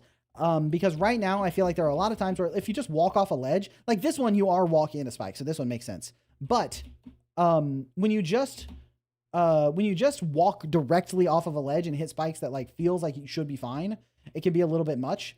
But I don't know how to necessarily fix like this issue of like jumping along the top without putting like a little bit of a cooldown on the spear. But if you put a cooldown on the spear, you're really leaning into the puzzle aspects because you can't really do precision movement that well without like lots of stabbing and stuff. So,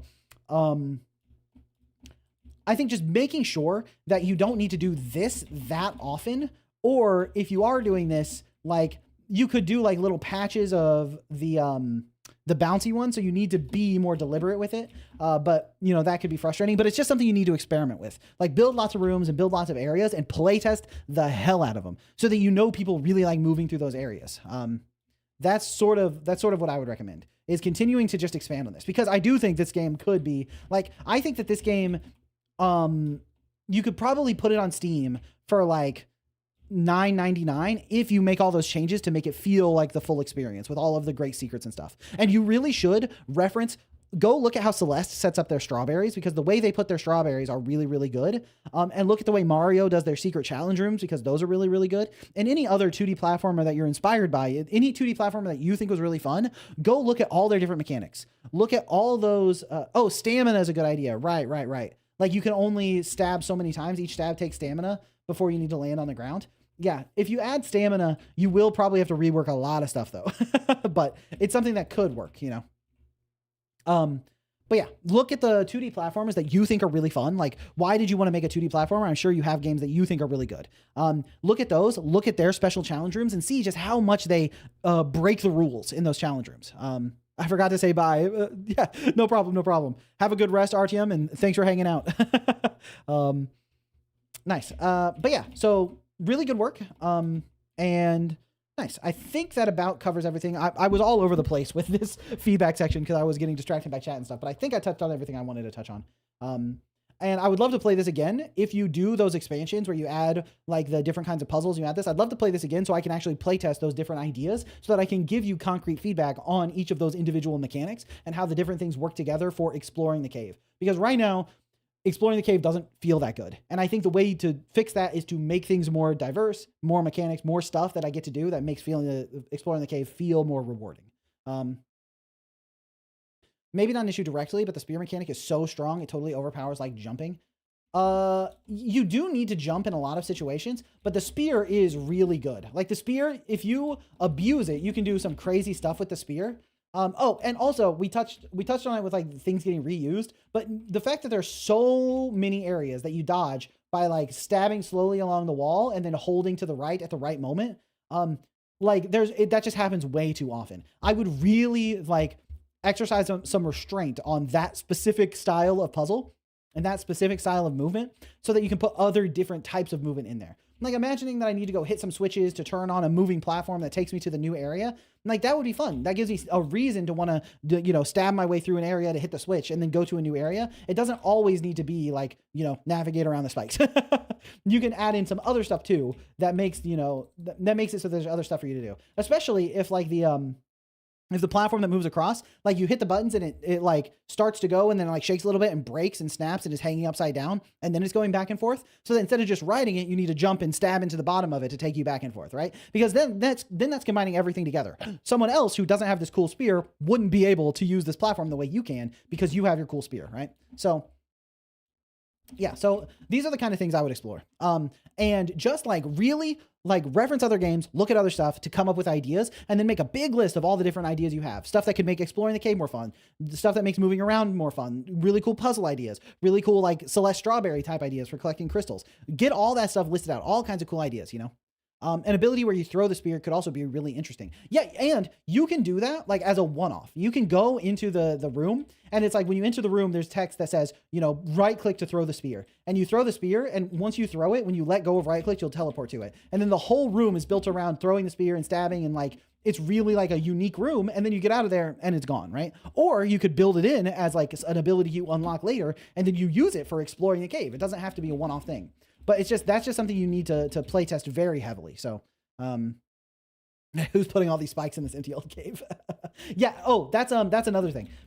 Similarly on the repetitive note, the fact that the only obstacle in the whole caves is the spikes, and then we do get the buzzsaws later. But like these, you could do different types of spikes just to keep things more interesting. You know, it's like you could do like vines, you could do sharp rocks, you could do just like differently colored spikes. Like you want to just keep things varied, but I think we've already talked about the repetitiveness over and over again. But I just want to make it clear to you that you have a really great base, and I like a lot of the stuff in this game, and I think you did a great job polishing it. So you do have a very nice game on your hands that you can turn into like a pretty successful game, I think, but it's just going to require a lot of content, I think. But okay, cool.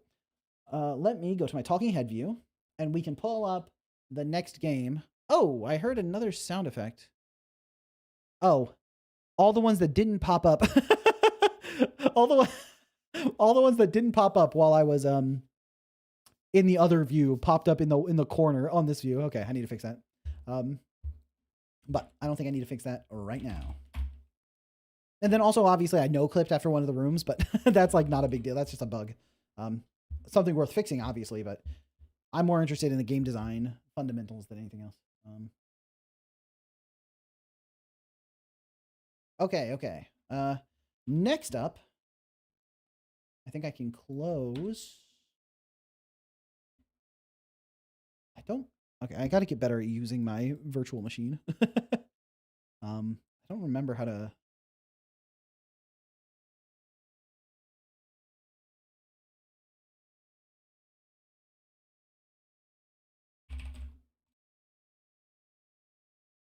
There's like a, oh, okay.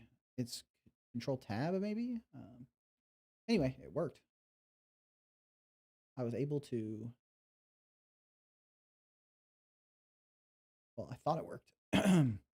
Okay. I did it. I worked my virtual machine. Is the Discord only open to channel members? The Isadora's Edge Discord is for channel members and people on Patreon. So either of those can get on there. And on Patreon, it's for all tiers can access the Discord. That includes the $1 tier. Right now, I don't post that much in the Discord itself about Isadora. I talk about it a little bit, but not that often. But as I get closer to like demos and actually when I play test and stuff for people to, you know, talk about, then there'll probably be more activity there. But that game uses a drill to tunnel through the ground. Could also turn gears to attack. You could use stuff like that. True. You could have like spinning the spear. That's another thing. It's like adding abilities that use the spear in interesting ways could be really cool too. Okay. Car just like backfired outside my window. Spooky. So are there 2 Discords? Yes. Then the inbound shovel Discord is just open to anybody. That's like for my YouTube channel. So, all right. Next up, we have Lux Anima. Very vibey opening. Wishlist now. Join our Discord. A little bit loud, I think, so I'm going to turn it down just a touch. Maybe I can turn it down in here so that it's not loud in my ear.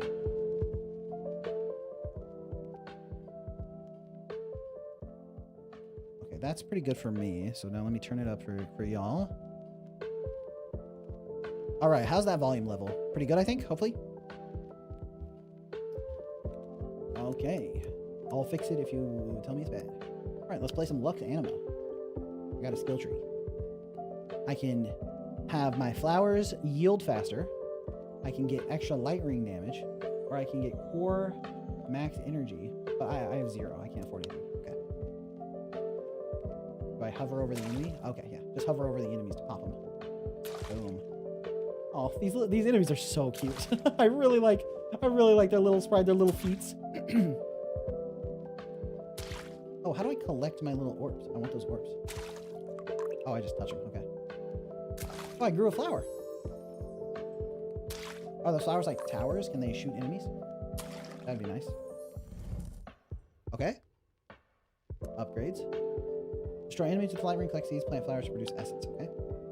So I can have more light ring damage. I can get increased flower yield rate or more core energy, and I have 4 points. So let's get more flowers. And then I can upgrade to the Emerald Lotus once I have Prestige level 1. And I know what that means. Okay, let's get more light ring damage too. Alright, let's get some upgrades. Alright, Alright, destroy these cute little enemies. Boom. Nice.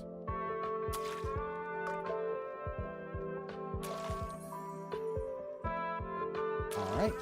I really want to know if the... It looks like he made it to the core. Oops. My bad. When might the stream end? So I started at 11, so I've already been going for 4 hours. Holy smokes. I can't believe I started a new game. I wasn't paying attention. So yeah, I think this will be the last game. I didn't even realize I'd already gone that long. And this game seems like it'll take maybe probably like, 15 to 30 minutes. I don't want to stay too long, so I wasn't paying attention to the time at all. That's my bad. Okay, so I can increase my attack. Oh, I want this. Okay, attack speed is really nice. I can unlock the little spirit as an enemy. I don't know what that means. How do I increase my prestige? I don't know. I can increase the enemy spawn rate. I really want to attack faster. More damage is also good, though. Let's do more damage. All right, collecting some. Ooh, we're pretty close to one-shotting these. That'll be so nice. Okay, I gotta say, I love the little splashes in the ground when the attack hits. I'm probably leaving. See you later. Hey, thanks for hanging out, Toxic Sludge. See you next time. See you next time. Oh, one thing I should probably say. If you have submitted your game in Discord, and it's been there for a minute and I still haven't played it and you're still like actively waiting, you should bump it up, like leave a comment on your own post that's like, oh, can't wait for this to get played, or whatever you want to say, just to bring it to the top. That way I know the people who have posted it a long time ago and are still actively waiting, because I said I want to go through and do a big like clean out of the list that gets rid of the stuff I've already played and like reorganize my own list to make sure I haven't missed anything. And now that I can play downloadables, I don't have to skip downloadables either. So that should make it a lot easier for me to make the list and get everything in there. So if you're still waiting, you should like bump it and stuff. So okay, upgrades. I'm still prestige 1. One day I'll upgrade that. Okay. Oof. This 95 might be a one-shot. So let's attack a little faster and try to get the one-shot on it. Come on, one-shot him. Oh, he have just the tiniest sliver of health in his feet. I'll head out as well. Bye, chat. Bye, Inbound Shovel. Hey, thanks for hanging out, Caleb. I'll see you next time. See you next time. Boom. Dude, this game is so chill. The vibes are chill-tacular, some might say. Not me, though. I'd never say something so lame. No! Oh, shit. Boom. Okay, we got some points. Upgrades. Okay. I need a little bit more damage. Now we should one-shot him. Now we should one-shot him. Okay. Boom. Oh, the one shot feels so clean. Could also ask if the dev is in chat and go off the highest on the list that's currently here. So I thought about that, but Insandio did point out to me that it's actually better if I play it without the dev backseating, basically. Because, oh, that one didn't one shot. What the heck? Did that one have more health? What happened? What? What happened to my damage? Upgrades. Oh, I got 11 from that. Nice. Yeah, because I think it's better for playtesting if I play it without the dev telling me how stuff works, so I have to figure it out myself, because that's a more honest view about how a player could experience. Now, if the dev is in chat, that's fine. I'm not going to kick him out of my stream. And some people want to be there to watch it happen live, but I actually think reviewing the VOD and seeing me struggle where they couldn't backseat me would be pretty helpful. Okay. Max of energy, enemy spawn rate, new flowers. I don't know how to prestige. Do I need to, like, let me see if I max out my ring damage. Maybe that counts as prestiging. Also, I do like one-shotting the enemies. That feels real nice. Does it do more damage if if I have them circled better? Nice. All right, do I need to hit like a really clean circle? I see. Oh yeah, Vari, I'm sure you'll have some really good feedback for this game because you really like incremental stuff. As long as your feedback isn't give up, I think it's fine. Okay. I would rather just sit and judge you live without you knowing. Yeah, there you go. Okay, so I got 6 out of 6. Is that a prestige? No, but I maxed my damage, so that's kind of cool. Get some more attack speed and get some more flower yield. I don't know how to prestige. Nice. Okay, so I would say right now my feedback is I feel like I've gone a little bit too long without the core loop like advancing in any meaningful way. I like getting to the one shot on the enemies. That felt really good. That felt like a nice increase. I feel like it could have come like 1 or 2 waves faster maybe, but the when it was their tiny feet, when it was just the sliver of their HP left, it was okay. But now it's at this point I'm like, I don't know how to make the next step. Bulbo is a fun game. True. Bulbo was so good. I'm really excited to see how Bulbo does. I hope y'all can get the attention you need. Okay. We got 12 money now. So let's continue increasing the flower yield rate. I want the prestige.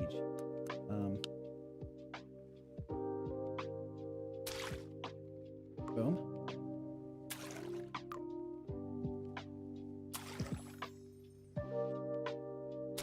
Okay. We're vibing.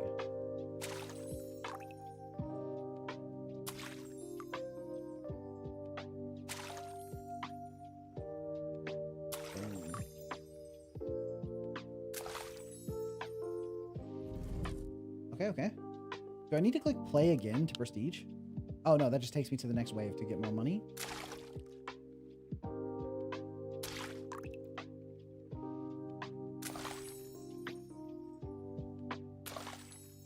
Nice.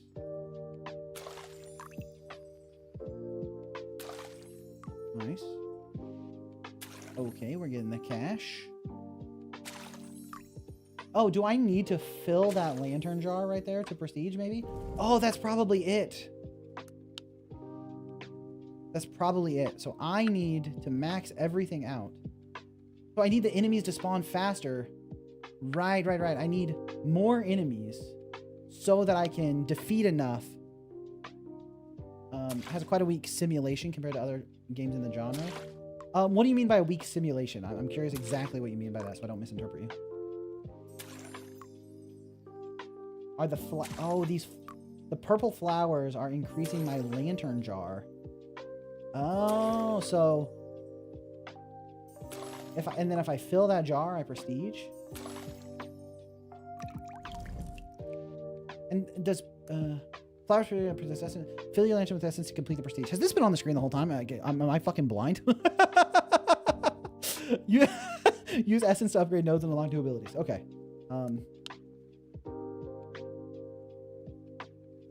My avatar is blocking the lantern. Oh, you can't see it in the corner. I see. Simulation is private jargon. I made it basically. It's like what happens while you make money. Ah, I see. Okay. So I need more enemies. So I just gotta save up. Do I keep? No. Okay, it refills every time. If I don't hit the enemy... Okay. So this spins my timer every time it goes. And if I collect enough, I also... Oh, okay. Defeating the enemies gets me the flowers that are producing my essence. Okay.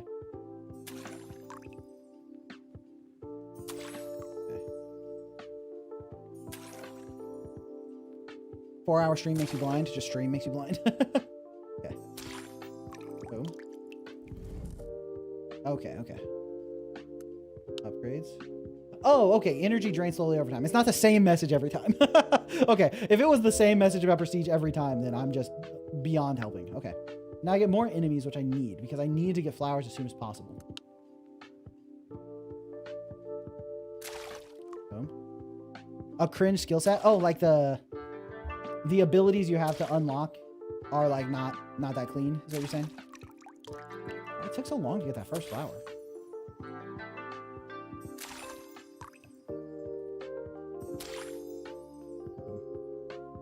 All right, we got that little guy. I feel like I'm still not even close to filling the lantern.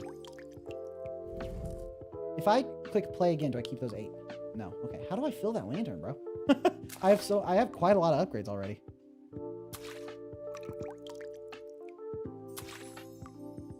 Okay. Oh, I missed. That's not good. Boom.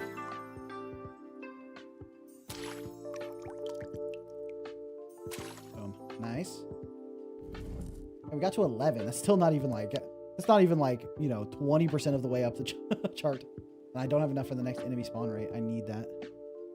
I wonder if upgrading the core gets me... I'm just going to buy this because it costs 1, see if I get something better. Energy drain rate. Oh, this is what I need. This? +2 energy restored when picking up seeds. I need this too. Okay. But first, let's get this. Okay. I was ignoring the health tree because it didn't seem important to me. The health tree was critically important. And I'm glad I decided to spend that 1 essence to check what the upgrades on the tree were. Now I need to save up 30 for the timer recharge because that was what was really killing me.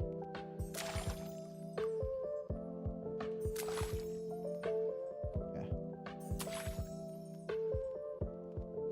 Boom. Yeah, something I would recommend. Did I not highlight properly? Okay. Okay, I got to 17 that time. That's pretty good. But how much S did I get? Only 25. Okay, I really need this so I get energy back. And also I can decrease the energy drain rate more.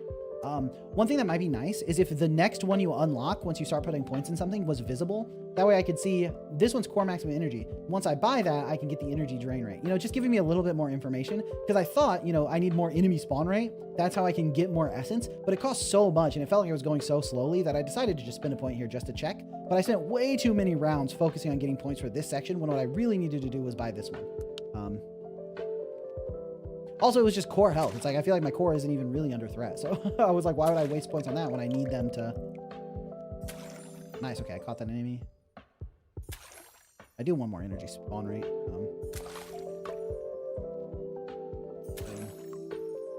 Where is it? Where is it? Where is it?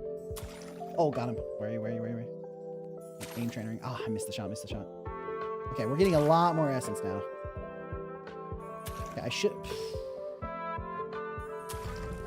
Ah, okay. I should be able to buy the energy restored on picking up a seed. Nice. Okay, now what's over here?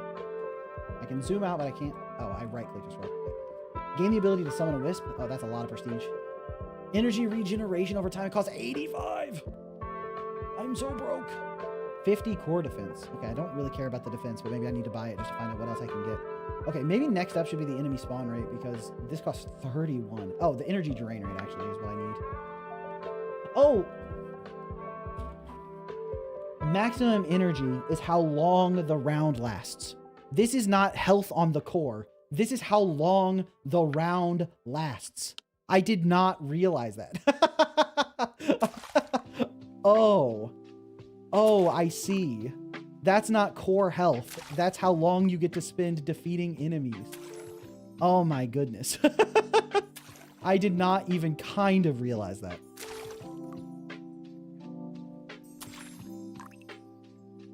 Oh my goodness, okay. That should speed things up dramatically.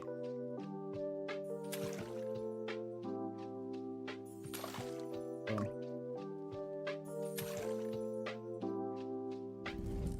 Nice, nice, nice.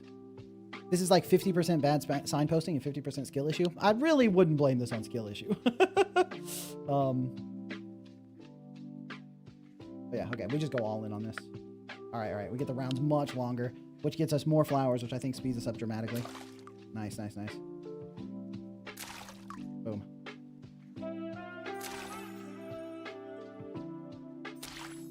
Nice, okay. I wonder if maybe there's too much stuff unlockable before you start upgrading the energy. But I do think, oh shit. I do think, did I not get a perfect circle on that guy? I do think some level of signposting could be improved here quite dramatically. Okay, we want as many flowers as possible, basically. Boom. Okay. I think we got a lot of us. 47, nice. Okay, now we're ramping up a little bit. Get some energy back when picking up seeds seems nice. Okay, we're getting really close. We're getting really close to actually prestiging once, which is nice. Boom. Boom.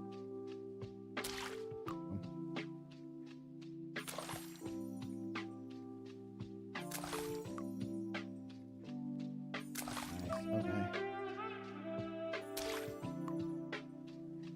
All right.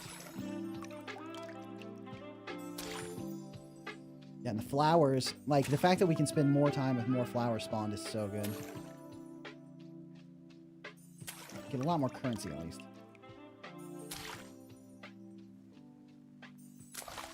Boom.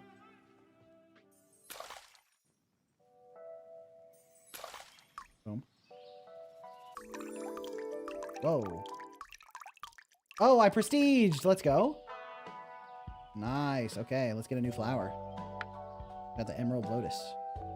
Increase our seed drops. +1 seed drops. That's awesome.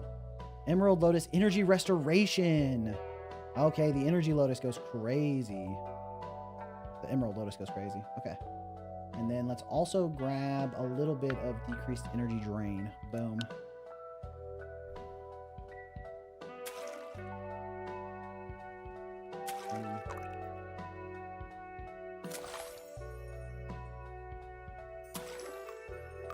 Nice, extra seeds on drop. Boom, boom. Nice.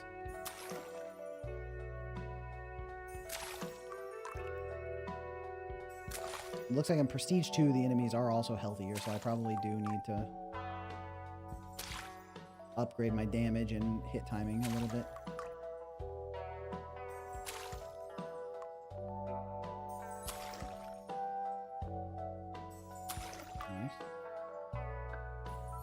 Okay. I can no longer damage them fast enough, but that's okay because I made so much money. Dude, I'm rich. Okay. So, but we do need to deal more damage now. Okay, I really would like... Okay, actually, most important is damage. We need attack speed for sure. Some damage. Let's max out the attack speed. We don't want more spawn rate. But let's get more damage. Yeah. That's the highest priority right now, so that we can actually defeat the enemies that are coming. Boom. Boom. Boom. I'm quite a lot more positive on this game now. Yeah. I think this game is like pretty fun. I think it has some issues with the startup time being slow, which is also because I didn't have the energy regen. I just think that probably needs to be communicated more directly. I think it's not like it's 100% every player is going to miss that, right? There are plenty of players who will pick up on the energy thing faster than I did. But the fact that it kind of makes the game so slow people don't want to play it if they don't notice it is not necessarily the best thing.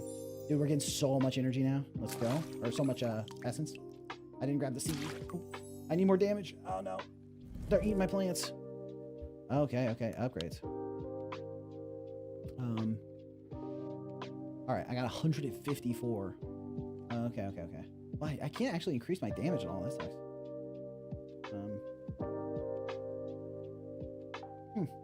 The fact that I can't increase my damage is rough. Aura slow. Oh, they can slow. Nice. Their aura. Okay. All right, we're cooking. All right, I'm in. Now the aura slows and deals damage. I don't even got to shoot everybody. And then let's continue getting my energy drain rate under control. Boom.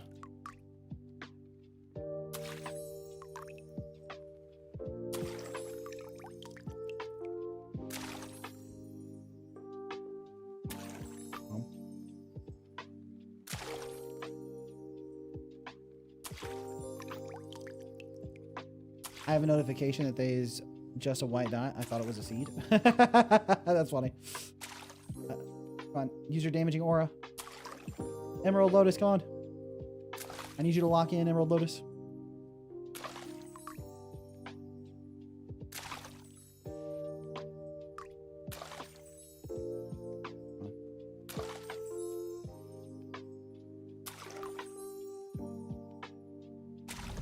All right, not bad. Got some more cash. Now we can continue upgrading the Lotus to actually deal with the enemies for us.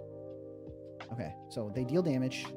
We need to increase their radius, and we need to increase their damage. I think the radius is the most important right now. What's this? And the flower yield rate. Okay, I don't... Okay, we can get Fire Lily at Prestige 5. Holy smokes. Is there anything over here I want? I can make the rounds go longer, but right now I'm struggling to defeat the enemies, so I need to focus on defeating the enemies. Once I defeat the enemies, then we're in the clear. Boom.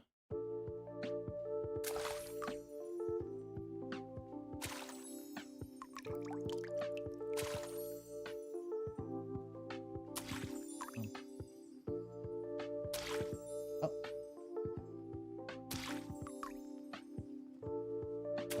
Okay.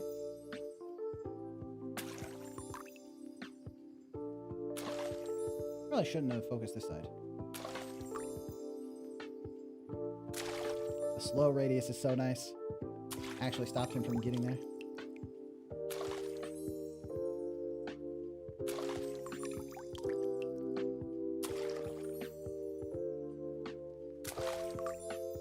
Nice, this has been a good round. We almost prestiged. We're pretty close to it. But I think we only need a little bit more help. A little bit more help from the Lotus.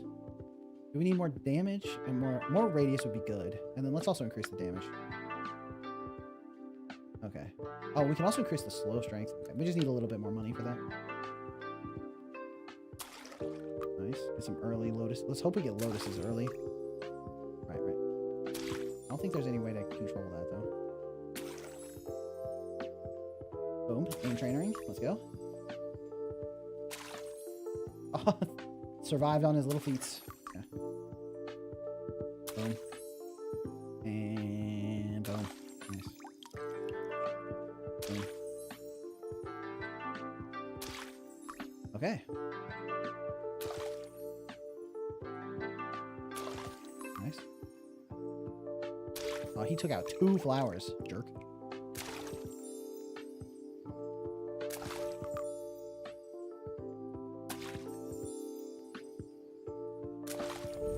Nice. Okay.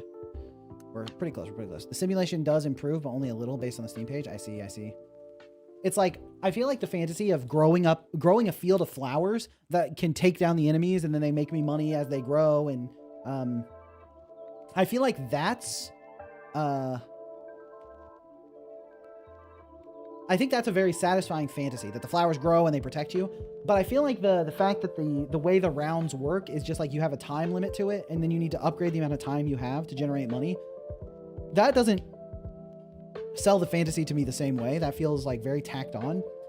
I feel like what I want to do is like grow the flowers. Some of them make money and some of them deal damage, and they plant randomly. I think that's fine.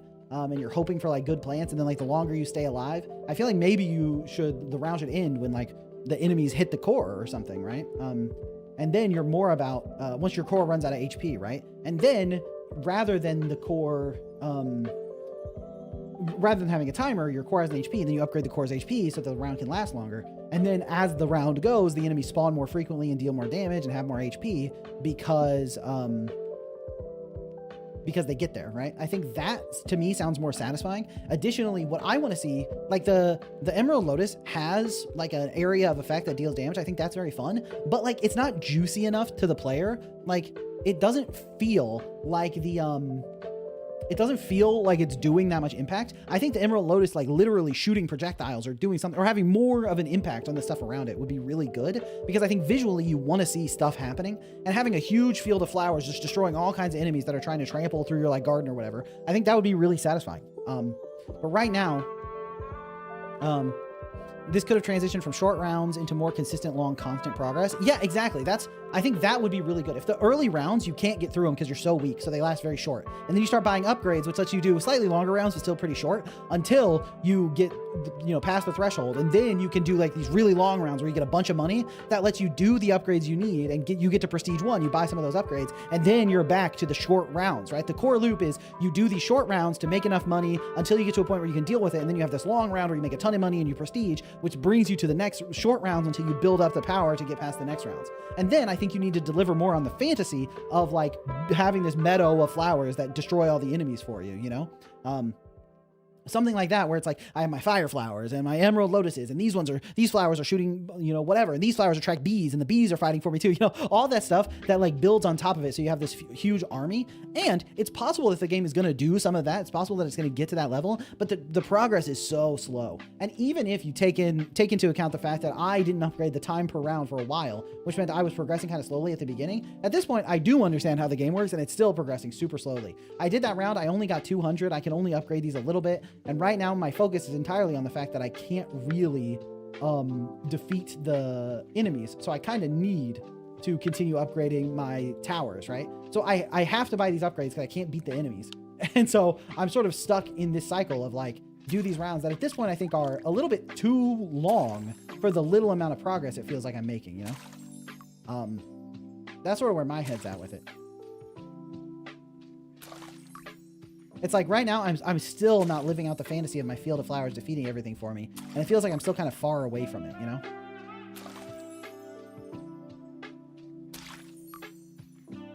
I should have gone for the one on the top. Yeah, I think my Emerald Lotus should finish him off. I was wrong. I was incorrect about that assumption. My Emerald Lotus is not that powerful. The jazz is very, very soothing though. Games. Okay.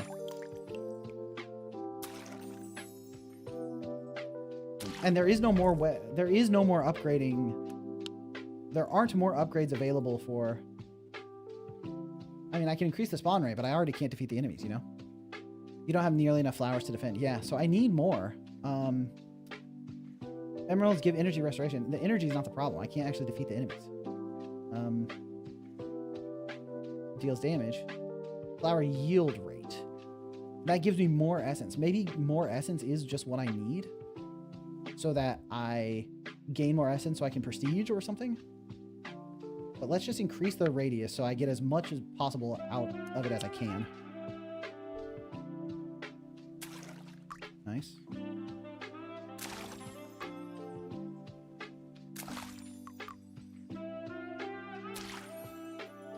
Okay.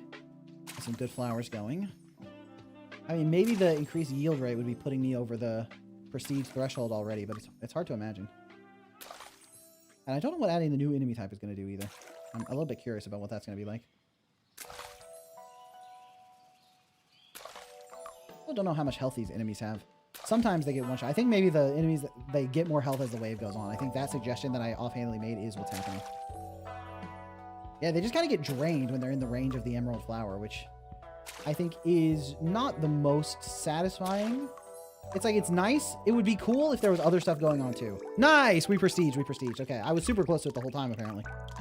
All right, prestige 3. Let's go. Okay. Well, now that I'm prestige 3, I can unlock the little spirit. So I should do that. And the little spirit... Oh, I can crit. Prestige 4. I can increase their spawn chance.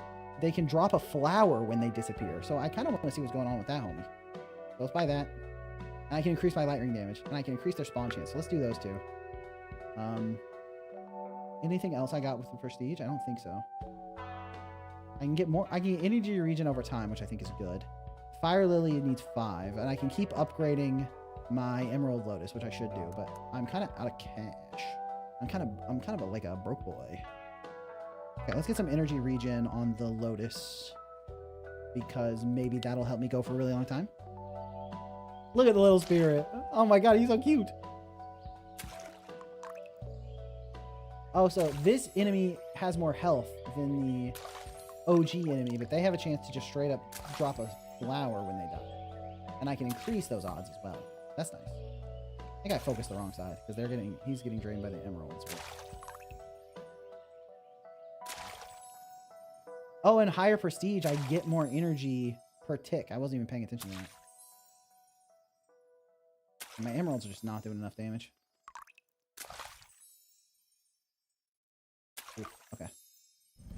But not bad. We got 140 essence out of that, which gave us 147 total.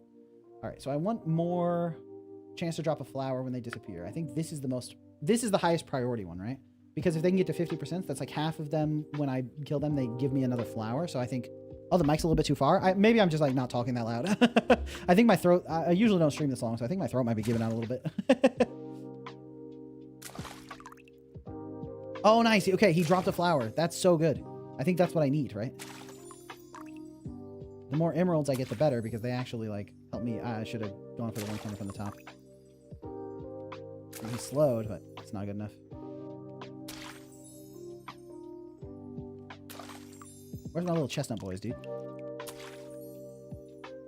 Oh, I'm getting cooked on Prestige 3.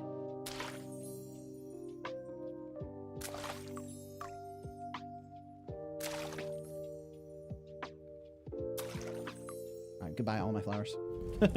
Oh, I wonder, actually. Okay, upgrades. I want to upgrade. I want the flowers when he disappears. I think that's really good. Nice, nice, nice. Okay. Can I go back to Prestige 2 and play with my upgrades and just go for a really long time to farm? I wonder if that'll work. Because the new enemy should spawn, because I unlocked it, unless I lose those upgrades because it's Prestige 2, which is possible. No, he's here, he's here. So in theory, I should be able to get a lot of stuff, because the enemies are weaker on Prestige 2.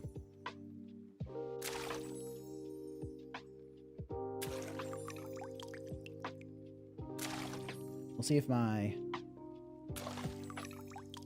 emerald flowers get the job done. I think the answer is no, they will not. Yeah. Boom. Okay. Wow. Okay. Even on Prestige 2, I still can't defeat the enemies, so I should just go to Prestige 3 for the extra income. All right. I was wondering if maybe I could survive for a really long time on Prestige 2, but I cannot. Okay. Crits, I need to Prestige. I can increase their spawn chance. I need more damage, right? But it costs 350, so I'm not getting that. Okay, I can increase their auras slow, which seems good, because then they'll stay in it for longer. So I should keep doing that. Okay, they have their max slow, and they have their max radius, so now I need to increase their damage, so I should focus that next. And then hopefully the chestnut boys can give me lots of emeralds early, since I upgraded their chances. Boom.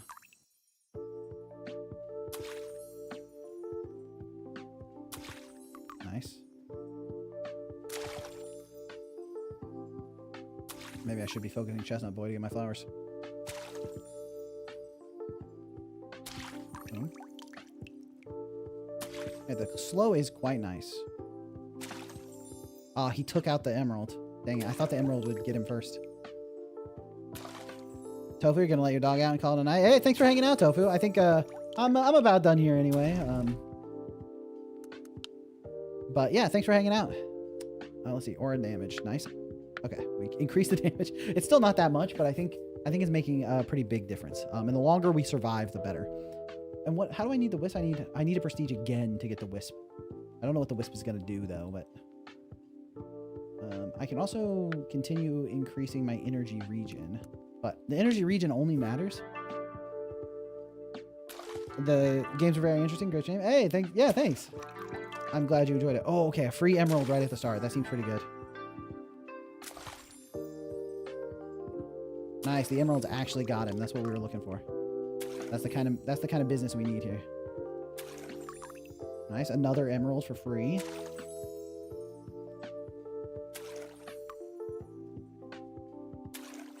I shouldn't be focusing him. I should be focusing the chestnut boy.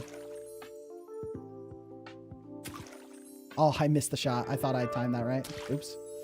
That's not good.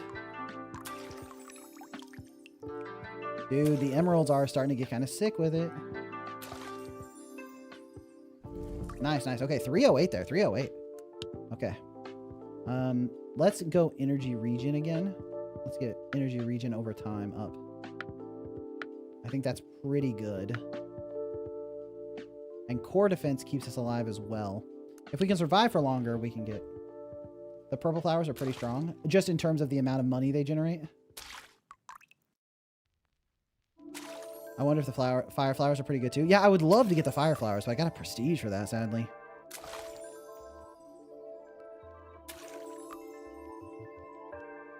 Okay, he should go down to the emerald. If he doesn't go down to the emerald's dead to me.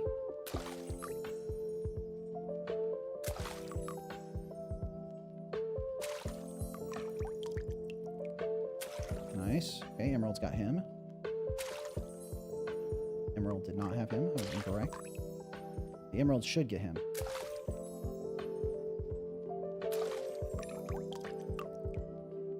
Okay. Wow, the emerald slow radius is huge.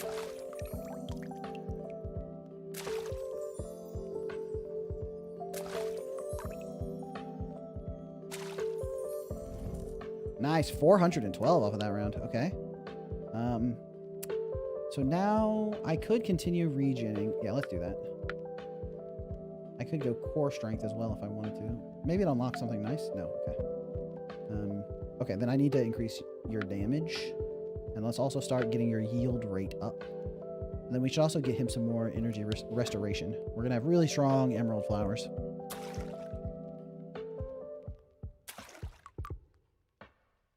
Nice. Okay, that one should go down to the emerald, actually.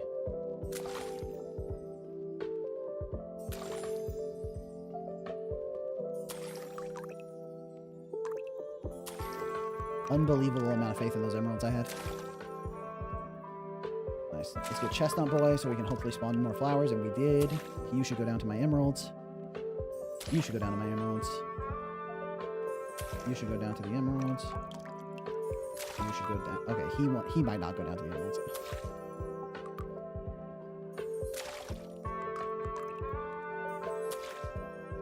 Gotta take out Chestnut Boy for the free flowers, hopefully.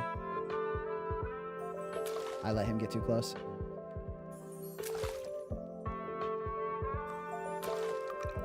Nice. Okay, we got more emeralds up, actually. We're so close to prestiging, actually. Nice, nice, nice. Okay, okay. The music is so chill. Yeah, the jazz music for this is really nice. Okay, so prestige 4 means I can get the wisp. What's the wisp do? I summon a second wisp. Wisp flying speed and wisp damage. I don't really know what the wisp does. Okay, I need prestige 5 for this one, prestige 4 for this one. Okay, so we're doing a wisp build now. Let's increase their speed. And also increase the core's maximum energy. We can increase their damage. And then let's just keep doing that. Oh, it costs 250. I was reading the 86 there and thought that was the cost. Okay. In that case, let's go ahead and we could increase our light ring damage, but it's so expensive. It doesn't seem as good as continuing to increase our flowers abilities. Emerald Lotus aura damage can keep going up, but it's so expensive. Holy smokes. All right, let's see what the wisp does. Oh, the wisp just floats around. Oh, okay. So the wisp is awesome.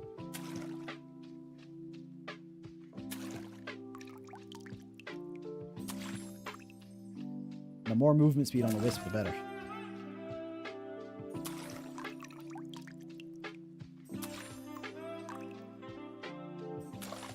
Me and Wisp plus the emeralds. Get that guy out of there.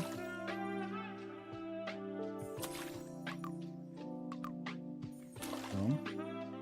We take him down. Easy style.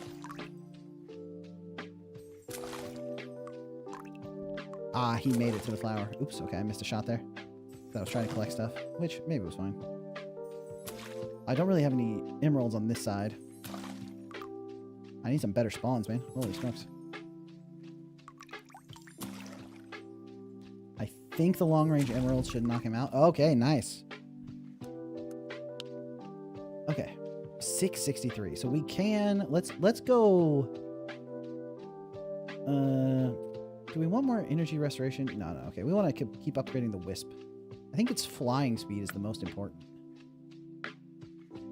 Okay. Well, for that expensive. We increase our maximum energy on the core as well, but I think we also should get some yield rate on the emeralds as well. 1 million times speed game mode.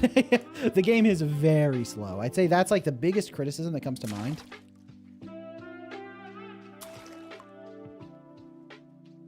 Is it feels like it takes too long for this game to like get going. And too long to like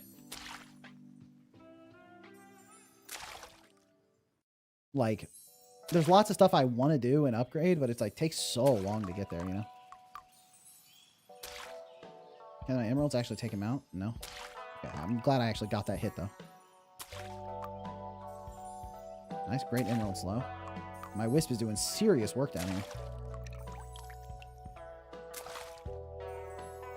Okay, I think with the wisp's help, that emerald should take him out. Nice. I was correct. Nice. Okay, we're doing great. The wisp is very strong.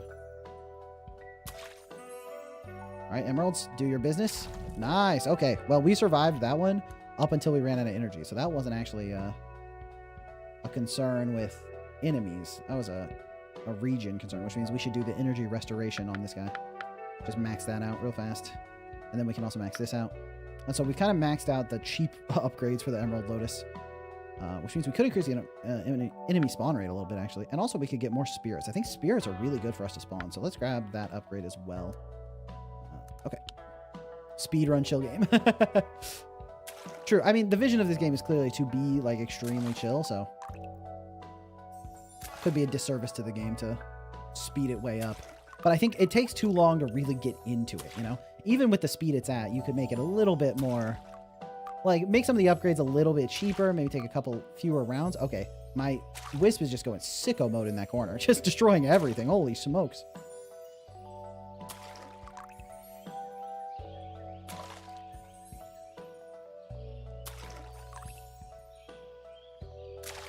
The Wisp was absolutely annihilating the ones in that corner.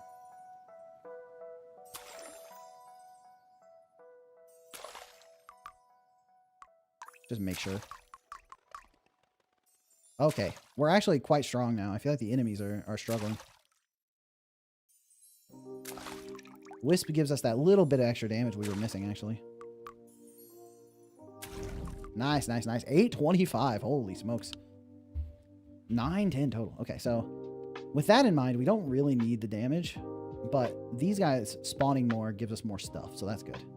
And we don't have a way to increase. We already got the extra energy from the emeralds. So really having more emerald spawn from this gives us more energy. But then also we can upgrade the core. It costs 200 actually. Okay. We can get more core defense or more energy restored when we pick up seeds. All right, let's do 2 more energy upgrades. So I think that's what we need. Toxic Sledge by. All right. And Luna, you're going to be popping out. All right. Sounds good. Thanks everyone for hanging out. I think like this is definitely a chill game to wind down the stream with. So rather than just saying, all right, bye and ending.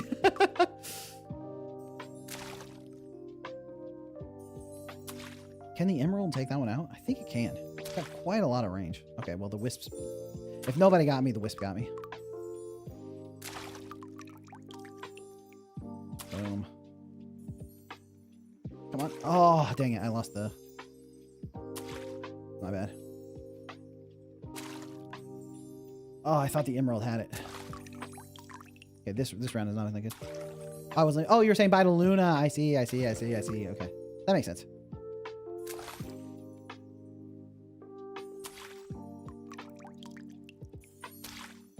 Boom. Okay. That's going to go down to the emeralds. That's going to go down to the emeralds.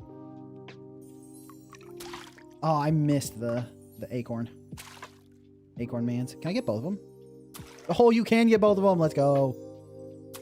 That's a top tier shot right there. Boom. Boom. We have so many flowers up, dude. The energy restoration on the emeralds combined with the increased starting bar. 1600. Okay, we're pretty close. With that in mind, we definitely just want more maximum energy, more energy on seeds. We just want the round to keep going. We want the energy rate. Okay, wait, we can't afford that one. So let's get more wisp damage. Let's get more wisp seed, more wisp damage. Okay, so the wisp should be able to take more stuff out, which is good. And the round should last a lot longer too. Okay, we gotta focus this guy to get seeds as soon as possible. The sooner we get the emeralds, the sooner the enemies go down just by default. And the... Oh my gosh, wisp supremacy. If no one got me, wisp got me. Holy smokes, that was sick. Oh, you know what? I should have left that chestnut alive so that the wisp could have done his work down there. Oh, let the wisp go crazy. Wisp going crazy in the corner, bro.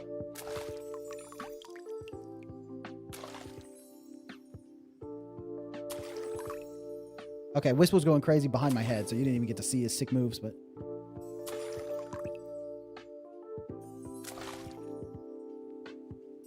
What causes the energy to decrease? I think the energy just decreases over time, and when the enemies, like, hit your core and stuff. Lock in, Wisp, lock in.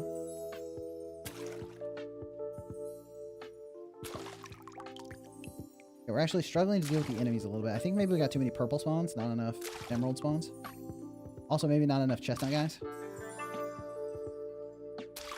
Oh, I accidentally missed. Well, that's my bad. We're so close to prestige. Come on. No. Oh, dang it. I let too many enemies hit my core. Rough. Okay, well, we believe in Wisp supremacy around here. Holy smokes. My guy was cooking. All right. Oh, we maxed out the Wisp. Wisp when a couple enemies are in a small group. Yeah, because he just goes between enemies. So when they're grouped up, he cooks them.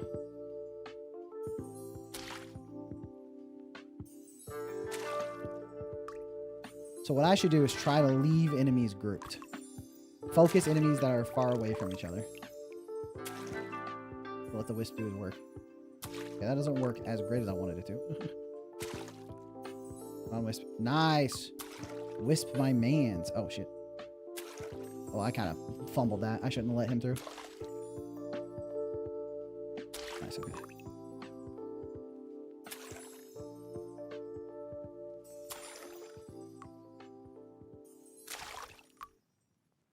Okay. Oh, Wisp going crazy in the corner. Wisp going crazy in the corner. That's my mans. That's my mans. If no one got me, I know Wisp got me.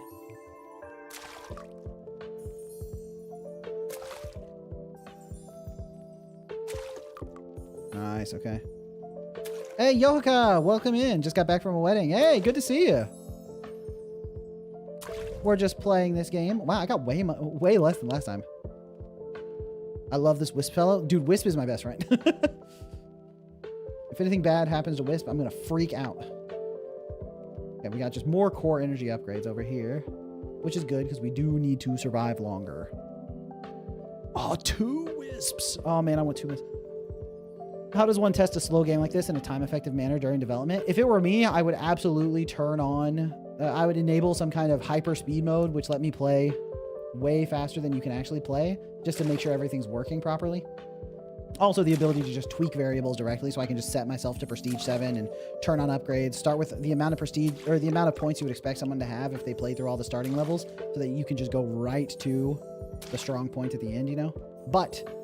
then you also do just have to play the slow game at full speed sometimes, or at regular speed sometimes, just make sure things are working. You need to have dedicated playtesting sessions to make sure things are working in a design sense, like the progression is at the speed you're hoping for.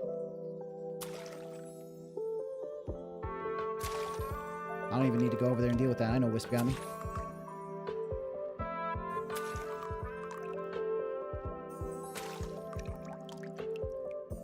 I remember when I was working on the Bazaar, actually, we had those systems internally that played the game like at hyper speed, and the design directors and stuff were really against putting those in the full game. But the problem is, it's just like without them, the full game was really suffering. So I think they made it into the full release.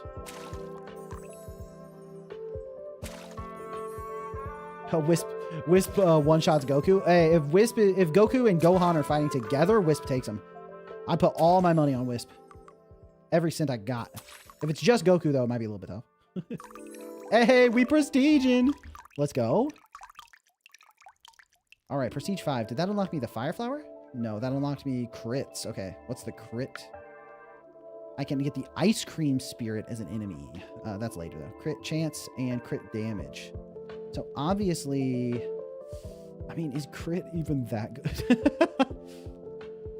Wait, do we just upgrade auras? Okay, no. We unlocked crit chance. We should play with it. Plus crit chance per non-crit. Fire flower still locked. Yeah, fire flower is nice. I kind of want to get to fire flower. I kind of want to get to 2 wisps. Okay. Increased crit chance seems good. Just to make it, you know, happen more often. Okay. Boom.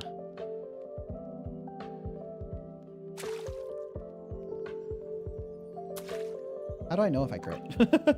Oh, wisp speed clears. I, at the last second, decided not to hit this enemy because I wanted the wisp to bounce around, but seems like maybe that might have been a mistake, actually. Was that a crit? I actually have no idea. All right, wisp. Get to work, wisp. Wispington. Boom. The enemies are getting a little bit too strong for me, actually.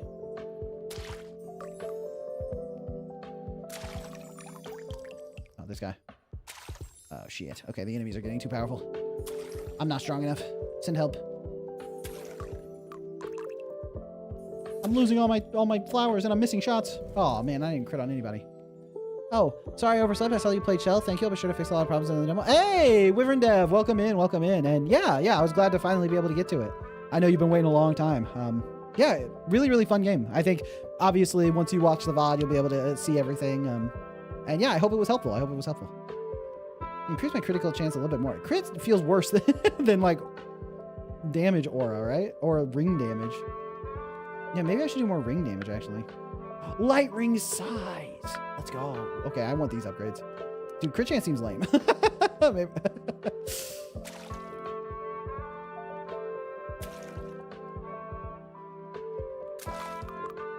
Nice double emerald right from the start. Emerald is very good for me. Emerald should clear him. Come on, come on, come on. Oh, strong. They got me. Once my crit chance is like 100%, it's good, sure, but all the money I spent on that crit chance should have just spent on like damage.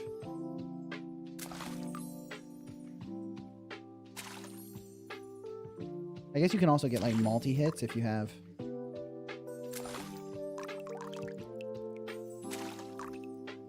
If you have a bigger radius and multi-hits, like everything stacks together, right? Is where it's like, you know, if you have really high crit chance and a huge radius and a bunch of damage, then your light ring is doing serious dips, but I'm more of a flower-based gamer, some might say. Nice, a lot of money this round. 2,040, holy smokes. Hamhog, I'm going to go to sleep now. Thanks for the awesome stream as usual, Shovel. Hope everyone has a great day. Yeah, thanks for hanging out. Crits will have a giant crit red text with explosion and screen shake. I think that's the vibe of this game, yeah. I think that's sort of what they should be going for. Okay, let's just keep increasing the ring size and also the damage. 450. Yeah, let's just keep increasing these. We're getting our ring juiced. We're juicing this ring. Boom. I actually need to defeat a creature if I want to have some emeralds. Ah, double perp. Not double perp, dude. Come on. They're cooking me. Okay, at least we got one emerald. Was that no bonus spawn from the chestnut guy? Okay, this round is cooked, man. No emeralds, no chestnut bonus.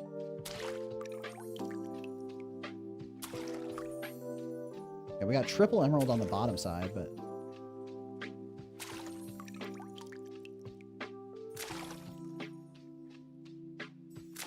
I shouldn't have wasted a shot on that guy that was making it to the core either way. Nice. Oh, nice. That was a good emerald spawn unless he gets taken out by chestnut. Oh. Oh, and it got taken out by chestnut. Horrible round, horrible round. The ring doesn't seem that much bigger. Yeah, it's not the hugest increase, 110%. Let's just take these damage upgrades. I think we need the damage more than anything. Well, what we need more than anything is more wisps. Come on, Emerald. Dang it. Oh, if I can take him out, maybe Emerald can go sicko mode on the bottom. No! I just barely didn't do enough damage. Oh. That could have been the most incredible Wispington of all time, man. Nice. Okay, they're grouping pretty well for my double shots here. The slightly increased ring size is helping. Is there an indicator for when the ring will pop? I thought it was the rotation. It's just like on a timer. It's like you kind of get just a vibe for when it's going to happen, but there isn't really an indication. It just happens. So, you know, I'm playing off of vibes. Feels like, oh, it's about time for it to go.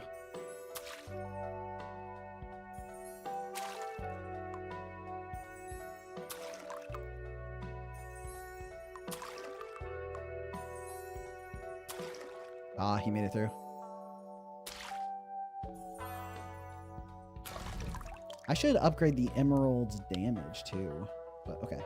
Let's finish upgrading this guy. Alright, now we have a stocked ring. We can keep going up with our crit chance. 540, 650. What do these cost? 600, 900, 2200. We get some more core defense. It's a cheap core defense upgrade. Might as well take it. I kind of want more aura damage from the emeralds. Oh, he's going sicko. He's going sicko. Oh, dude, I love the wisp.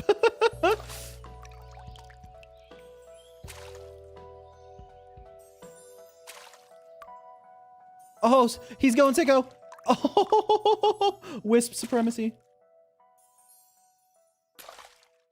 Dang, sometimes your round can start so good if wisp just hooks you up.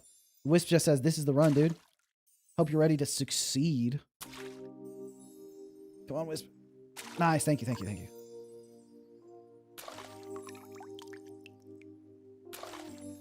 I got no emerald spawns on this side. Okay, finally one. Okay, that one emerald spawn was actually huge.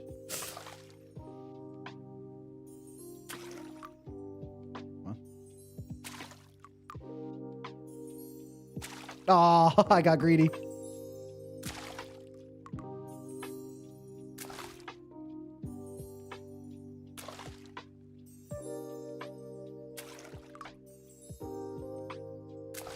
I wanted the extra spawn there. I thought I could deal with this.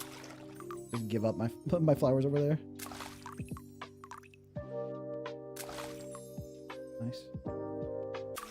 Hey! And we prestiged. Thank you, Wispington. If no one got me, Wisp got me. And that's Fire Lily, baby. Okay. We can get more seed drops eventually. Fire Lilies, firing rate. Fire Lilies, projectile damage. Okay, these are expensive. And the yield rate. Firing rate. And let's do some more damage. All right. Let's get some Fire Lilies in this piece. Oh, what the heck? I didn't even get to see the Fire Lily. I was just playing to see the Fire Lily. That's what I wanted, man. I wanted to see the Fire Lily. Tragedy, dude. Tragedy strikes. I was like, I'm just going to play until I get to see what the Fire Lily does. And then they take it away from me at the last second. I mean, it's effective, right? If they want me to buy the game, maybe I'll buy the game to see the Fire Lily. Yeah, I do think, though, that the Fire Lily is, like, one of the big appeals of this kind of, like, building out a field of flowers that is a tower defense for you. Like, or defending your core. And so that's something I would have liked to see in the demo, is being able to have multiple flowers so that like your flower field feels very, you know, lush with all kinds of different flowers. Yeah, 100 types of flowers. Exactly. It's like, I feel like, obviously not in the, not in the demo, but like being able to have like, you know, 8 or 9 different flowers in the field and there's all kinds of cool stuff happening and hoping for, oh, let me get an emerald spawn over there. I need some fire lilies on this side. Like, I want to see it expand, right? I played it for longer than I intended to. I think I played this for like an hour. And I was having fun with it for sure. And I really like the wisp. But yeah, different types of wisps would be cool too. Like that one that just bounces each. A wisp that just like flies around on the screen and occasionally pulses for damage or whatever. Like there could be all kinds of different wisps and all kinds of different flowers. But that's kind of what I want to see. I want to see like a field of all kinds of different flowers with their own unique effects that are working together to be this awesome like barrage of stuff. So let me mute and let's think critically about this game. Let me go back to the main menu. there's a lot more flowers on their Steam page. Oh, I'll have to check that out. Let me go back into the game so that I can talk about it. Continue. I unlock my fire lily. The game paused. Can I go see what the fire lily does? No. Okay. If you click play, once you unlock the fire lily, so there's no way for me to like look at the game anymore, I guess. Screen clearing pulse wisp. Yeah, every once in a while it's like the wisp nuke, and then it's like it happens every like 30 seconds or something. I forgot my thinking cap in the closet. Yeah, so I would say that this game, the one thing that I would say is like, I feel like the loop is very addictive. Like, do the wave, get your flowers going so that you can do the upgrades you want to do better, to defeat more enemies, to get to the next loop, all with the idea of like getting to the next prestige so that you can get the next upgrade, so you can upgrade that, so you can buy the next stuff, right? I feel like that, it makes a lot of sense, and that loop is very fun, but I do think it's right now happening, it happens really slowly. It's like at first it took me a while, a lot of waves, because I didn't realize I needed to upgrade the energy. But even once I did that, the wave still, like, it took a long time before I got to the next upgrade. Now I think taking an hour to finish the demo is okay, but like, I think right now the progression is a little bit slow. I think an hour-long demo makes sense, but I think there should be more stuff in this, because it didn't really get to the extremely juicy part where I have like a huge field and there's lots of enemies. And I understand not wanting to go all the way to the juicy part in the demo, but at least giving me a taste of what it's going to be like once I get there. I think that's something that I would really lean into. Maybe speed up the process of getting through the tree, and then expanding the tree if you need to account for the fact that you sped up the process of getting through the tree. Now, I do think that there is like this laid back vibe to it where you're just kind of playing, just kind of collecting stuff. But I still think even with that laid back vibe, the times between when I can feel really good, like the times between my awesome upgrades and like all that stuff, was like a little bit too much. And so there were times where it was starting to get a little bit dull, and I was just kind of waiting for the next thing to happen rather than really being into it. And I think like maybe there could be some more variety on upgrade types. Like when I upgraded the Wisp, there was like speed and damage, and stuff like that. And those are two very obvious upgrades, but I would love to see more upgrades for my Wisp buddy, that I can potentially get to. Like if prestiging unlocked multiple different paths on the tree, right? You have like the flower tree, you have the light ring tree, and then you have the health core and wispy tree. It'd be nice if maybe there were even more trees that showed up. And there were multiple different flowers. Like if the fire lily branches out from one side, the emeralds branch out on the other side, maybe the prestige unlocks the fire lily and the next stage of the emerald. So you can choose what to prioritize, and that lets you decide on your build a little bit more, right? And maybe you spend your prestige points on specific upgrades. When you get a prestige point, you can spend it on something. So I can like buy the fire lily if I want a different type, or I can go all in on upgrading my emerald and spend my prestige point there, right? Or you could give like multiple prestige points per level. You get like 2 prestige points, and then you can choose where you want to go and stuff. Nikki says, maybe I suck at balancing, but I want every upgrade to be 3 times stronger. Yes, I agree with that. That's the other thing. The progression happens really slowly, and each upgrade is so small that it didn't really feel like it was like scratching that itch. It's like the critical hit upgrade was a whole prestige upgrade, right? I think having the prestige be the critical hit is okay. If the critical hit has like a bunch of, like on critical hit, drop a seed, or on critical hit, your emerald flowers will deal a pulse of damage. On critical hit, your wisp doubles in speed, or like plus 150% speed on crit or something, you know, those kind of cool upgrades, and make them cheaper so that I get to do more of that stuff. So the game like progresses a little bit more quickly. Because right now I'm spending a lot of points to get very minuscule upgrades, and there isn't a lot of variety to it. And because the prestige only unlocks one section of a tree that only has a couple upgrades, when I get that prestige, there's only like one thing I can do, right? I know, okay, I'm going to go upgrade my critical hit chance because I got it, right? And so that's one thing I would like to see, is more branching paths, more like things upgrading per prestige level, more choices to make on the upgrade trees, and then making the upgrade trees stronger, and making it so that the game gets more intense more quickly, with more enemies and more stuff, as well as getting to those like points of power a little bit more quickly as well. Because right now, yeah, the size upgrade, like I spent so many points to go from like 100% to like 115%, and people in chat couldn't even notice it. It felt a little bit bigger, but it didn't really feel that much bigger. And so those upgrades probably needed to either be cheaper, because I think sometimes it's fun to just click an upgrade button a bunch of times when you have a lot of money, or it needed to be an expensive upgrade that goes from 100 to 150%, you know, stuff like that. And so I think that like you have a really fun basis here. I think the art is really nice. And I think the idea is really, really fun, of like growing a flower field and doing the waves. Like I think the way you've set up this incremental makes sense. But I think what you need to do is really balance it in favor of getting the player to a very fun point quicker and giving them more stuff to do more quickly. Because right now it just feels a little bit like it's too slow paced. And I know you're going for a more relaxed atmosphere, but I think the relaxed atmosphere doesn't necessarily have to like conflict. It doesn't have to conflict with the speed of the progression and the different abilities you can get. You know, you don't have to make the game give you upgrades slowly that are hard to notice just because the game has a relaxed vibe.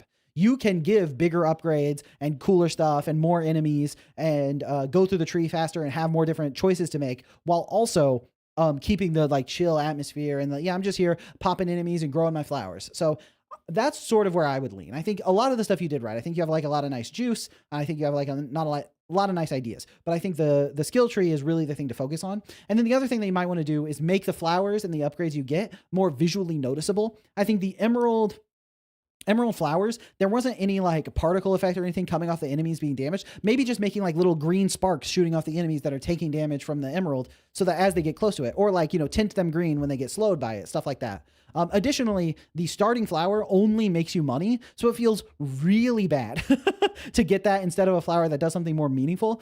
So maybe you make the starting flower just like a simple projectile flower or something like that, or you give it a lot of upgrades that you can do to give it more like energy production or more like money yield, or both. Like that could be your economy flower. So the first flower you get the economy flower, then you start getting your tower flowers. But the fact that I played this for an hour and the only flower I got that dealt damage was the emerald, I think is like a pretty bad sign. I think you want to get to a point where you have like 3 or 4 different flowers that are dealing damage by like the hour mark. And then you can choose what to upgrade, which flowers you like. I can choose to go more wispy with my build, or I can choose to go more emeraldy with my build. And I know there's like a balance there because this isn't a roguelike, right? So your build, like eventually you just get every upgrade. So the choices are going to matter a little bit less because eventually you're just going to upgrade everything. But I still think you want to put that kind of thought into it so that the player is trying to make decisions that are going to get them to the next round as quickly as possible. But overall, I think the vibe is really cool and I think it's a very cool game. And I would love to play it again, like especially play the full version once I can get to that fantasy. Now, Lyra said that there was more on the Steam page. So if we look at this, we can see where the fire flowers are. There's spirit dogs that are running around, and the fire flowers are shooting their little projectiles. And yeah, I don't really know what's going on with the spirit. Looks like there's multiple wisps too. The ring is pretty huge. Yeah, even in this screenshot where it feels like the game is pretty far along, like quite far along, there's still only 3 kinds of flowers. So that's one thing that I would definitely think about, is if that's the full size of the skill tree, I would definitely consider expanding it. Because let me see.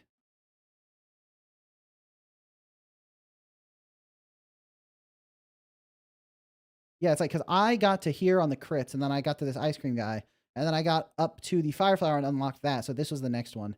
So I got all of this stuff and all of this stuff and all of this stuff. So I got like through what feels like almost 50% of the skill tree. And looking at this, being if that is actually half of the skill tree, then I think you probably do just need more skills. Like this needs to expand much further and have a lot more stuff to it.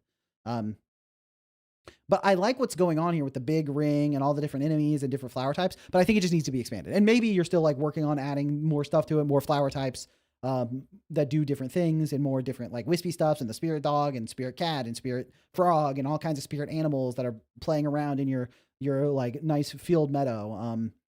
And yeah, so I think that those are really like, that's really the way to take it, is more stuff to upgrade, more stuff to do, and then like, build that a little bit faster in the gameplay. So yeah, but really cool game, and really excited to see where you take it, and would love to play it again if you make some of those upgrades. But yeah, I think that'll be it for this stream, because I went way long. Yeah, Spirit Frog. Chat loves Spirit Frog idea. I think that'll be it for the stream, because I already went way longer than I intended, and I am extremely hungry. So 100-hour stream. Yeah, maybe 100-hour stream for, I don't know if I could ever do a 100-hour stream, even if I make some kind of insane goal or something. But yeah, all right. Thanks everyone for hanging out. Make sure you like the stream if you're enjoying it. I got to remember to say that more often, and I'll see you all next time. Peace out.